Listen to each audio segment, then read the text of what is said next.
Jana falava roa wa tatala na nile wa unanga e veni mo fa tangwa i Aukilani New Zealand. Numero tasi John Coulter Drive i le Auckland Airport Shopping Centre. Ta fatonu lava le warehouse ma le countdown. Lau fale o fula wiloa le e veni Auckland Airport Shopping Centre. A whaia lo sa ili sea o ngā a mata molo walu. Aua loe te toi popole o le Galaxy Childcare e tele o na la lai Aukilani i saute. E toa tele whaia o ngā ngawaa o le a o ina le whānau e iaia inga whapitoa pe a le sitala lo walo. Tolus fulu i tū la, free. A vanoa le vēna le a onga mo whemalanga inga le whānau, free. Maua mea aia le whānau, free. E iaia inga whapitoa. Mo nisi whamatalanga, whafso tai le o lua tasi, o valu tolu, lua fitu, lua iwa fitu.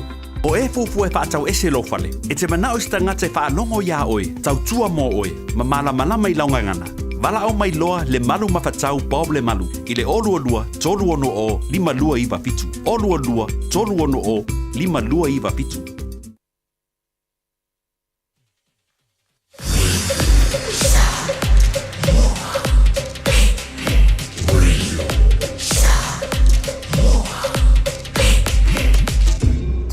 Moi tu, amo.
Iwa minute te aile ono tautua Radio Samoa tasi lima iwa tolu amo. Whaata alofa ma whaafeilua e atu le swafa manu malo Yesu Keriso i le paia mawalunga Samoa. Ua mawhai ona maua mai le nei sota inga lunga tato ala leo i le nei tae au fo. Whaata alofa atu i le au whainga luenga paia le atua i so se whata whaitau langa. Whaata alofa atu i le loa Samoa. Se ia o lava I alo ma whanau. Ia talofa lava malo ni good morning kia ora and malo lava le langi e mama. Ia vi ia le atua lewa tātou tū vai ma tū a ao mai. I le ulua I vai aso o le tausanga fōu. Ia ma le lona tolu a aso o le tātou savalinga o le lua o lua lima. Ai usi mai alo whaafonga Samoa. Tātou puloka lame o le ma lua tae au. Ia, le whaletua ia Natasha vai lua, ia mala outou au auna, niua whalau turi le tufunga teito taloto, ia le atau tua hatu se ia pa ia le itu la iwa le nei tae au. Ia whatalo whatua I le nei tae au fōu, I lawa fionga le whaletua Natasha. Malo lava le usu, malo soifua manuia, good morning. E langi mamai lawa whionga tau sala ni wafolau malo lava le soifua maua. Ia Samoa whatalo whatu fōi I loto pa ia maloto mamalu le nei tae au. Aso wharaile mua o le lua afe lua se fulu ma le limba. Malo le soifua manuia, malo fōi le fōlawi manu. Ia, tari tonu na maua se tausanga fōu fia le aso fia le ulua I aso o le tausanga fōu le lua o lua lima alo wa fionga le wharitua ma le ainga. ia nei wa folau o kale manaia maua le na fo ia so ile nganga fia ma le nganga le fa fe tai ile atua o tato waulia le tausanga fo ile manuia Malo lava ia nei minute ona whaafunga mai lea malo le atunu I e vai polea se tala I lunga tatou awala ia meise foi tala le tau so soane ai polo kalame o le nei foi aso ona so atu lea ma tatou polo kalame o le lui tau whapea foi nisi o tala I New Zealand ma le lalo langi atoa ai tai na tatou pese lea a matalia tatou polo kalame o le malu tai au ia malo fatu ai ia Natasha maniwa folau I le nei tai au.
My name is Longito Lafo from Take-Home Bay. You're listening to the international voice of Samoa, the one and only Radio Samoa, Tasi Lima Ivatolu Amo. Hey, do me a favor, please. If you wanna smile, don't change that dial. Tamini nei lunga wa tātou wala sele awa ta avale le tātou li poti mua fo'i o loo solonga le lei mea uma e le o iai sfala vela vetau ta avale le nei foi taimi o le tai au i le fatoa a matai foi o whemalanga inga le mamalu le tunu u a o le na o loo file mu le lei foi lunga wa tātou wala te tele le nei taimi tau lava o lea whamnatu maasani alau polo kalame a o le na lava foi wai lau tau whamanino i a le whaau tau tanga foi a wā foi le wha tau taia o lau sae lunga o le ala tele le nei taimi o le tai au malua le tau Radio Samoa ina was fun mal 5 minute te aile tu lai ono Samoa tasilima iva tolu amo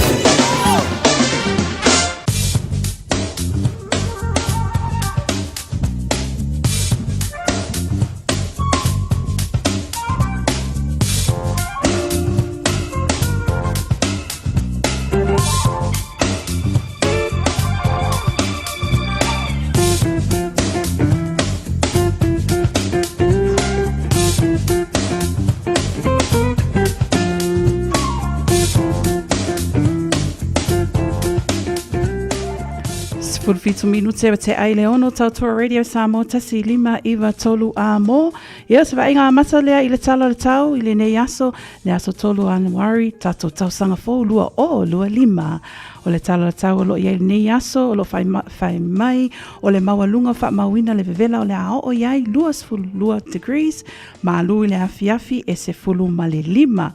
Ia o winga o le tau fai mai o le a to olu tihi munga wha pia foi awa le nei tae au wha pia foi ei nisi o le teimi o le a langi le lei ai o le ama mawhati munga i le awa uli wha pia foi a ngai i le afiafi ia wha pia foi o le aso a tae au ia lo fai mai luas fulu lua le maua lunga o le ao o ai le vevela sfulu ma le lima le maua lalo o le malu o le ao o e tae au o winga foi le na o le tau fai mai nisi o taimi o le alangi le lei nisi o taimi to ulu timunga fa pea foi o le ama mafa pa u foi fai titili ia wanga i foi tatou le weekend ia o le tatou ulua ili poti le na o le tala le tau e fesoswani ai ia o poloka lame a wafo i le anga i atu i le nei aso Farele.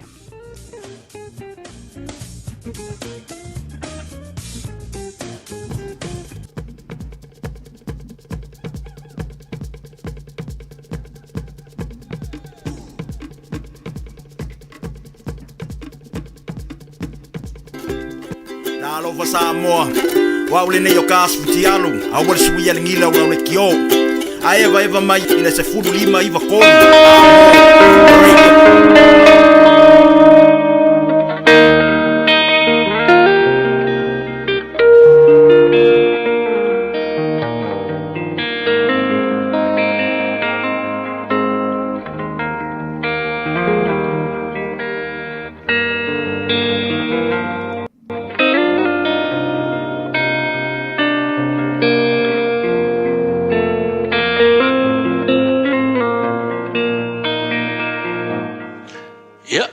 le mai o le ali o te mo fo le malo si me se la no wa swa po pongo tatu por kalamba e pe ona masani ai Lucas fulmar fitu ar foi pos fulmar fa vai mai o ia sila fia e ia ona fetala ia tu le o ia te latu ina o ia fa aria tu o tau fai taulanga wala tu o ona fa maina le o ila tu anu kele la fai ka ula lo kusilea il fai upu muri as formali ma mai o le tase o la tau ana i lo fa malo ina o ia ona toe foi mai le o ia o vivi atu le tua male le hotele smela i titi ale ave malu tau mo o ne aso au ana ingalo le loto fa aftai e ko se furu le pela nga o ia Yesu ona fa tu le Yesu o la ia fa ali le fai kaulanga e fa maungi ai lo to fa mauina inga wa umba o mo kwa fia la ori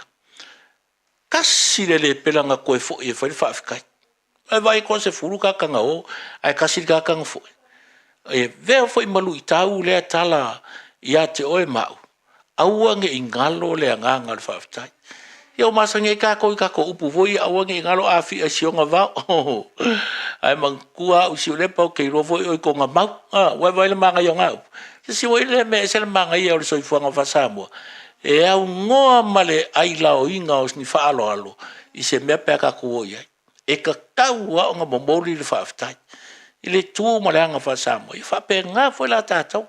So se mea te alu iai pe kele pe kiki se mewa e maua. Ia ia te oe le nganga o le whaaftai. Aua le fia kalia. Ai musu e whaafo. I le vi inga i le tū. E le ngaka e whaafkai ka ngā umai e. E whaaftai le tū e le ola ma le malosi. Don't forget to say thank you. Amen.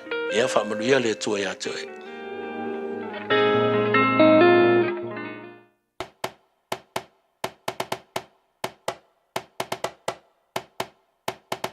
Sivala ia masisio nima Pese fia ia na viinga Le faa o la tanga ua ia amai Faa fita Yesu ila ua lofa O te pese mafaa ane e tau pelo sili ese Le mana mea oi Tuma upe oi lau pele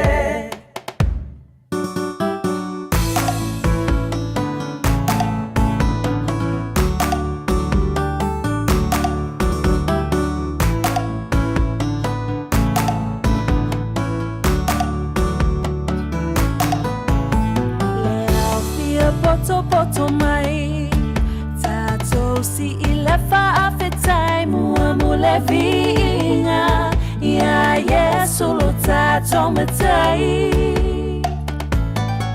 Awa o ia ua mafuai Le mafutanga le nei ua fai Tato fia Ia Yesu ua faatasi mai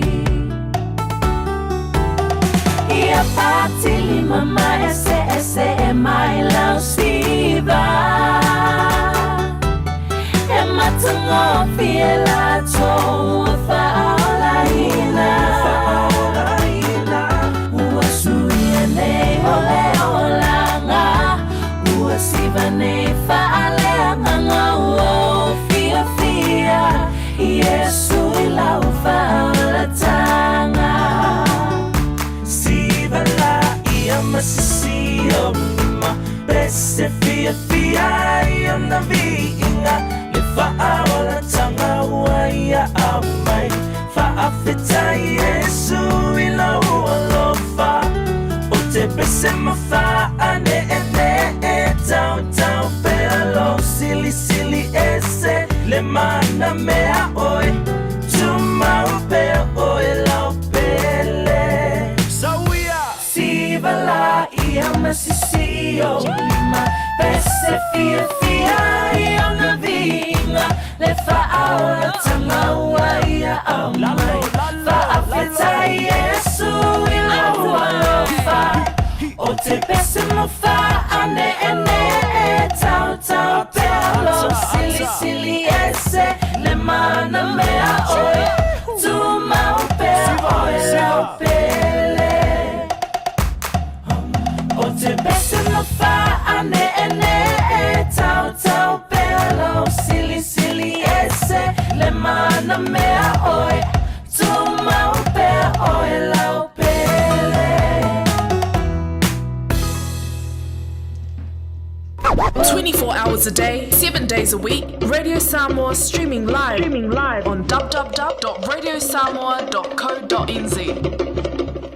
Luas fulu lima minute o te ai leono tautua Radio Samoa tasi lima iwa tolu a mo. Polokalame ala maalua tai ao, mai lau ofisa au tui nei manukau au ki lani New Zealand.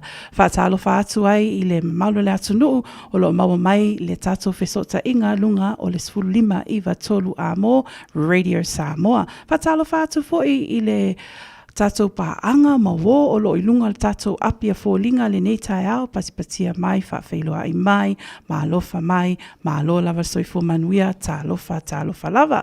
Whatalofa atu ia mona matautia, ta alofa ia ma alo lava whatasi mai lunga o le tatou pulokalame. Tino Puni, whaafitai te le lava le nei tae au. O si osi pio o lo ilunga tātou pulokalame le nei tae au. Whaapea fo I Katelina, tali maalie, ia malo lava whaatasi mai, I yoe, good morning Jesus, ia good morning everyone, malo lava, soifua manuia I le nei tae au. Natasha, tali tonu o le nei vai tau o le tausanga.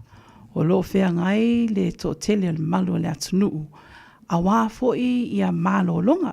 Ia e whapena fo'i le nei aso. Ia inisi o tātou pulokalame malo lo nei aso. Ai oi lea, ia o le atamawhai atu pēr tātou pulokalame le malo le tae au. Natasha toi whaatalofa tātou o lo ia inisi o malu le atunuu. O lo whaatasi mai whalangi, whapea fo'i Australia, whapea fo'i ia le tātou atunuu pele Samoa. Malo, lava le whaatasi mai se tātou atunu. Whia lava le tua ke lo pelo e mafuta mai ai I le nei taimi o le tae au. Ia, kia ora from Tāmaki Makaurau, tālofa lava and tēnā koutou katoa from New Zealand. Malo lava le awai mai se tātou ainga ma se tātou whaalava tonga I le nei fo I tae au. O lo whaatasi mai fo ilunga tāpulo kalame ia whaafitai a Mosa o lo o alana mai po o lo o mai oi I Melbourne, Australia. Tālo whalawa whaafitai a Mosa, whaafitai mafuta mai ilunga tāpulo kalame. Natasha, o te iloa e tāhua tele ngaluenga uma. Ai e tāhua fo ile ngaluenga lea o lii mamalu o le malo. O lātou o lo puipuina tātou I so se mea tātou te iai.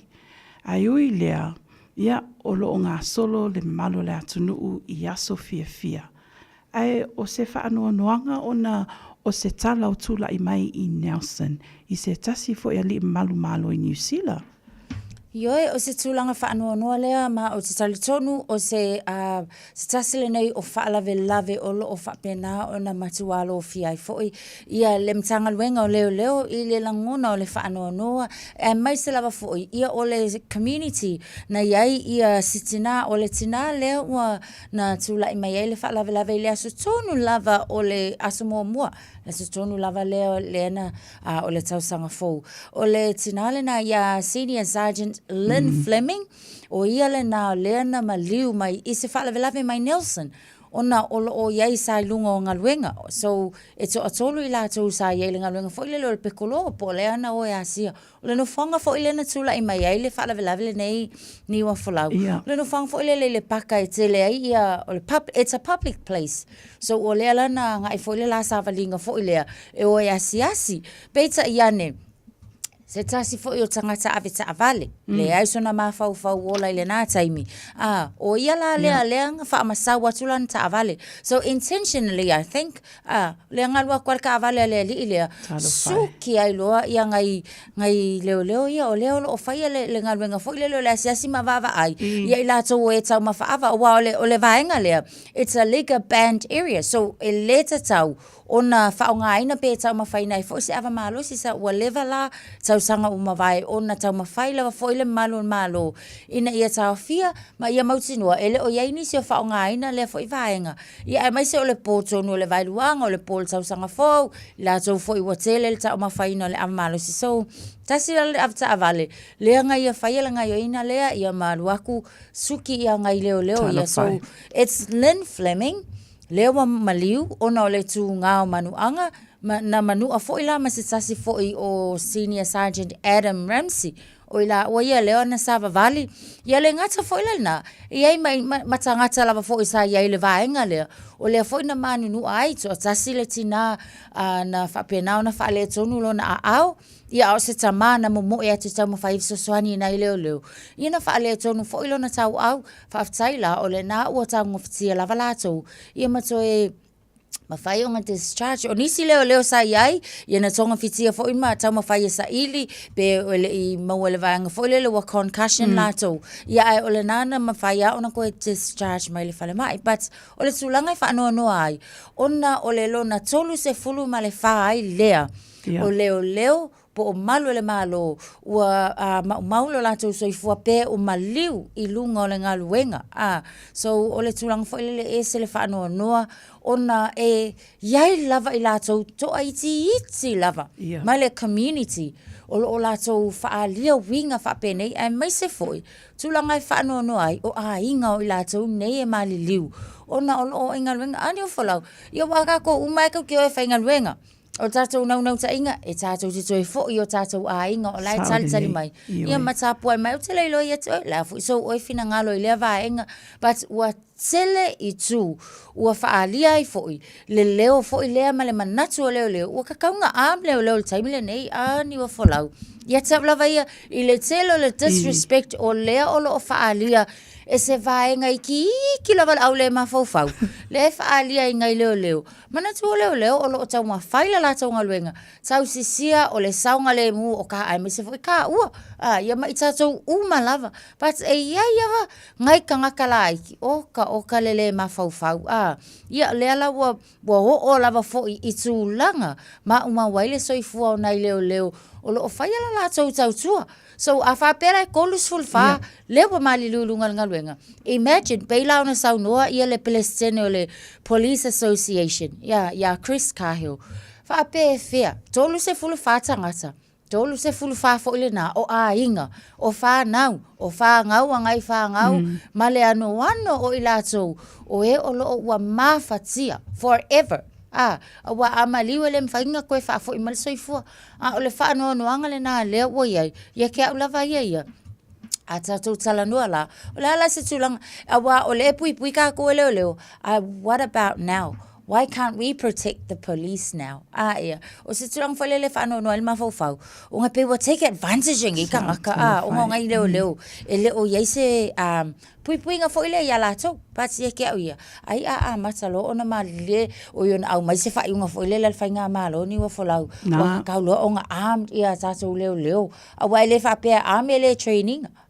E train lava leo ina ia ilo le taimi fa onga, but for their safety. Ni wa fo lau. Sa leila sa noanga ni tai au fatua ona tūlanga lea fa maise lea tua. Ile inga, ia ai mai se foi, peona e tā ua, ele wha pea na o le inga o e lewa fia i lea foi wha lave, wha mai se lea tua wha mawhanawhana, ona o le wha noanuanga i le nei vai tau o le tau sanga, tātou te le māsani, ai ui lea, ona o se tasi foi sanga lue, mo le atunu atoa i nei i New Zealand, e manatua ai le ngā luenga whita, o li malu malo o malava, ia me se fo i to tele malu le atunu ia lo mawhanau sa molo nganu lue i lea fo i ngaluenga pe ona e tā ua pe fo i la se mea tatauna wa i to toa ai ia pulenga a li malu i lea i tu. Ia, tai nātu tato pese lea, awa lofa atu ai li malu i le nei tai au lato ngaluenga whita, security guards o tau o malava lo fisoswani mo le saunga le mu o le malu le atunu manuia le nei aso.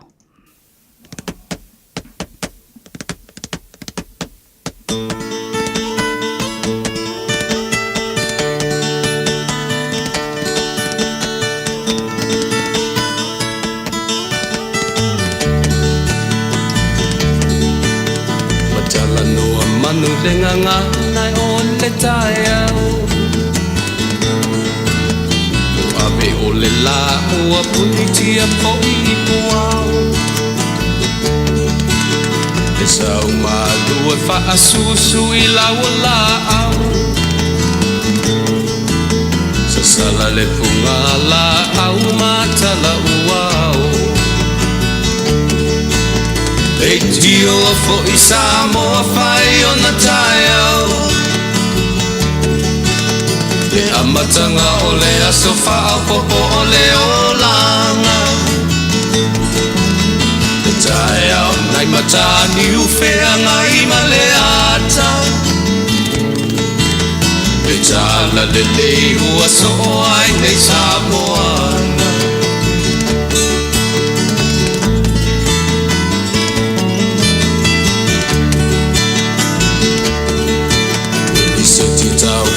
Le sua malie o le vine ula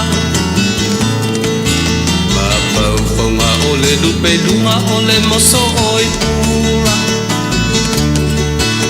Le langa ali ua pua ina mai lo na manongi E aso ua foa ina i le Samoa mo fo I Samoa whai o na tai au Le amatanga o le aso wha popo o le o langa Le tai au nai matani u whea ngai ma le ata Le tala le lei ua so o ai nei Samoana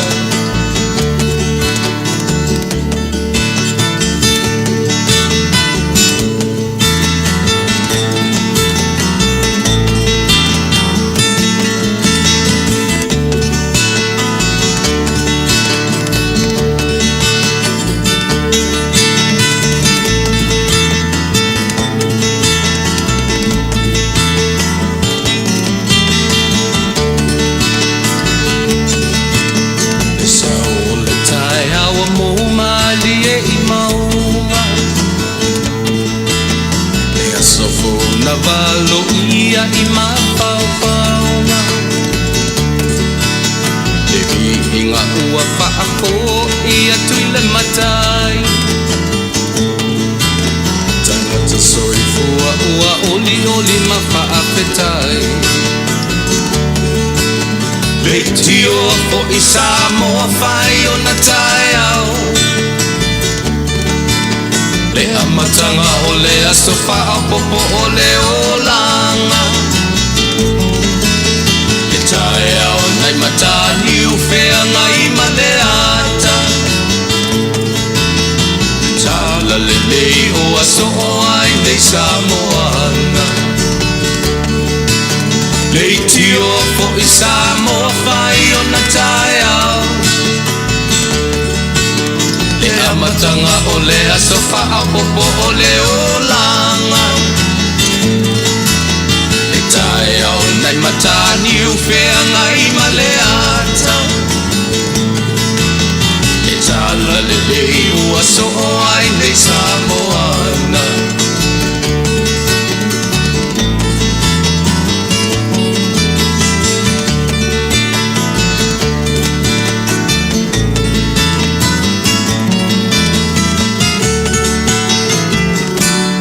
Aloha, we're the Katinas, and you're listening to Radio Samoa on 1593 AM.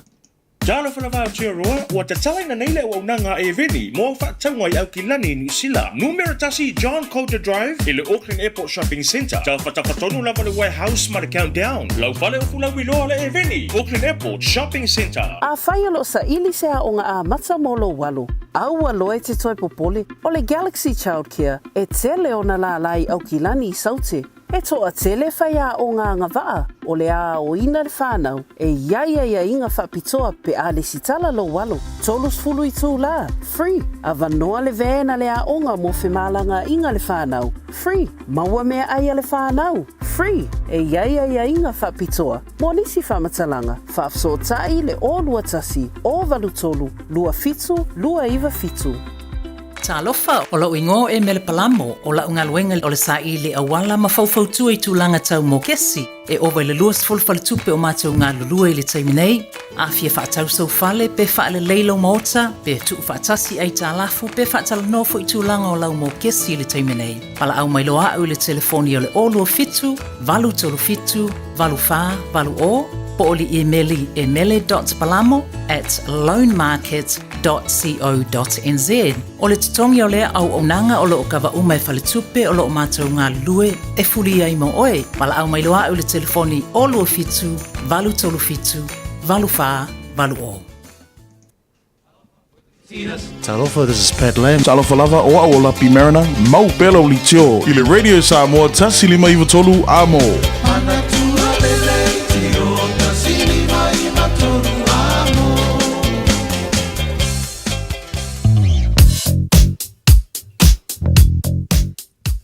Olo tu maule mama malakili o lunga wa tato wala te sele le taimi le nei avita vale le fo ilo mai ta watu fa pena lava fo i tonu au kilani au tu ia o le na lava o lo so longa le lei file mu lava lunga o le ala tele si aki atu tato motorways umalava ia ele o yai masetulanga fa pole nei tato le nei taimi le tai au o le na lava fo i o lo o mama la tato traffic avita vale tau tu ana le sawa fa mole mole e ui lava fo ina ngao le awala ia ai tu maula ba pelo au ile sawa fa atulanga ina le nei fo taimi le tau ina ia tau no malemanu ia lau fainga malanga mau se tau fia taimi tula mai to se fulu maleva minute ona ta leo leito live fitu malu le tau radio Samoa.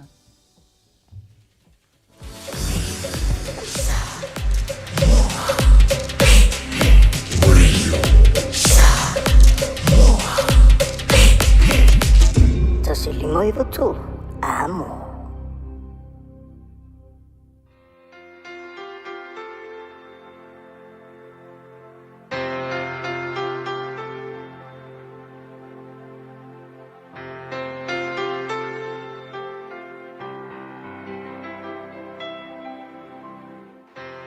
Ya o te fia lava fa filoa i tatou tunu mai le tatou porkalame ya muli fo yo le nei tausanga o le areto leola ya malo lava le soifua malo fo ile ono sa i tatou tunu o le salamo i vas full far fa u pes full fitu e fia fai ya porkalame le areto nei tausanga fa pea ana lefe soani mai ia te au o Iova po ua toi titi ona nofo lea o lo uanganga i le mea ta li mlingoa.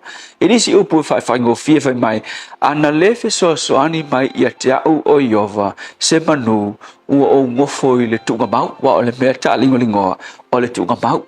A le upu mo o le ne yaso muli o le tausanga e whapea o le taita inga le tua i lo soi fua. Ira le savalinga le ne utatu iai ua to seanga o na fai ule o nei tausanga ai ua fōringa mai o se malanga sa tatou malanga mai ai se mabao lava ia lea ua tatou o nei le ungo le ala o na tatou tu lea mai koe kilo i le mabao nga e sa vali mai ai o le mea tupu e ki koe mafau e te toi mana tunatu e le i asa le nei savalinga mai le amatanga o le tausanga mani whaingata, mani whawhita uli sa e ui mai ai o nisi o nei whaingata kai pe o le mai o le popole vale o le mautonu o le fefe o le mautinoa sa e whapea o e ki oki ai nisi la taimi wa e mawhau wa e le ue o mai le ala veki ola wa e o mai le unga le tausanga o le mea wa tupu ai lo mawhau sori ke o foi ma fai ngo o mai nge ai le mafu anga tonu ale o le mau fai wai le nei tausanga fai mai le tala le fai sala mo ngo foi o ia I mea naui mai ai lo na olanga na savali mea fai ngata o au tafo le tunga mau ma le oti o na fili sa tuli ia te ia e fai mai le tala ale fai sala mo i le aso le nei ana le fe soani mai ia te au Iova mau te mana fai ule nei tausanga I se mafau fonga fa pena e te manatu I foi fa pena fo ia te au malo ainga o wofo foi mea naui mai le nei tausanga na o mai le mautonu na o mai le popole vale na o mai le fefe na o mai le mautinoa ai ona o le tua fai mai tala fai salamo ana le fe soani mai Iova se manu wa esel fai umol tau sangal nei mau te manatu fo e fa manatu ia te oi le aso le nei wa e o mai I le mamao le nei wa e tui le aso muli o le masina o te sema saunge te urufale le tau sanga fo o le mafuanga e le o lo malosi e le o lo poto e le o lo wiloa po seisi lava mea ai o le tua na ia tai ia te oe. Ia vea le fai ungol nei tau sanga te wha pē fai. Ana le se au no le tua e le o mailo wolaini. Ana le se au no le tua e le o mailo ainga. Mea malawa tau oe ua manuia ma fai ul nei tau sanga ona o le alofa o le tua. ia avatu fo ile nei avanoa fai wai por kalamio le areto leola ile nei tausanga atoa e momoli tuai alo fa angatele lava mai teau e malo to lua teisi alo utali se finaya na fa nau ngalulue ala fa nau ngalulue le kema ile poina por kalame ia e fa man weird tuai ia le tausanga fo ile lofa o le tua ia tatou mau se tausanga fo manuia ma le fia e ala ile tai mai o le tua ia tai lo to soifua ma lo tatou wola ia awa lofa o le tua o le celebration o le afia ngai foi mai tatou e celebrate ai ne nganga whaafitai celebrate fatasi ma le tua ai le o mea o le olanga nei ia manuia te le tausanga fo ona le swafo o Yesu amen.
lava o David Tua le nei o lo e whaafonga mai pei le Radio Samoa tasi lima i watolu a mo Samoa i manuia le nei aso.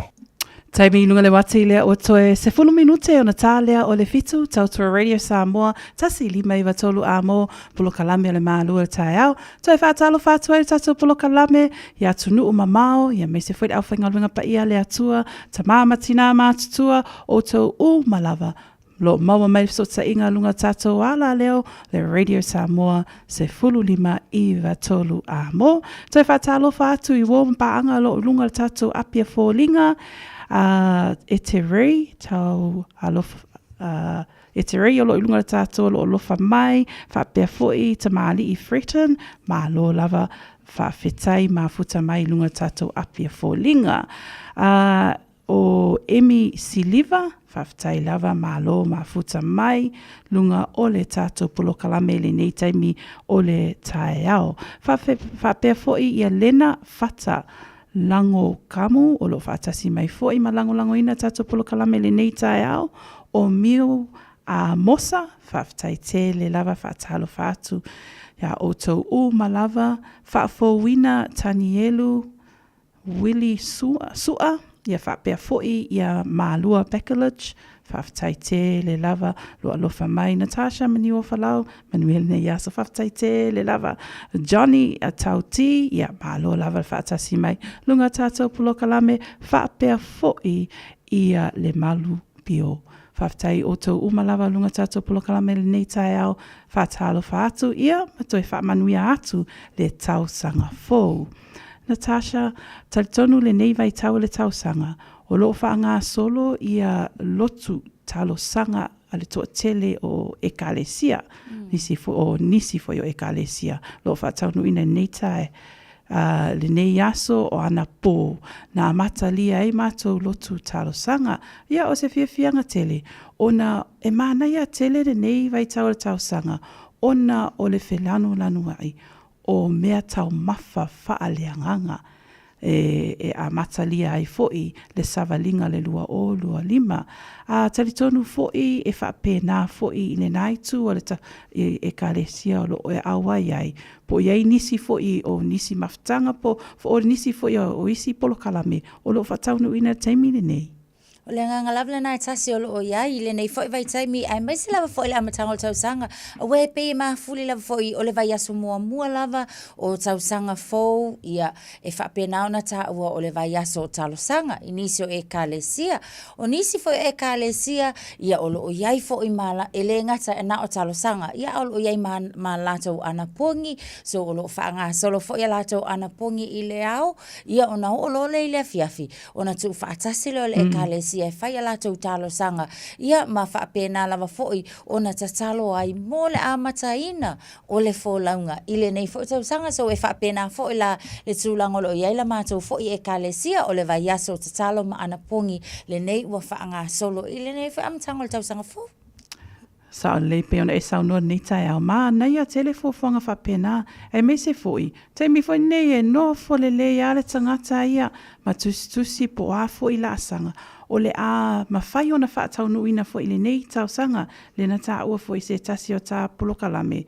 What are our New Year's resolutions? Tu sala le wo mai atu fa ma vai atu le lua o lua fa a le la wa so mai matala au mai I le lua o lua lima e fia ai. Ia ai o te talitonu to telefoi. Le wa uman fata atia polo kalame wa uma foi ona sirsila foi pole a foi lau go lena tu ina mai lua o lua fa le fata no ina le mawhai na fata to e tu le lisi lea a your wish list polo lisi lea mo le amatanga le lua o lua lima. Tatala no ai fo e niwa fo lau I le vaenga na tau I mana onga ia po o a foi. O la mato e kale siala e tolu lava. I le po mua lava le vai luanga e iai lava le pepa e au mai o na tusi uma lava lea. Anonymously e kusi lava o wa o mana onga o lo e mana o po o a foi ni sinio e mana o ia au sia le nei tau sanga. O ngā kusi lea, o na tu whaatasi lea, e iai lava la le vaenga e tu whaatasi ai le kulo lea, I le pusa tu whaatasi. O na tatalo ai lea, o le whaafia ngainga, ai maisa le e ka le sia, le taimi lava lea, o lo whaataunu ina sauninga.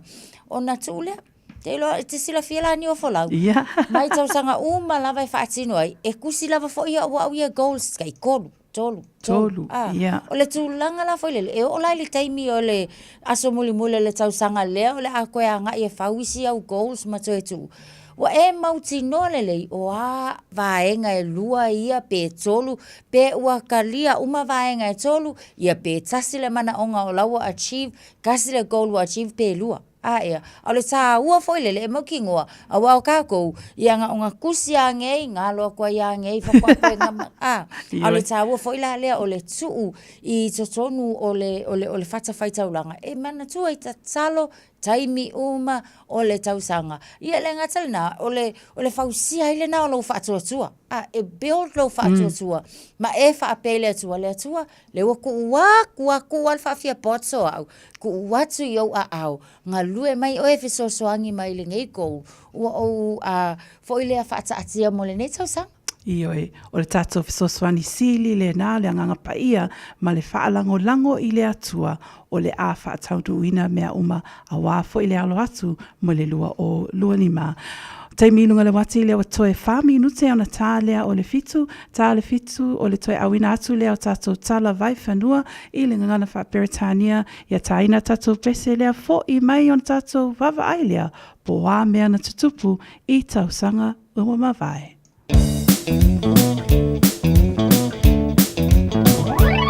Se vaingale nei le taulanga e meo mioa e solo o tangata Valeanga fo i le tupulanga Pama sole tinau a whatalama nei o le ata Sina paua ti whanga Awheane lo i le starlight O i le ata momana o waluai A ala atu le samalalo Le whetau i lama malo mana o si le tivoli Sarai ta mai ti O le fisili pio tau sanga Tali wa lema na umala ua o mai la tele fiola O nisi vo i o mafutanga Na masani mai i le tifanga Ta whetau i le ata o le lua Mai a o le na fopito i tua o ia weta fefe Romeo and Juliet E toia i na masio na talii Na whaatau iai o lana i sikulimi Whaatau i atu i le maketi Lea o le ata whaasai ta maiti na tole sa furua Na o ta hata matutua Te vai atu ia i le solo Tau tu leipe o ni ti a polo o ia luti a kono O le manatu le o se whai ti onga A wai ma wai fo i o onga Ai na o sina whau tuanga Ianga i ruma o le o langa whai sina maamanga E mole le tama o le ata John Wayne ua sau fia ai Lea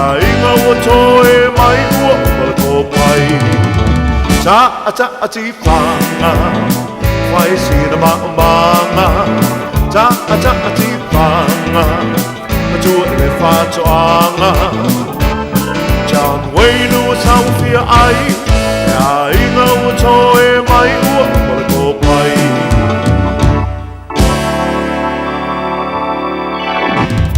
Talofalava, I'm Annie Politiwatoa and you're with Radio Samoa 1593 AM.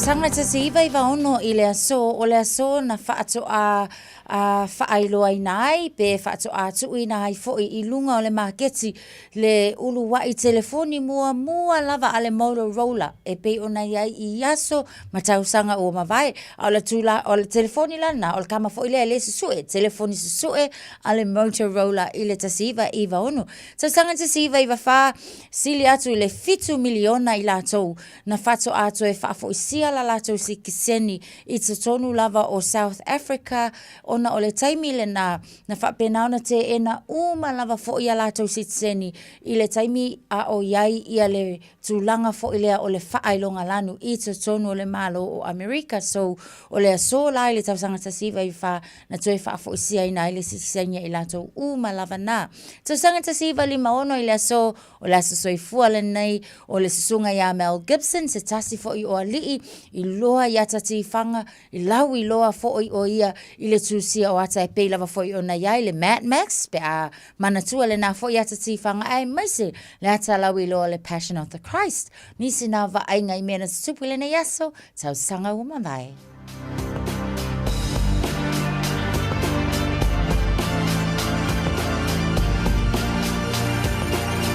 Ua na o le Radio Samoa se furulima iwa toru a mo e tautuaina o e ilaungangana fitu aso le vai aso.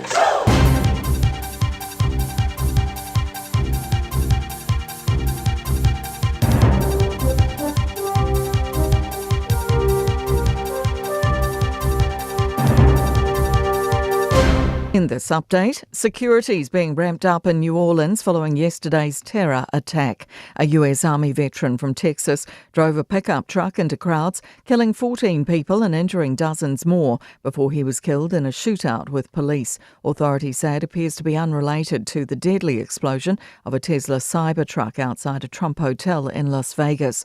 Louisiana Governor Jeff Landry says the city is on heightened alert as it prepares to host the Sugar Bowl college football game today and the Sugar Bowl next month. We've got an active criminal investigation going on while we're also continuing to secure the city in preparation for 3 o'clock kickoff time for the Sugar Bowl. A man's been charged with murder, attempted murder and 6 other charges over the death of Nelson police officer Lynn Fleming. She and fellow Senior Sergeant Adam Ramsey were hit by a vehicle in the early hours of Wednesday. He is now in a stable condition.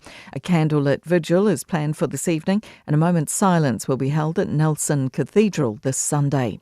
The holiday road toll has ended with 12 people losing their lives on the road.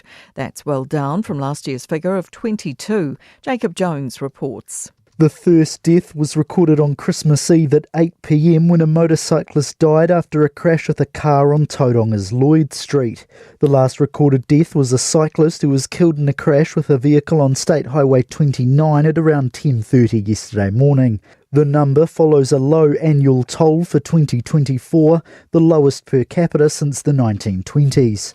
Wellington's Oriental Bay Beach is due a fresh batch of sand. The inner city beach is man-made, with Wellington City Council replenishing the sand every 10 years and shifting the sand from west to east each year to combat its natural movements. Its last deposit of new sand was in 2015, and the council's now investigating the procurement of new sand. That's news. In sport, cricketer Jacob Duffy claims the absence of Tim Southee has given him an opportunity to flourish for the Black Caps. The right-arm pace bowler was the player of the series in the 2-1 T20 win over Sri Lanka, topping the wicket table with 8 at an average of 8.25 and an economy rate of 5.5. Duffy says consistent match play has helped. Agnes Coletti, who was the world's oldest living Olympic gold medalist and a Holocaust survivor, has died aged 103. The Hungarian gymnast topped the podium 5 times at a Games, first at Helsinki in 1952 and 4 more times at Melbourne in 1956. Coletti was born in Budapest in 1921. She won her first national championship in 1940 but was banned from the sport later that year because of her Jewish origin. The Hungarian Olympic Committee claims she escaped deportation to Nazi concentration camps by hiding in a village south of the capital with false papers. That's sport. I'm Jody Gill.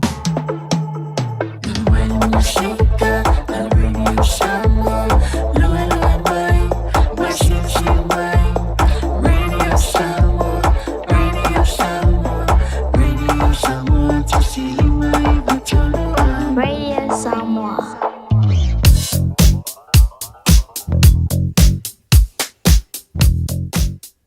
Olo tu mau lava le mau la tātou traffic avata vale le taimile nei wana ngā lava fo'i nei vaenga iti le ua mai tau atu tutonu lava fo'i Auckland CBD o le na ua amata ia ona u ia fo'i e ta vale afi Eden Terrace o lo ua mai tau atu o le na ua amata ona nga ia tu fo'i ia mauiane ta vale afi I le taimile nei o le tae au e whapena fo'i se vaenga I nai tutonu I Crafton o le fo'i ua mai tau atu ia o le na ua amata lava fo'i ia ona nga ia ne le malu o le atunu u le nei taimi a tonu o nisi wa usu ngā luenga le nei taimi o le tai au o nisi o vainga lava o tatou wala sele ia o le nā lava o lo o file mu le lei i le taimi le nei ele o iai fo i se wha lava tau ta avale le nei taimi o le tai au tau lava a ta avale o fautuanga lava male wha amanatu mo tatou tau sisi a pea le sawa wha atulanga ina i lunga o ala te tele i le nei fo i taimi ina ia manuia ma tau nuu le leia tatou whainga malanga o le nei tai au ai mafuta mai ai ma alua le tai au le nei alon Radio Samoa ina ua 5 minute te ai to life fitu. This is Pat Lamb and you're listening to Radio Samoa 1593 AM.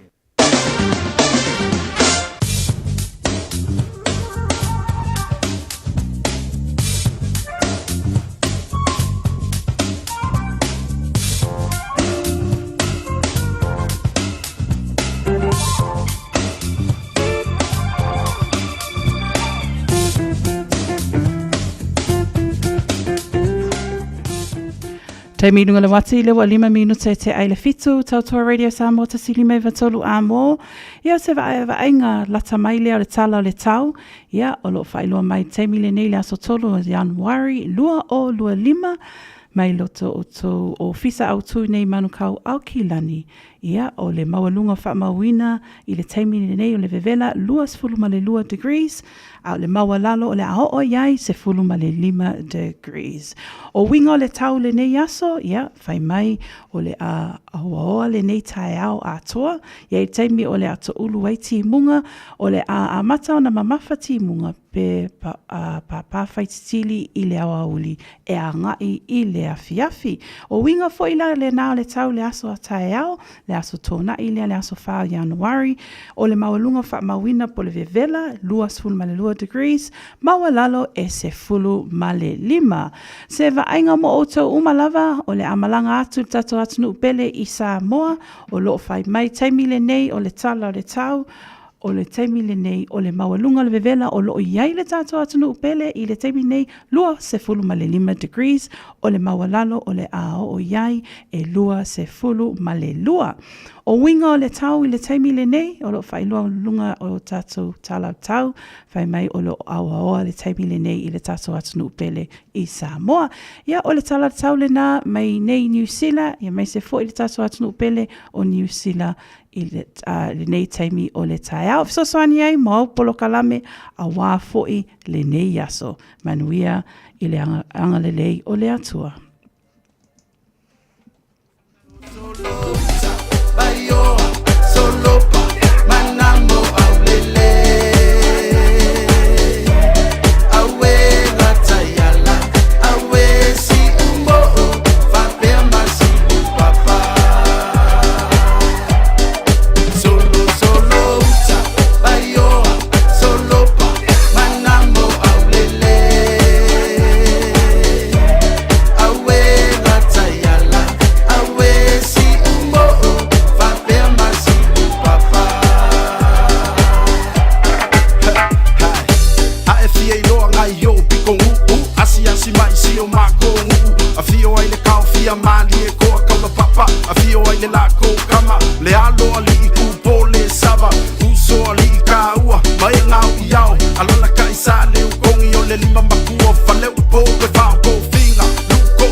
Welcome to my new white lady, Lord ever. The city ain't the cool.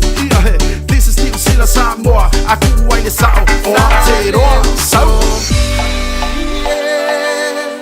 sound like mata maua taitasi malelo fuanga solo solo ta bayoa solo pa manamo aulele awe natayala awe si umbo fapema si papa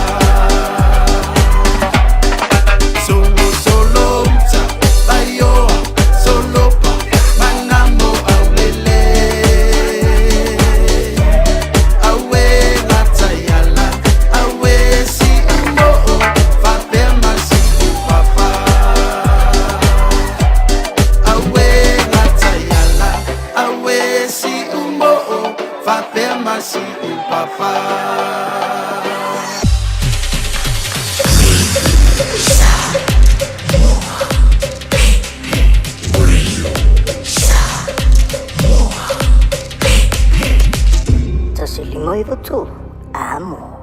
Sfule minute te ai le tu lai fitu le taimile nei le tato malu le tai au toi fatalo fatua i lato uma lava foi mafuta mai ia manisi foi o lea foi o fatu api ia mai la tato polo kalamele nei tai au malo le soi fo manuia ia malo foi le ala papo le nei tai au ai se taimi lata mai no tato talano atu lea la na fionga ia ngalu malmana ia fa pe foi le tato ji mana tato wasi sia foi po anisi foi o fa lau i loa ile nei foi taimi le tai au ai mana tua sa mua le atunu pele au ane ingalo lau ma lua le tae au le nei foi taimi ia a ole ia ngai mai sia tatou polo kalame ma lua le tae au e sili ona faata ua mo tatou niwa folau au te leilo la wa fionga tau sala au ia Pei ai ma ngai al koko alaisa kai mi. Koko alaisa, sa Koko alaisa tatou ta sole nei. Ia onga pepe se ia le fo yo tamaiti la tatou i le tatou ulo koko alaisa. Te mana tu ia le sunga le awa o male recipe o le kukanga o le alaisa.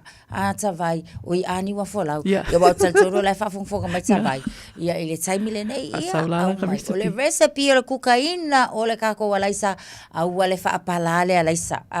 Yo e fai mai le sunga le awa awa fange ngalo la moli alu ye singa pe mana ya awa fa so fa mali ya fa moli awa fa mali ya ke lenga hai paka mai ki ole mana ya so no mana ya foi o koko alaisa ya alu ene malu al tai au alu ele lancha alu e foi male tau maftanga ole afiafi coco in the morning coco in the night Mana ia ta wale na o le fai o le malu o le tai au man tu foi ia fai malu o tai au ia mana ia foi a matalia la waso e te alu fia foi la wa uma ona fai la a malu o le tai au ia malele ia le alu la waso a wa foi la wa uma fai se tau maftanga le tai au man tu foi a wale ngalo la fangu vai tau mafa la fangu vai pe ave la fangu vai po fe lava e te alu ia o le mana ia le na o le fai o le malu o le tai au.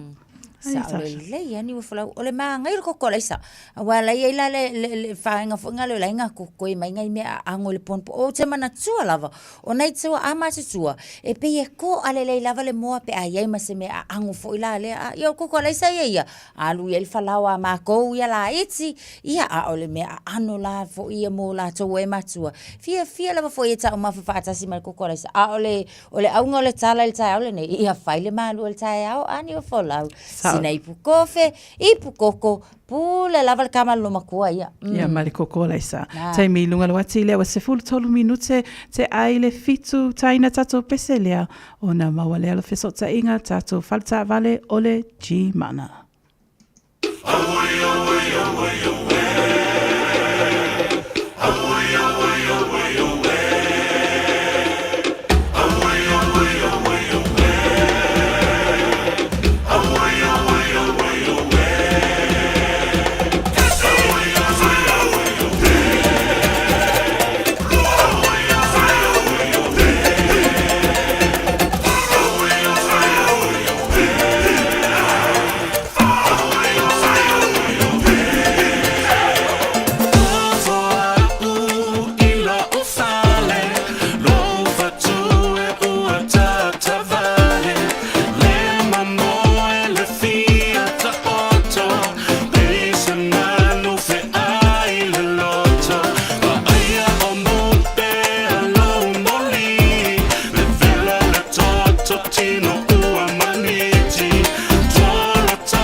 Taimi lunga wati le wa luas full minute te aile fitu Tautua Radio Samoa tasili mai vatolu amo ya fia failo atu le wa fatasi mai lunga tato polo kalame o le afionga ya ngalu malmana.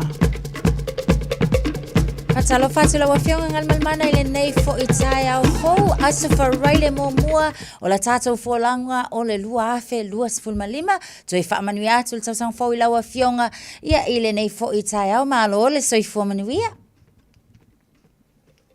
le langi ma fo ia te o lua ile nei fo itaya o fa manuia tu fo ile tau sang fo le wa asolon tolu nei po le lona lua po wa tau le loa so mai fo shit am tang ai malo le so fo manuia malo le fo lau malo le tau tua tunu o le tulanga masani lava mai fo langa fo i tau sanga o mavai ia le na fo to fa wa le nei tau sanga pa fo i pelevi inga ile li lo o to so fo tau tua se wola vai vai ai le ngata le so fo manuia le tunu o le dei tau na chia maniu Malo le soifua ia e uila fo ina tatou whaalongo ina fo inisio tala whaanoa noa inisio vaenga o au kilani nei e maiso ni usila nei i le amatanga o le tausanga ai whaafitai le atua ia o lea lava fo iwa au lea lawa fionga e maise fo i whaltua malai ngali maise fo isio mātou nei fo i tau mawhai atu ia le nei fo i aso i le anga leo le atua e maise o lana pui pui ngamalu ia ai o le atu ina atu lava noa i lawa fionga wa fo i le tatou whaalau i loa i le nei taimi o le tai au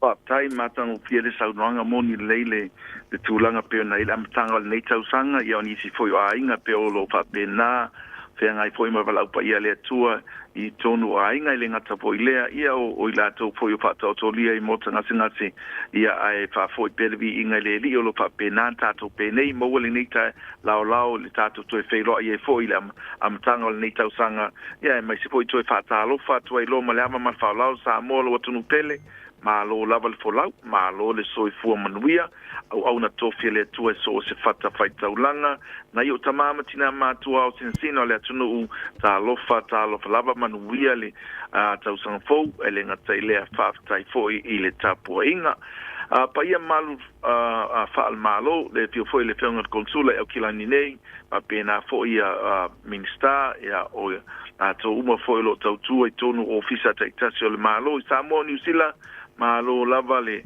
malo lue malo fo ile tau tua tunu ia telefo la tau ia ile malo lo sa fenga venga fa solo ato mai lava i fa pena fo ila tau ma lava mai le nei taiao la tau fo u sa ni usu atu malo lava fa o faiva malo le tau si ainga malo le fa malo si da matanga ole tau sanga vainga peona ia le tato o nanga ia tau lava na fa mana tuatu tatalaina le tato nanga nafi na o ila tau lava ila to appointments vainga fa pena ia o le so tala mai lava le tato nanga mai le taiao i le afole valu se pa ia le tula masani i le ono le afiafi o fa wa fo ia tato ngalwenga taiao i le afole valu ai pa ia le lima i le afiafi lo na winga to fo i le tato nanga i tato i tula masani elenga tailea tu maupea tato a so soani fainga me alofa pe na ile tato tolu wa fetala le nalo i lalo ia inga masani lava bolo ia inga paptoa ai mai se fo ile tu lango a tato trade-ins anafi ile o ngai tolo pasi ile ofisa ki diva stasio taavale mo tauranga ia ai lua latu taavale na trade-in mai le na mai umalato nafi ia avile latu sfulu no for hai ace no winga pe ole ali tulanga o ila taavale pale tonu lua pe tonu taavale o lo pia trade-in fai lava no talia ina umane taavale ia te ole pule faitalia e te talia ina i le tau olo o batuina mana tua foi e le o le value o le taavale na i whatau inai a o le value o le taavale olo i le taimile nei malona conditions nisi vaenga o le tatou tautua le tu whatasinga o ai tālafu tele na vaenga pena i le tatou vai taima pisi o le tausanga o mbai atu o tele yo inisi o sfut fitu afe ala tu pili nisi ta sfut afe o tulanga na tonfa ese uma tatu pili lo iai ia ai failo sa ai fu bainga uma il tupe maua tupe paso ina la paying statement ai mai se le tala angolo swafa tele ta vale te fili mai ai pela man fa ponga ai lo tu mau pele tatu fenga me alo falna pinta sangaina to telo nisi la fa wa wina pe te yo si taimi o iluma ai mo taimi nei bala mai le tatu ofisa i le lua fitu o fa o lua fitu o fa o lua fitu o val se lau chi mana mertasi o val se lau fauno lua ono lua tasi amo tatu du tua oi tatu tua tusi o le lua valu e Kenson Avenue nei o tau pasanga tonu lava pampensini por perka Kane leiti tua wala i le mga fale naulo i le Moli Princess Street ia le corner Princess Street ma e Kenson Avenue o lo i lau tau tua fa tau ba a le chimana lunga Facebook tatu messenger ia fa penal tatu emaili o le chimana.wholesaleorders@gmail.com e te so tai mai ai bonisi fa talanga mo taimnei fa tai tele mo le tatu team ma lol tu tari mai foi ngal venga mfaiva o fa pena ona tau tuai le tatu tunu sa mo le tunu pele anga lele tu e fofanga matu tele aso tu e pelo e fo semi luma tatu fa talanga mo taimnei fa so i foia. Moli atu whaftai lau a whionga ngal malmana tu sai fwoi o la tātou whaalau I loa le nei tai au e maise o le au nanga whaau wau mōsi o tātou atunu. O tau nei a manu ia tele le nei aso malama singa umai lau a whionga malfaltua ia maise fwoi o le ainga. Li isoi fwoi ia. Samoa ia o le tātou polo kalame le nā, lea ua se e mai le tātou polo kalame fwoi. Think a minute I le nei taimi ona so ai lea ma tātou whaamanianga o asa soifua mas whanau.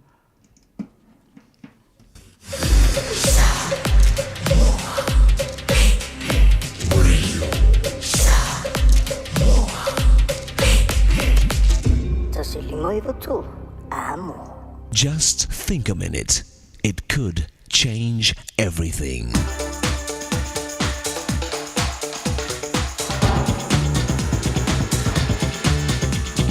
Think a minute. Do you have the job and career you really want? If not, it may help you to know that some of the most successful people in history had to overcome huge hurdles before they reached their goal of success. As one of them says, history has shown that most winners usually went through heartbreaking obstacles before they triumphed. They won because they refused to become discouraged by their defeats. John Grisham is known as one of the best modern authors of novels, but his first book, A Time to Kill, was rejected by publishers 28 times. When it was finally printed by a small, unknown publisher, it sold only 5,000 copies, compared to all of his books since then, which each has sold in the millions. Michael Jordan is considered by many to be the greatest basketball player of all time. Yet in high school, he was cut from his team because the coach said Michael was too short to play. Thomas Edison, the great inventor, has over 1,000 inventions and patents to his name. He failed 2,000 times trying to invent the incandescent light bulb. When reporters asked him about his 2,000 failures, he replied, "I never failed once. Inventing the light bulb just happened to be a 2,000-step process." In 1954, Elvis Presley sang for Jimmy Denny, a professional music producer and manager. Afterwards, he told Elvis, "You ain't going nowhere, son. You ought to go back to driving a truck." Elvis, of course, ignored this professional opinion and went on to become the king of rock and roll. Long before George MacArthur became a famous general in 3 major wars, he was rejected 2 times by the West Point Military Academy. But he kept trying and was finally accepted. Then after graduating, he marched into the history books as one of the greatest army generals ever. Every human being fails, many times. But the ones who become successful are the ones who do not let their failures stop them from reaching their potential and living their lives to the fullest. In fact, if you'll ask Jesus, the one who gave you all your potential, he'll help you with his power to become all he created you to be. He'll even use your past mistakes and failings to strengthen and teach you how to live his right, successful way every day for the rest of your life. Just think a minute. If you'd like a free CD of our top 40 programs, write to us on the internet at www.thinkaminute.com and catch us tomorrow at this same time when we stop and think a minute.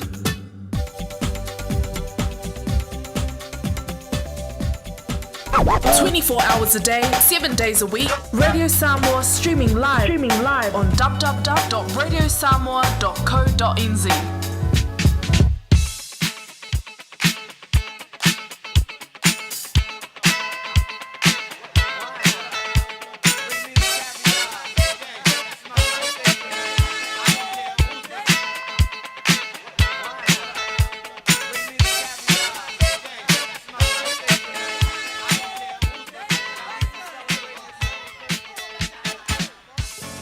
Whamanianga o asa soifua ile nei fo I taimi o le tai au mana tua o la tātou telefoni tolu fitu tasilima iwa tolu whapena fo na maua mai fo ilo wawanoa I lunga o tātou emaili Ile on air at radiosamoa.co.nz.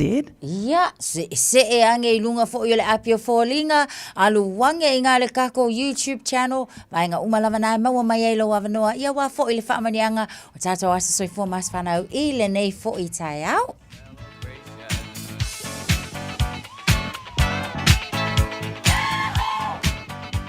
Tasha mata mai lau pito whaman mole. Maia.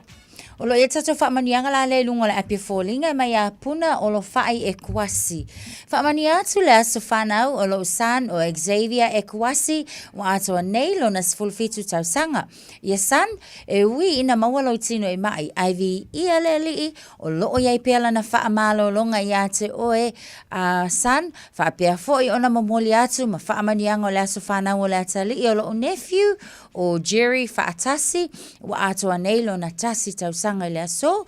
O le mātou te talo ia manu ia tele lua sa whanau I tue whaau popo ina pēle lua mālosi ia o alofa angana mo o lua mai lua ainga I Samoa mani usila nei whaapea anti tau Valesina Quenda Miracle ai sili ai puna ma whenumi ai o Tara.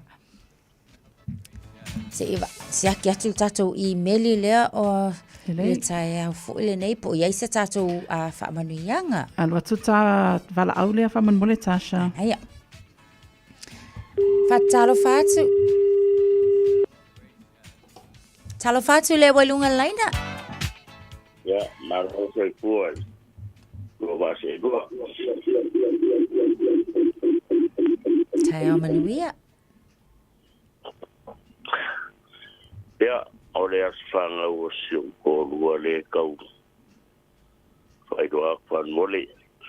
Sao no ia. Ya, oro fanga e mori aku ngai pap toi mo asfanga ngi o siu ko lua o le soe a ko ai lunga. Fas fumariva.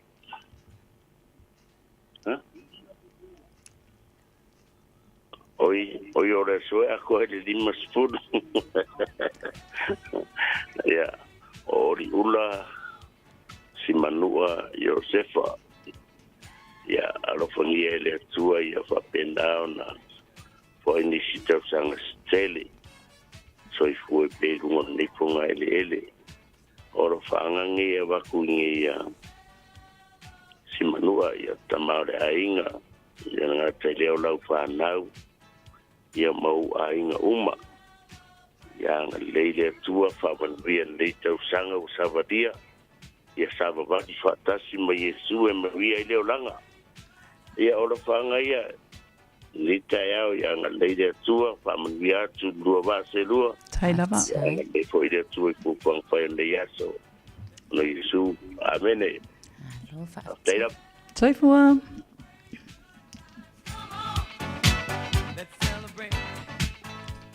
Lunga tato emaili o lo iai le whaamanuianga le nei mai a Uncle Noe o le whaamanuianga manuia le se fulu lima tausanga Cristano Uto Mani Noa ku anga le lotu a onga mata alonga tag ma le league.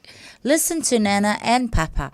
Enjoy your day the Lord has made. Alofa anga mai se Missy, Tione, Caden, Mahalia, Randall, Gabriel, Francilla, Philip, Uncle Utu and kids and your mom's niwean ainga. Ya manuia te le lava le aso whanau le nei aso Cristano Utu Mani Noa.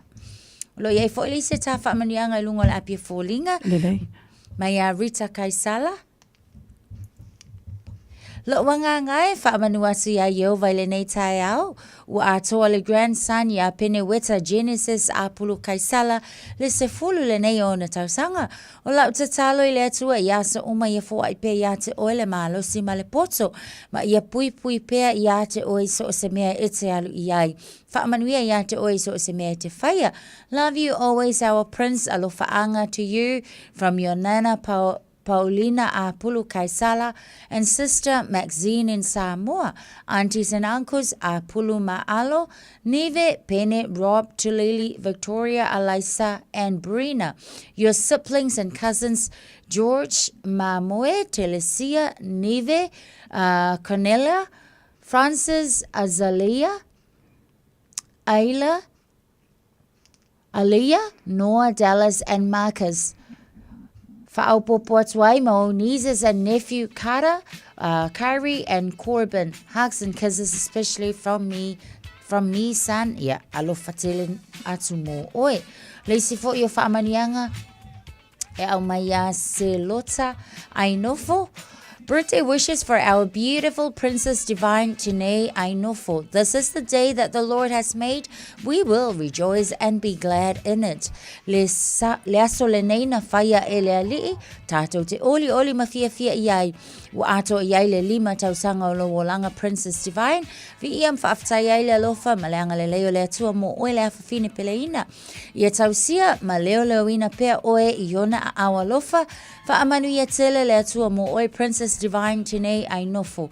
No whaanga ma whaamanuianga Milo, Nana and Papa, Nina and Selota Ainofo. Alwa tutaval aule atasha faman mole. Whaatalo whātu leo wala au mai man mawalo awanoa. Ma lor soi fua ia o lo masiopo. Ao soi tatina. Ia oro whaanga o ngeitinga o se tase o whanau. O skama o Christine le tufunga.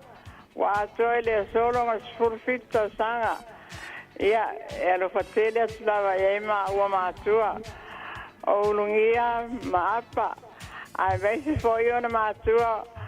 O le tufunga, o Sam le tufunga. Ma bulianga epi. Ia ona tua whaafinge. O le teine o Monica.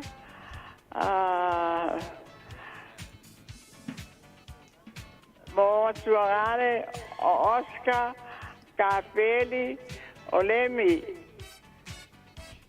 Ia, o Rofanga, o Ringeti na, mo le asfana, o le atari. O le matua, o le tfunga Sam, ma epi Pulianga. Ia, maduia le aso. Tailava. Soifua. Lungan tatu apia folinga maya alisi ai ono. Happy birthday ngaseaka fua mai seve tofilau. Whaamanuia atu le tamau le langi mo oe le tamau uma whaiona e au lia mailo wasu whanau le nei. I le aso whaaftai le tamau le langi uma whai ona e au lia mai nei tausanga e tele. La mātou tatalo i ato e whaau poponi si aso mo lo soifua a walo whianga i ai mau tiu te tonu o le ainga ai mai se le tala le lei whaatau mamao ni mai mo o le tama ia manuia lo waso soifua ile nei aso manuia fuafuanga uma mai se lo malanga atu mo Samoa atai au mātou te alo lo fatele mo o le tama ngā se aka seve ia o alo whaanga na mai le ai ono family. Mai a Cheryl Ainofo, happiest 5th birthday Divine Janae Ainofo, auntie loves you so much.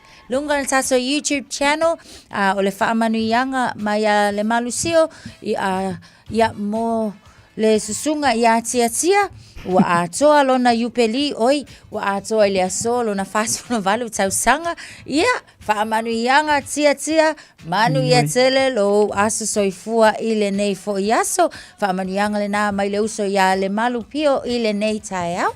Happy birthday, tia, whetalanga ia tia, manuia le aso soifua nei aso, ia atonu o ta uale na Atasha, Homa apia folinga YouTube channel I meli ia wale se silunga tato laina. Ia mai pulenga a le Radio Samoa tasilima I vatolu a mo, a vea leo whaatau waa, ia whaamanuia atu ai aso soifua outou o malava o loo whaamanatu le nei aso le aso tolu o Januari lua o lua lima.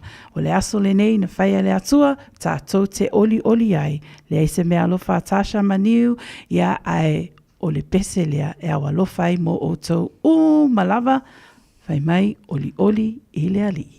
Ia las whanau tia tia.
Nisi nei o vaenga iti lunga o le ala tele o mai tau atu le na wena i nai swing le taimi le nei Lambie Drive Papatoetoe on the northbound lanes mai tau atu i o le na fo i wa amata na faisipisi la ititi ane a i le taimi le nei mai se le la tatu le tatou intersection with Cavendish Drive. Carbine Road on Mount Wellington o lo wa mai tau atu le taimi le nei westbound faisipisi i le anga i atu le na la tatu i le vaenga le nai Sylvia Parks Shopping Centre entrance. Panmure lo ua mai tau atu fo ile taimile nei northbound traffic on Ellerslie Panmure Highway ia maleanga ia tu lavala nai tu tono Panmure ua fai fo isi feo lolo le pisi mai ile taimile nei o le tae au. Queens Road on Panmure lava fo i mai tau atu le vaenga fo ile na o le na ua fai si feo lolo mai o le pisi mai le taimile nei le tato westbound traffic le na nisina o vaenga o le na ua yailunga o le tato wala tsele a o le loa loa lava ia o lo so longa le lei ia ma pea i le taimile nei o le tae au tui se fulu ma le ono minute ona tā leo le itu lai valu. Sole, eva mali pese, malo le whafonga Samoa, malo fo ile eva ile musika, Radio Samoa #1 New Zealand akoa, Simpson,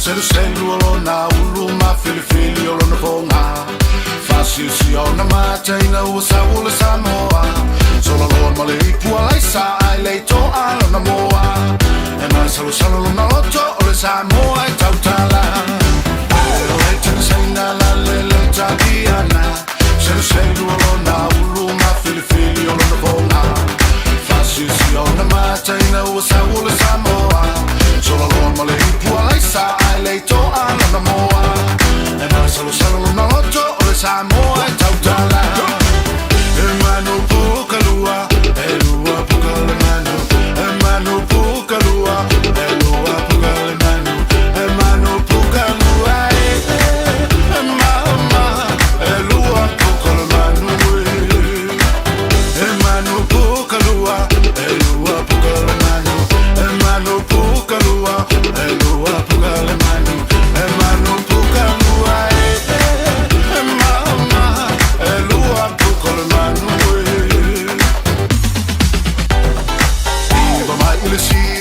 fai le mu eleva velo na fai na ai na una yule mu kene lunga malalo fa palengi ma oi pau sigo male ma fa lai fa tali mai si a wai tu ele una se ta si a wai tu ai oi le pu iba mai le si vale fai le mu eleva velo na fai na ai na una yule mu kene lunga malalo fa palengi ma oi pau Male ma fa lai fa tali mai si a wai tu ele unai se ta si a wai tu ai oi le pu e manu puka lua e lua puka le manu e manu puka lua e lua puka le manu e manu puka lua e mama e lua puka le manu e manu puka lua e lua puka le manu e manu puka lua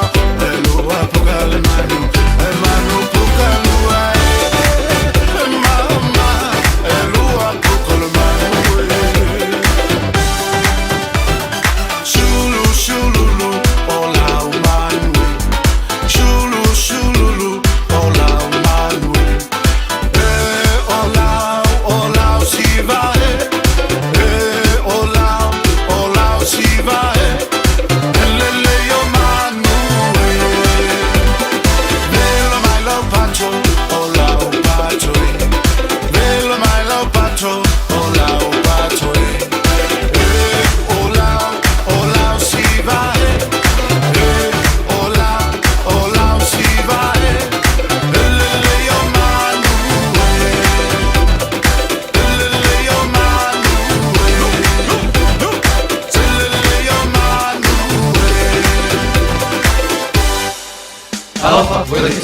Talofa, this is Pat Lam. Talofa lava o aola pi Mariner, mau pelo li tio. I le Radio Samoa tasi lima iwa tolu amo.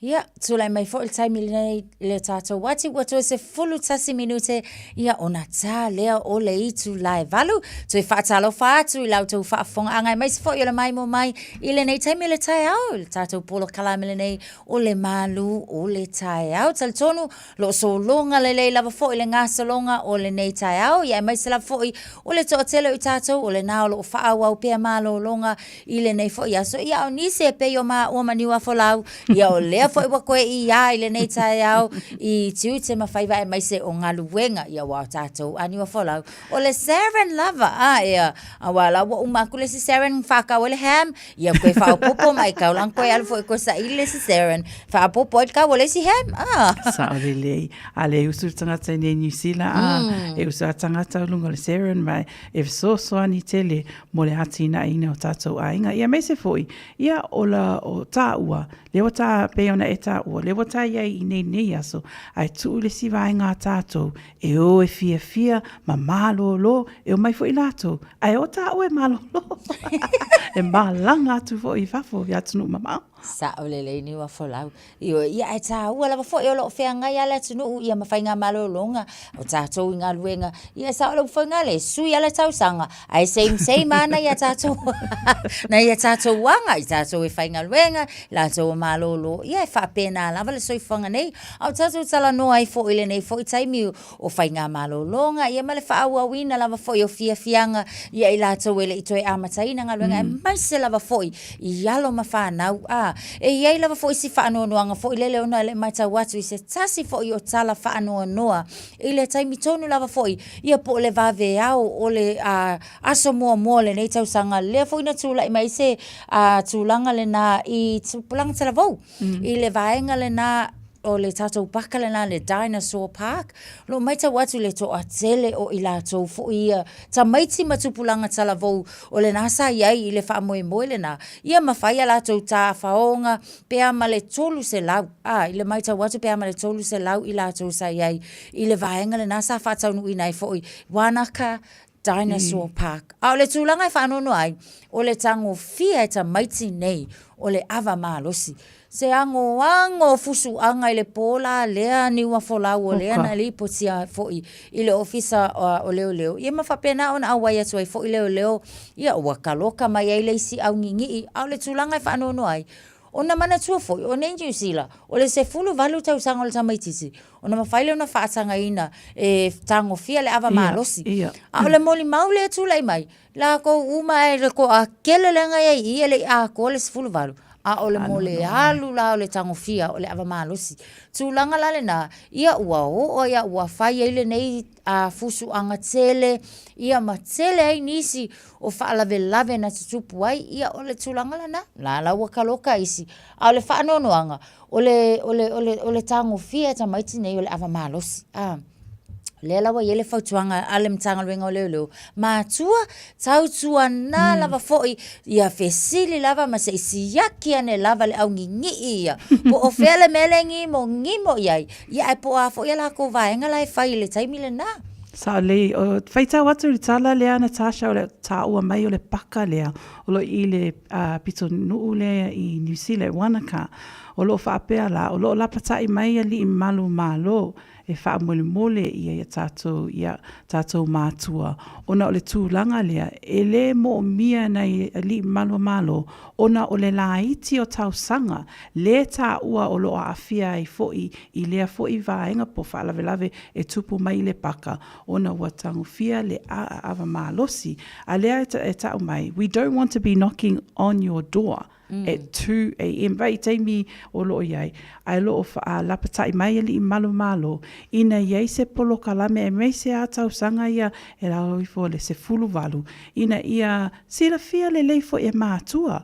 Po fea tonu o loo anga iai alo mawhanau. Mo ta whaonga fo I le nei vai tau le tau sanga. E mei se fo e le ngata la I ana I tātou mātua. Mātua fo e le se mātua e mana o e le anga sana tama.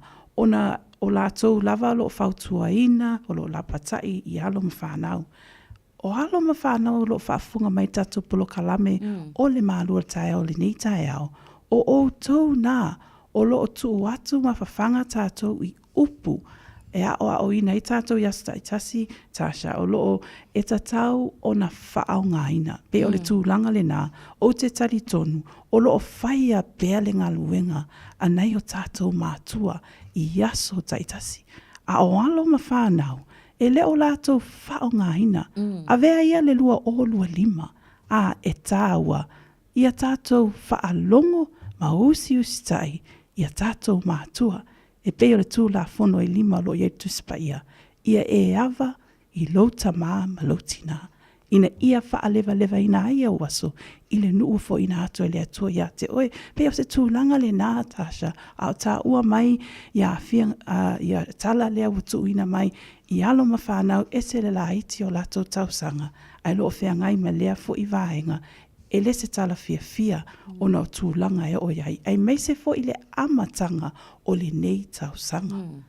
Tarsia, tau ina ia whai maa o inga, ia i lātou uma lava fo i te pilanga tala vau, a whai lava o tau a langona ina mai o maa leo maniwa fo lau, pule o kou malkou ko mumu e kou ki ko mumu ia maa ua, a o leo ua maa tala no atu le taimile nei, ia, whai se swinga o le nei tau sanga, ma leisi mea, le ai se mea o ngai te maua, i lou kango i le ava maa losi, ia ua e whawhewhete ina ai oe, ia o ngā ho ai leina e malo vale, ai muli ane, ia bo tupo i nisi whaalave lave, a o le tata so fautuanga aua awal whakaikai fua a whaiele i masangi awal whakaikai fua iai usi sa ia tamama tinama e ngofo le leile fale pe ha ole taime te tau ai ona e le fale Faile fai ngā lotu, ia ma e malo lo le fale, va aile mea ta umafa le malu o le fiafia tamam tina, aluange fai fale lei, ai awale sola fua alu fua le paka, wai tupaini si foi, fa lave, ia ona mafati ai leo tamama tina. Ole na, ole tausanga fōle nei, ia mau e tātou le oli ma le fia. Toi wha minute ana tālea o le valo, le tautua Radio Samoa, tasi 5 a mō, tā le valo o na awina atu lea tātou tala mai Samoa, ai tā ina atu tātou pese lea, nei a tātou whaasalaunga o na awina atu lea o tātou tala mai Samoa.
Tala fala va tia roa wa ta tala na nei le o nanga e veni mo fa tangoi au kilani New Zealand. Numero tasi John Coulter Drive i le Auckland Airport Shopping Centre. Tala fa tapatonu lava le warehouse ma le countdown. Lau fale o fula wiloa le e veni Auckland Airport Shopping Centre. A whaia lo sa ili se a o ngā a mata molo walu. Aua loe te toi popoli o le Galaxy Childcare e tele o na la lai au kilani I saute. E toa tele whaia o ngā ngawaa o le a o ina le whanau e iaia inga whapitoa pe a le sitala lo walo. Tolus fulu I tū la, free. A vanoa le vena le a onga mo whemalanga inga le whanau, free. Maua mea aia le whanau, free. E iaia inga whapitoa. Mo nisi whamatalanga, whafsotai le o lua tasi, o valu tolu, lua fitu, lua iwa fitu.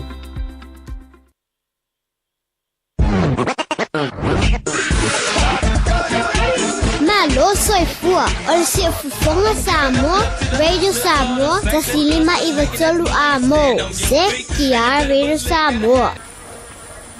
Fata lo fero tatu ko tunu le fai ungo le vai aso mo le tau sanga fonu o lo lima tatu mafuta ma fero ai le fai ungo le vai aso ia wa fo le fa wo wino le tau tu le nei tau sanga fo se mai al fa fonga tala tau longo mai lo tatu ko tunu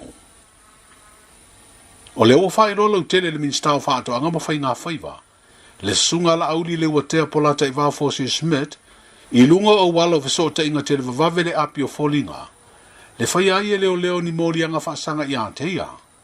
Ma o le asfarai le mua le neo Januari lua o lua lima, wanga ia tuai le minstai le ofisa au tua leo ia pia, mo le fai o ia monianga. I le saunanga whalawa I tere le sunga la auli lunga o walo so te inga tele vavave, na ia wha ilo ai o le mata upu le wha leve tau ta vale, na fia ai le soi fua o tu au maletino, o le mafu anga leo morianga leo na tele o si la fia, po a tonu ia morianga ai pe fia. Samoa, ele ai se me lilo I lalo le mata o le la. Ele ai foi se po ele au. El tonu e iai le tai au malama. Fasino mai ele atua na te whataunu I nai lana mi o tonu I le mata upu le nei. I tai ele malo lo le li o le lalo langi. Tau mawhai pea no so whainga ina ia vea le mea sao. E vea ma me se ai a vea le me se e fai ma me sa o mana tuai na ia longo puia li e pa ia ma le mamalu le tātou atunu I le tūlanga o iai le mata upu le nei pasi sila alo ia tuai na ia toa pe le tai ma ia malu le vai lau whafafonga I le nei tūlao le fiafi le aso atai au I le tau le se fulu le au o atuai mtanga aluenga leo e whaatino morianga e whaasanga I Aotearoa. Ona o le mata upu le nei.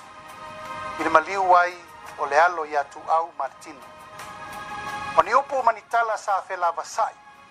I lunga o penga o whaamtalanga ma televisi whaasalalau.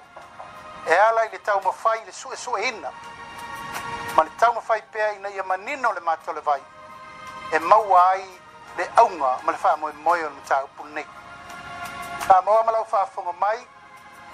Ele tau ngofia I tu waso whapenei.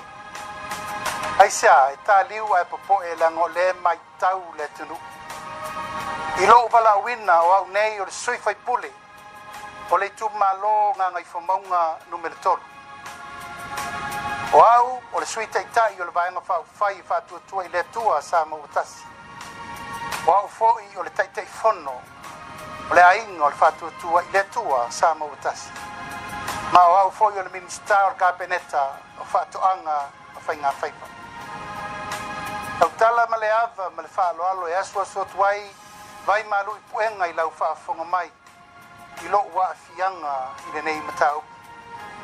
Mōlia ia o leo ina ia sairi le ami o tonu a wā le mataupu le maliu ai o tu au.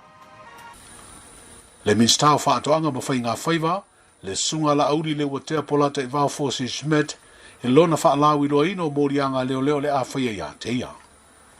O le masino meo le tausanga nei wa whaatulanga e sue ai morianga o isi tangata e toa lima e au fiai le whaipule o salinga tasi o lo tua ia foi I ni morianga soli tūla whono e wheso tai I le whaarewelewe tau ta vale na maliwai tu au ma le tino. Wa amata le tausanga fōu le wha maruai o teu fōu o tū la whono. E wha ngai o iai le ta alonga o le ponesi. Le e fia le to tele ta aloai. O ni teu ngā wha iloa le pūlenga o ta alonga o petinga a Samoa. Na mawhai o na fausia le mai au ni wha tele noanga. Na whaia lea le motu o polu masawai. I le aso se furu ma le aso se furu lua o te sema o le tausanga le te nei. Wa wha mawhai lea tū la whono le matua te tau. O na taro sanga se lai sene mo le whaia o le ponesi. Ma ia wha ngai o ia mai fo i le no fuanga. O i to tonu o le lai sene. Wa tapu ai ma wha sao na toe whaia ni to tongi o ni tangata e ngā lulue i le whaia o le ponesi. Se tasi foi o ai inga o le te tau. O na toe wha ngai o ia se ponesi se tūlanga wha pisi nisi. Wa wha sai foi o na toe ta aru ni tangata e luas futasi te usanga ma lalo ifo le mātutua. Ma ua sa foi o na toe wha o ngani tangata e luas futasi te usanga malalo ifo, e fe soa soani le wha ngai o ia o le ta longa. Wa ia mai fo i ia tū la fono, le tau o le nu mela e wha tau wai e 5 tā la. Ma le manu malo, se lau luas fu 5 tā la, ai o le tupe mamamo le o wha ngai o ia, le laisene ponesi e 5 se furu tā la. Wa ia fo i le ia inga o ia tū la fono, e te tau o na maua le manu malo i le aso ma le teime e mawai le nu mela o le ponesi, ma ia le si lia i le luas furfai tu la. Stasi lo mafua anga pe ona si la fia. E vevesi ei tangata ta alo manisi o le au fai ponesi. Ona e se inu melo le loto le fia le stonai, sa wai ma le nu melo le ponesi. Ai onisi manu malo e fatoa maua i le isi aso, ia po le isi va i aso se so ai, ia ma le fiu e turi wa le maua, pe maua foi, ai wana o se vaenga o le se leni o le manu malo. Wa matua tapu ma whaasau na toe whao ngā, so se awala wha teknolosi e mamori e le tupe le manu malo. O lona winga e tu usao i le ao le tangata o manu malo lana se leni i le teimi ua mae au na se iai nu melo le loto ma maua i le ponesi. O le asalulu le aso mua i anu wali o le neitau sanga fōru o olua 5 na amata wha marua i e teunga o tū la fono o lea ta longa. O lona winga o le se mua le loto le aso tōna i o le vai aso nei e te tau na usi ta ia le au fai ponesi teunga fau o le tū la fono o lea ta longa fai tupe. O le whenga e o le tātu o tanu maso whae longa ina i le tau amatai o le neitau sanga fau.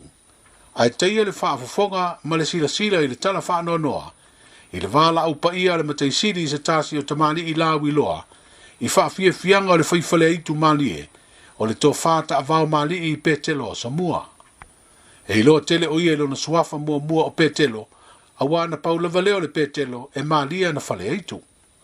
O se whaasala launga i lunga o penga ta wha ilangi, na whaatala no ai o ia i se tausanga i le ima mau atu, na ia wha matalaila na tāleni o se mea alofa mai le atua, sa fesoa soani i le 5 vai o lona ainga i Samoa. O se tāleni fo ina ia fesoa soani ai, i le tele o ngā luenga o malu e kālesia, le ana lātou ave o ia i malanga e whaafia ai, ona o le sa ilingo ni se leni. O aso whailunga ina o le tātou malo e pe o tuto tasi, whapere te wila, o nisi o sauninga sa masani, o na whaafia ai pe telo po le tō wha ta vau mali. O lo lawa tangata ia sa ola mai le fioanga leo whale a puna i pia. Ia o whialo loa ia lea i le neila lo langi ma mai le tāleni, o le mea lo whale tuana mai a te au. O na o whialo loa e lole si au tāleni. Ia o le whale mua no whaia i Samoa o whasa. O le whasa me tisina mua o whaia i le nuu leo pui pa oa e whaia o loto pā.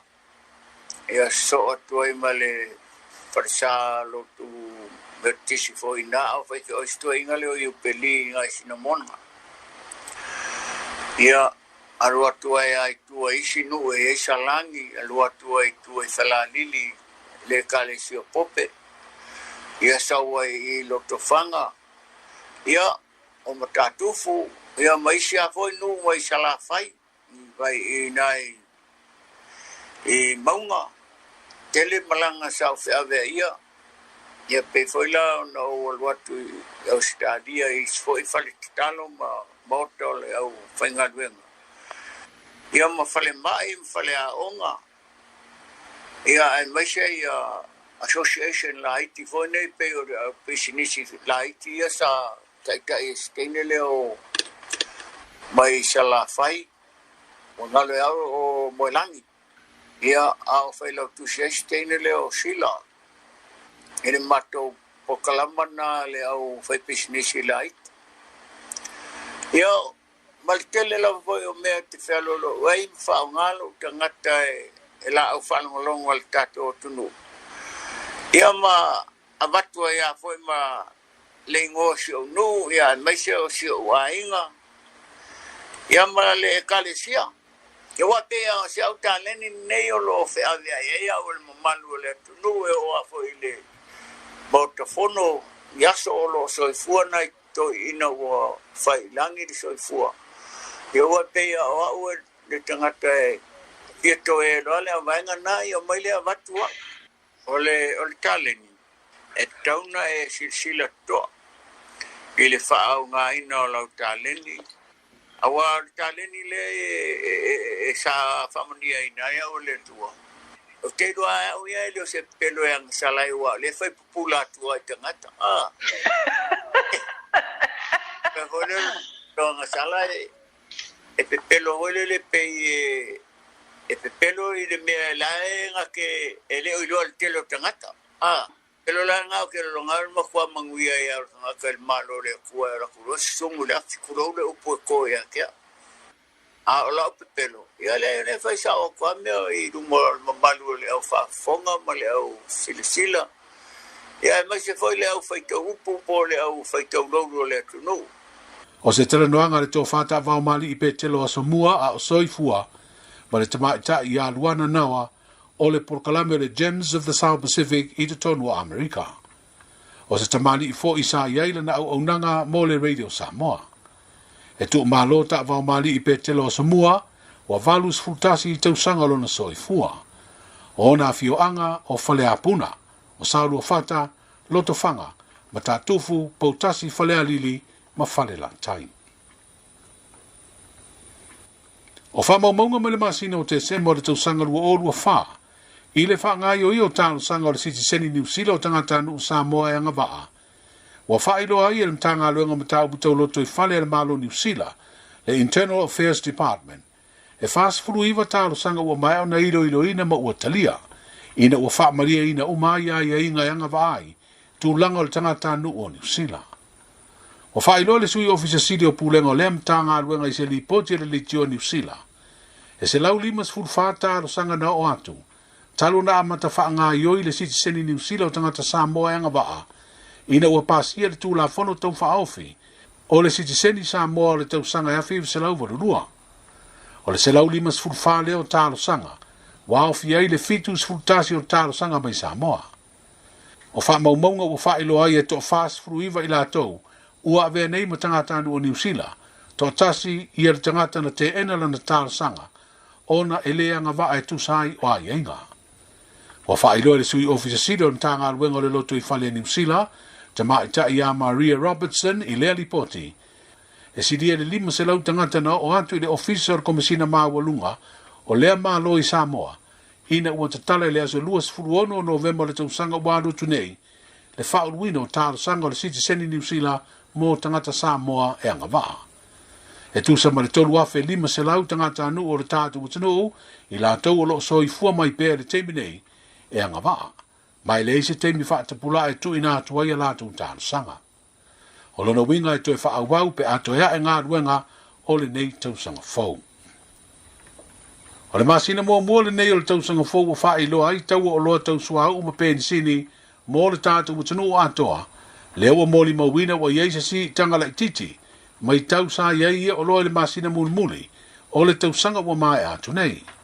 O te sembo le lua o lua wha, sa lua tā la valu sene, le tau o le lita o le pensini. Ai o le masina le nei o Januari le lua o lua lima, o lua tā la iwa suru lua sene le lita. O le tau fau o le soa u kiso, o tolu tā la valu sene le lita. Ai o le tau sa iai le masina le te nei o te sema, sa lua tā la iwa sene le lita. O le kalasini a te sema o le tau sanga le te nei, sa lua tā la ono sfutasi sene le lita, o lona tau fau, i le masina mua le nei tau sanga fau, o lua tā la fitu sfutasi sene le lita. O le ata manino la le si tanga fau o le tau nei o loa, o le kalasini e se fulu sene ua wha popo, swa u kiso iwa sene ua si ti ai, i le male penisini, e wha sene ua si ti ai lona tango.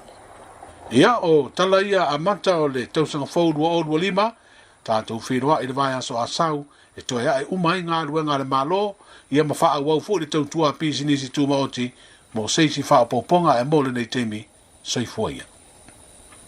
24 hours a day, 7 days a week. Radio Samoa streaming live on www.radiosamoa.co.nz.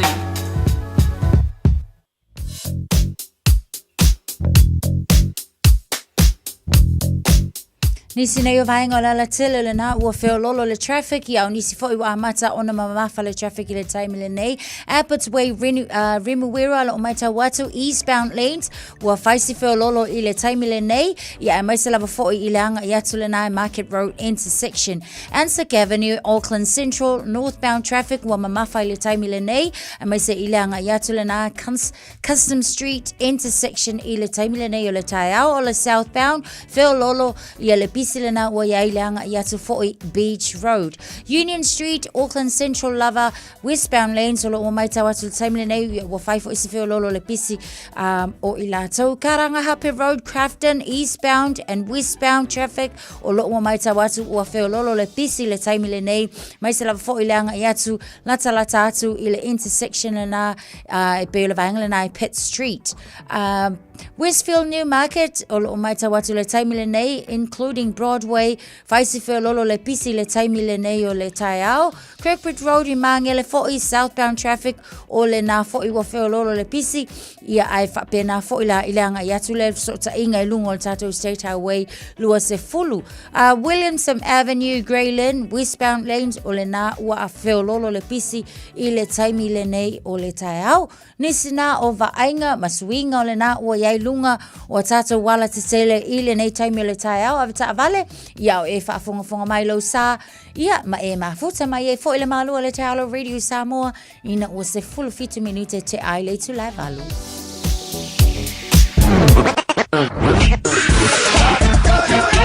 Malo soifua o se fufonga Samoa Radio Samoa tasilima iwa tolu a mo se kia Radio Samoa.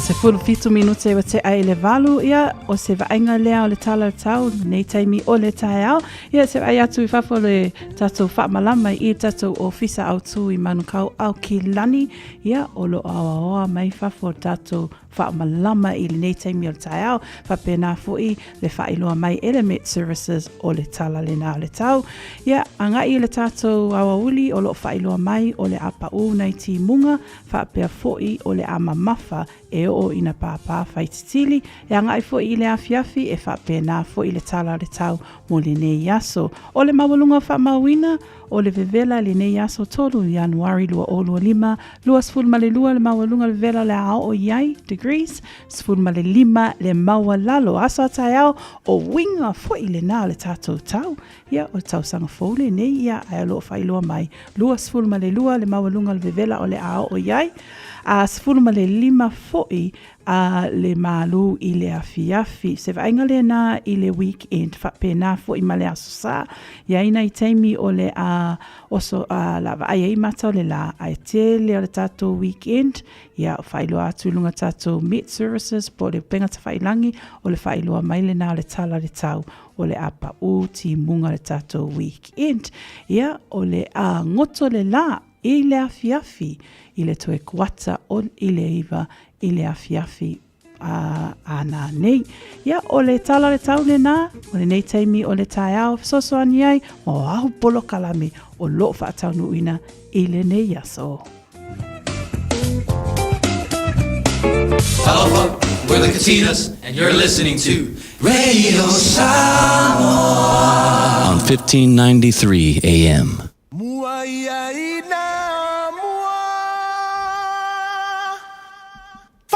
Whoa.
This is Pat Lamb, and you're listening to Radio Samoa, 1593 AM.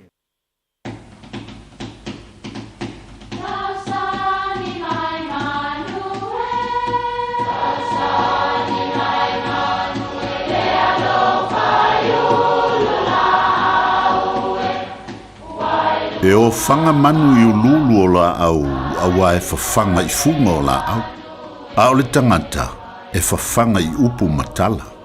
O le mawhileo o alanga upu mamuanga ngana Samoa maona whaapongai e a fua I lona sio mianga. O lona lea sao I le whaatufunganga o le iloa whaale aso mai le tautua se ia o ina pule. O alanga upu mamuanga ngana ua lanto mamanuina le tō whamanino a Samoa mana tua fo'i e tāo fitau muli le atunu. Ua tolo paa le mata upu. E maua mai le tolo fia e paa o se mea. O paa e fetolofi whaalilo lilo I le pongi sa ili mea ai. E whapea tangata e tau mo whai e sui se tonu ua uma o na whai e ala I talanoanga whaala tua. Aile au maia I luma. O upu e whailoa antua I le fia o nau se mata upu ua musu ia mua tangata I ni whau tuanga. Le manuia. E fōringa maia li ua tolo paa le mata upu mai le whapea ni whainga whaatamali. Manatua le upu o le whaiwa o tamali o le sau noa. Ai le o le whaunua vao. Manuia lau whaasausaunga. Talo fa Samoa. Wa ule nei o kasu tialu. A wale suia le ngila wa le kio. A eva mai ina se fulu lima iwa kolu. A mo. Radio Samoa. Vevela a.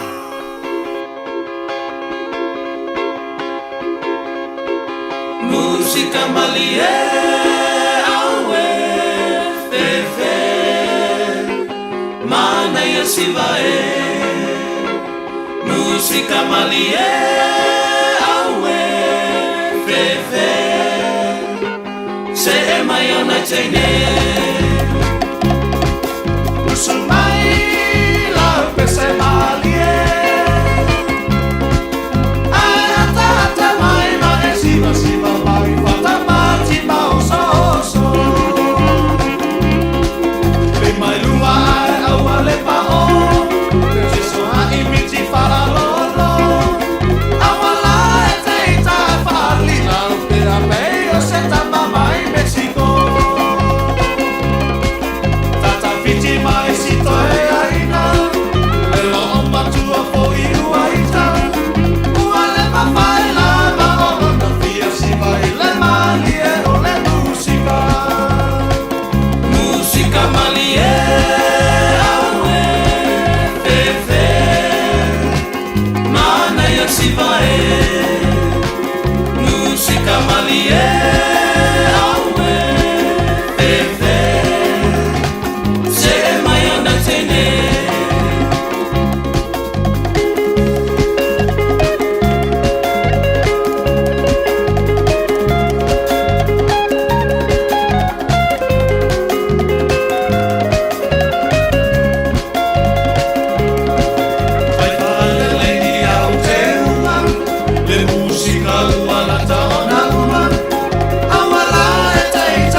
Taimi lunga le wati lea ua 25 minute te ai le valu Tautua Radio Samoa tasi 5 a mo. Ia fatalo fatu tato o malava i le tato wo o Chris. Chris, ia talofa. Ta monere le fore tora o wa mi o toni teo a vi le formula le to ni tau matangu fita o le fole tua a la famiglia maude mutato ni tau a fai mai fauta le fa pupu ina le a o le ia le mafaolo le tutuli fo io na taninga ia le mafafonga a amen na fred na o le aso na tolu ni o nei tau sanga a ile nei tau sanga le wafero lima ali fred na tata faftai pera i le na no fai tita tau mo fai tata wa dia menei tai a pole nei aso a ila lo fore tua a le famiglia le fa malo si le pola o mo ta ni te o famiglia fa mai fa out e le fa pupu ina le a o le ia le fa o la i mena no winga li fina o le mena nen ta o me ta o ni ia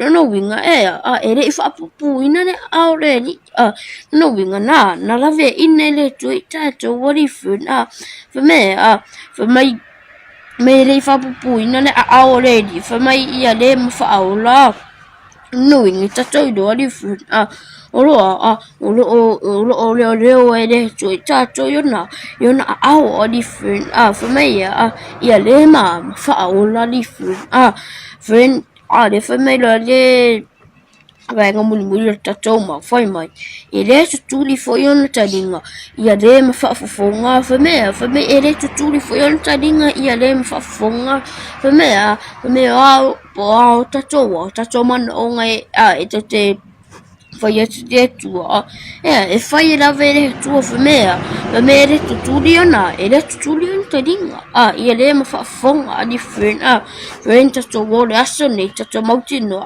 e le fa pupu ina le ao le di ia te tatu ia le mfaola fa me e le tutuli foi on talinga ia le fa fonga no winga e tadi le tato mana o ngali friend yo tato mauna mu tato ni teo pa mnia tele toale tu mo to mania ne yaso ka place la friend ni le yaso fa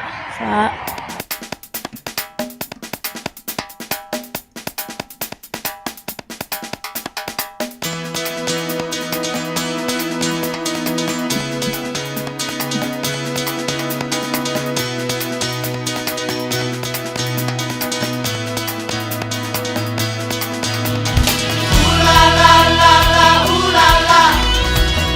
la la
Lawful from Take-Home Bay. You're listening to the international voice of Samoa, the one and only Radio Samoa, Tasilima Ivatolu Amo. Hey, do me a favor, please. If you wanna smile, don't change that dial.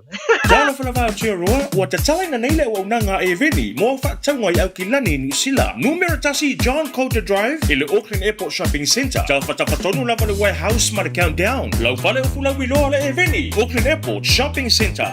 Talofa Samoa, i mawhai na whasoasoani atu Dr. Chen pe a whai te a fiele mai suka. Tōta mawalunga, le maua se whanau, mai sela, whatu ngao, ti ngā le ua po tuli, whaalusi le tino puta, kānesa, ma le tino mangeso.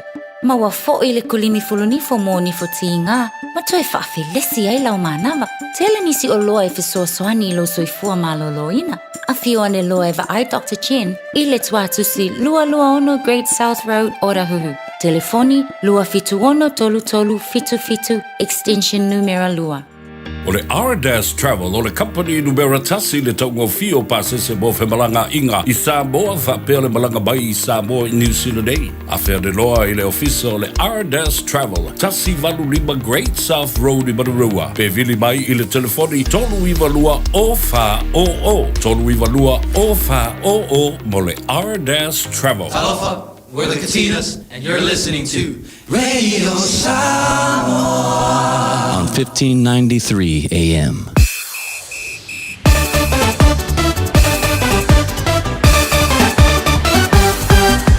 Shake my love, she vai faile shake. Kanga ol kapi se fast name. Eka dum dum here, eka dum dum there, eka lalfa everywhere. Shake my love, she vai faile shake. Kanga ol kapi se fast name.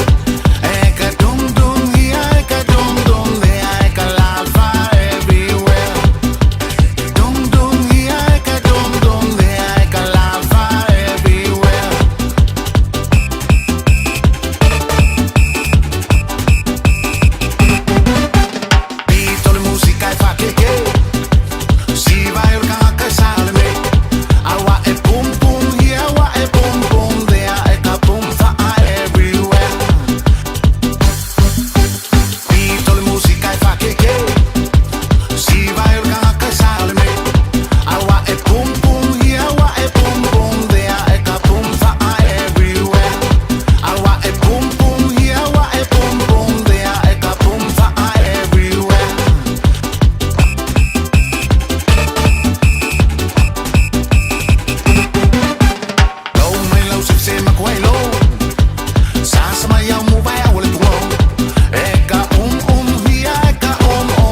tasilima iwa tolu amo.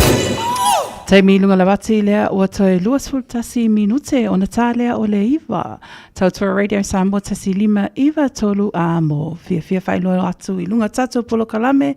Lea wasu mai matala au mai. Le feta lainga I aso alo a mua. Lo whatasi mai lunga tatu polo kalame e whamanui atu ai le tausanga fo. Ma whatalo whatu I lau feta lainga I le nei tai au.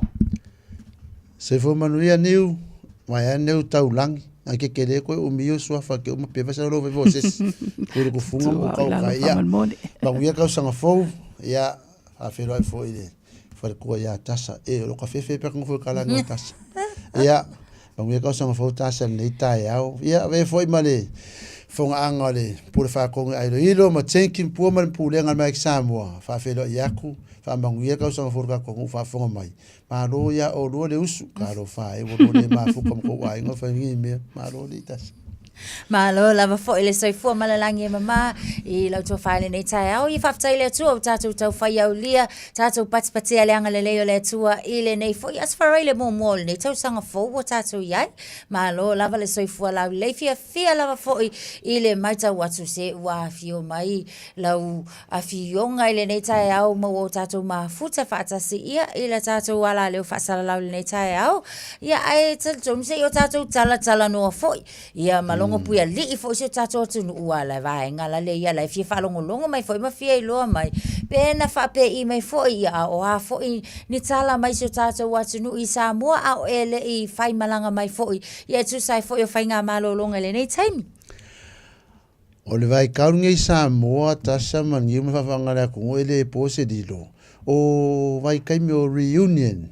o vai kai mi o sa fai vai kai me fai poi ponga ile kaur nga kula vai kai me makangi ma fa kaur Samoa kai me le aur se lengi vai ngale mai fa fai poi po mai ngai fai reunion ia se kala ka mai nga a ma ko vai Samoa o vai aso kele yo bangu ka ngi las kisimas e fe freskime a vai aso kele ka ngi ngai aso nga fu o le oki aso lu or fa masingonga aso lu sa fai aso aso kofi ya wa ore ko ngase ai aru ngofora fa ile singu o fa pe ngale o langa mo ma ko Samoa ari ya pe fora fa msingonga ngama ko ma ko me se umaro mso nga ai ngai ko ma ko ngu ya elu wa ko mi ko la nga ngu ya ma se ma ko se lengi ma ko ai I fa le ai nga ai fa mo nga nga fa msingonga ya fo ri nga Samoa fa me si sole se nga ai kupe me sa fa ai kupe pe Samoa ko nga me kupe ma ko Samoa mo ke ya ngai kala ma ri nga Samoa ai ese le maka ngofio Samoa o kala fo o mai ngeli ngasula ngaso Samoa au ko ke ya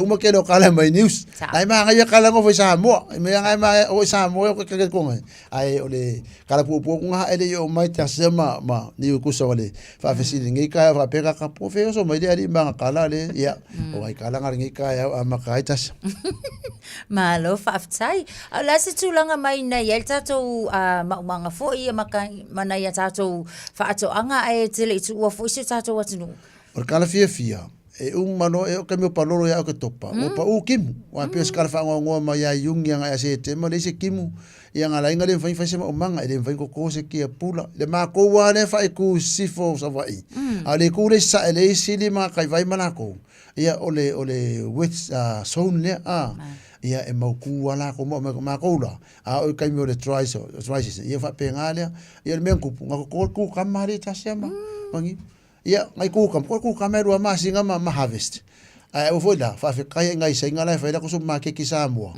o ku ai la ku kameru o ku ai for ngal fa ka sai ai lo fangi ele ko e foi la nga sai nga kasi me sa o sai ngala ko via ai o mau manga ia nga o ke to palo ngo mo palo a ma ka ko ka pe ngal mau manga le ko ang fo via ko ai malanga mai e fa nga ai ka ki munga ngai pe fa facility sama ni mo la fa ngala ku so le tulanga lau tātou containers fa amatala o le asa taimi o le amtanga o tau sanga nei e tawai ona i se kako containers fo ila lea mai Samoa ia e fam ko fa ele nga o ula sa pala e contain e ia e si fo ka ka fo ko fa ka lo ko me makai oi mo ko container ma ke ki o le product mix e le nga le kalo e sa i mare uru sa i mare fai e sa i mare esi sa i mare o le kala fa ngongo e pe la vo ngi ka o ma ke e le se vai sa no le mo uma me al vai sa ia o ngai wakele ia fale kalimaro I Samoa waru le ngiu ia fa fa ngala mo se ngiu sa wingi fa maru le au fia ai vai salo ia vai kelengi o Indonesia nga le me vai ku vai salo a skula ko nga ia o le container lai fa ka ru kai miningi ko nia sa mai sa mo la maka ngo te sema ia ngole honi tem sal pu kai miningi ka usanga ia fofo ia ngi ve mal au fai container por asa kala mai mo ka ko wa u ia fai container fai ma umanga tasama mani Malo faftai ola la se umi ole fo fai malo longa inele o fio nga le totally samo. E fai se umi. Oh. E me ko fo ka ko pe merka vale. Mo fai le one of fitness. Ka fo la fai ma ka kala ko la pe ka vale siak. Ai siak o. Ya, ole si ole vai ngol mo one of vai po le mori ka vale. Vai ko nga umi ngo so aro. Se fai mo ka wila ka vale so aro. O nga le wa ale anga mo ka wila. Ya esa o ia rumanga. Papa maka wila ka waso pa pengar nga punga wo papa maka wila no ro. Alo pa mo ka sa fo mga. Ol vai nga a umbi ngofo posisi ro masinga. Fai mo ka ko ngai maka wangere ku fa fonga nga. Ia a le ya maka wila a fai fa ro e fa so ka ka vale. A vale ko ka wila. Ia ol a ngofo fa le kalau ngalo isa malalulangi. Malo ia tal sia yang lele tu fatanu ina male manu ia foi ia na foi fa mo nga ia sina tato li poti mal tato market Samoa I New Zealand nei au le fa mo ina foi tato pol kalam. Tasama ngiu ngo sauna e fai pankeke ma ngili. Ai vai fa pa reino makawasa. Ia. Nga vai sano fa na le lo ka ko le mo. Mo umalo o le pankeke la ai fai le ngakala po ala poko naia e maka ukia la poko la wai ke la poko mo polo piriaki mala poko le polo fakava le polo e ke masalo la o le vala nga ka mo nga ko ala po o pankeke e mo ma ke le me ke lunga polo no me kusan pankeke ai ka mo per kala fo nga le o se inu le ne vai e le to fi o se ai le pankeke le to fi pankeke e tau ia mai amuia foi e leva ai mai ai tonu mai la po pankeke pe ko ke kofo e pele ai pe ya ke kofo ka ko ngai per kala le sko ngo ko me sa ki fanga o ko se me ai me ko fele me ai mai vai le ulu ngala fi ka po ko mo ma ko ya or kala ko ngal ma ke ka kala le varu lo ma kala ka mi ngai e ka pungi foi le lua e nga fi mo se maro ro nga au ngaru ro ya ma ngele ma reino ma wasa e pe fo oro wa le fa ka ya mo ro le maro ro ai masu ka ko ina ku ka ya mo au fai maro ro ngale se uni ya ai or kala ku nga lo mo ro umala la foi mo le me ma ka kalo ma le ulu fa pa pankeke ko esi supo esi fa o siesi so le fa o mga muesi mo le meso le ma ke sa e os kala ku nga fa kai foi la ku lango mai e pe la fa ku kala mo ya fa i kai kam fon ka mo le por fa ko ai ilo ya mes foi pu le nga ya tenki no hangel pu va ku fa kai la o ko nga nga ki ka o lo fa o si de fera ku le o nga ma keki fa kai foi la ku lango ala ku fa kau ia fa pe nga ko mo nga lo fa ile ngai ka usang fo o savalia do o do lima vi ele li ki ngar ka ku fa fa kifa ai le fa kifa lo fo le ko ka ko ai me sa so alo le ka ngo ki so alo la ko vi kifa so fo ai lo fo le ko so alo so la mo manos mo vi ngai ya so alo ki ke vi fo fa nga la ku ngu o se kala fo so alo fa le ko fa fo mai e una ma ia ka ko vi fa vale ia ai ka ko nga vai ma fo fa mo vi eso Alo fatai ia na sa mo vai fa fonga mai fo il tato pol kalame wale simo so oi ia pe na fata si mai fo il to fa so ala ile nei tai au sa wina ia manuia fo ia love singer ole nei ya so la fianga mes fo ile to fa mes faltua ia pole tau si fo ile nei tai au sa mo manuia tele la fa fonga anga mai ile nei tai au awana ingalo anga yatu mai ka ko pankeke la poko la poto mana ia mala la po ile nei tai au ia fatai manuia tele le nei ya soy fue ella.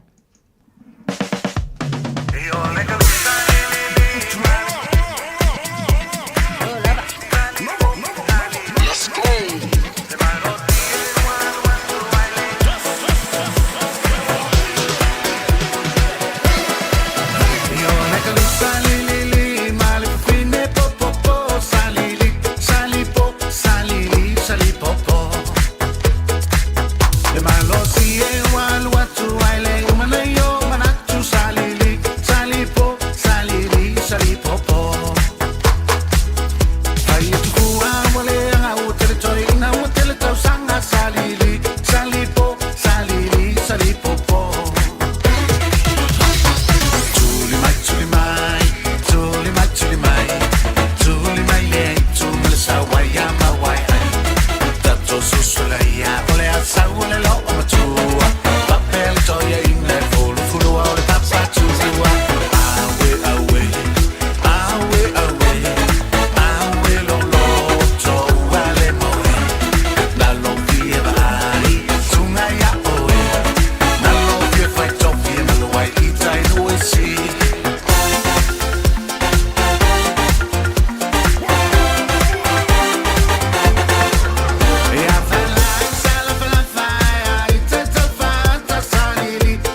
Eva mali pese. Malo le whaafongafonga Samoa. Malo fo ile va ile musika. Radio Samoa number 1 New Zealand akoa. Sipso. To eva minute na tale o leiva na suia fo ile alo na fo so mai matala au mai fe talainga ya tia multato polo kalame ole fia show tale eva fo i awina atwai tato tala vai fanua ele a onanga ale a fionga fatua ya salvao ia ale taimile nei e fia fa ilo atu lunga tato polo kalame lea ua whaatasi mai lunga tātou polo kalame le pule o le tātou company o le Digicel le a fionga ia le au pepe lene o lo whaatasi mai lunga le laina ia whamanuia atu le tausanga fōu ma whaatalo whaatu i lau a fionga le nei tae au le au pepe.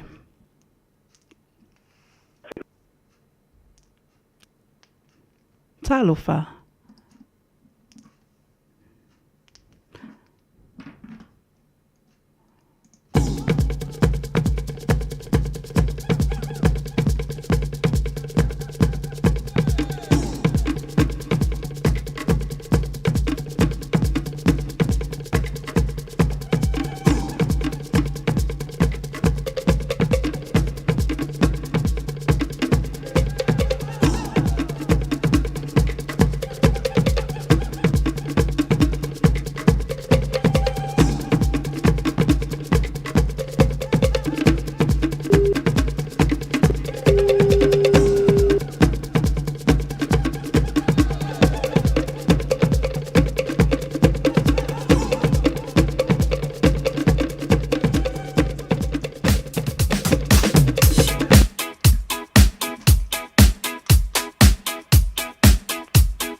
Kai milunga la wati lea ua toe e ono minute o na tālea o leiva, tau tua Radio Samoa tasi lima iwa tolu amo, toi tamwhai atu tatu whesota inga, ma le awhionga ia le au pepe mai tatu company o le Digicel.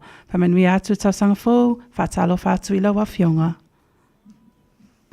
Whatalo whatu i lau sunga Natasha lo e tulai mai fo i le poe le nei a taimil tai au, whairoa i atu fo i tau sangafou, pa ia o Samoa lo mafuta mai au kilani ia me se fo ila to lo mafuta mai lo ngalo penga te failangi te tonu ia lo manu ia to mai le ngale le yo tato matai sili ia a o tanga ye fo i ma fe au matiute ia a matai nei te sanga ma lo se fo manu ia Ma lo lava soifua manuia lawa fionga le au pepe. Ia tari tonu na maua e lawa fionga ia me se foi le a inga alii se tausanga fo manuia.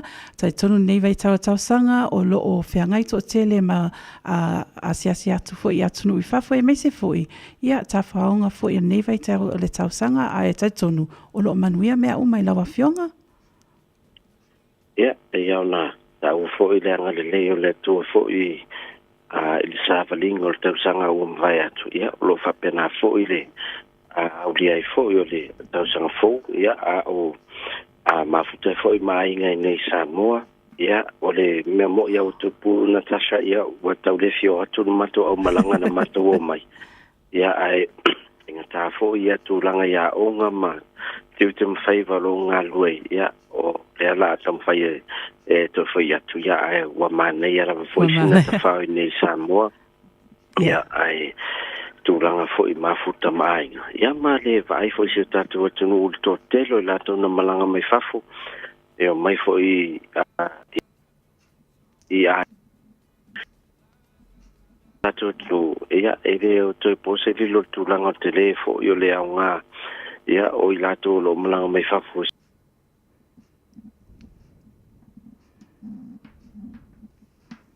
Le tamau ainga o se tātou atunu. Ia tatson. O tātou tutu stau. Ia o lo whanga solo pēr.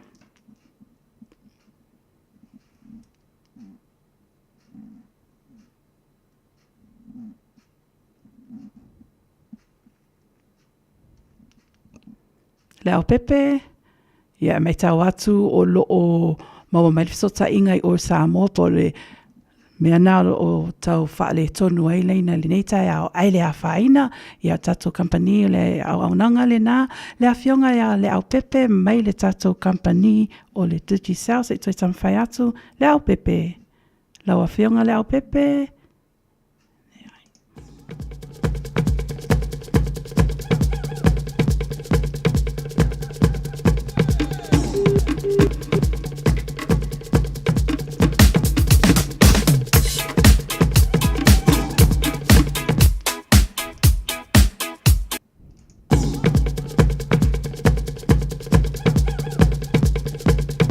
Taimi lunga le wati lea ua toe tolu minute o na tā lea o le iwa o na tuua lea o le nofoa po le tato polo kalame o le maalua le tae au whaletua ia Natasha Vaelua ia malo ni tangata niwa folau taito ta loto le tautua lea o toe tolu minute ia tuina atu fo i lea vanua lea loa fiongat whaletua a wā foi o le ua o maisi ui fo i le tātau tua le nei tae au ia tu atu fo i lea vanua lea loa fiongat whaletua.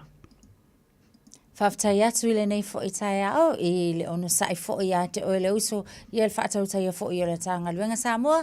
Whaftai tele lau tau tapua inga ma lau tau whaamanuia I le nei tai au. Tal tonu e le tau matea lava I ma ue nei I la o tau te talo ma la o tau whaamanuia. Manuia tele lava fo I fuafanga uma o le nei aso. E mai se leanga I atu fo I le weekend. Tātou whailo ai saso mo moi le lofa ma leanga leo le tua. Tu whaia soifua.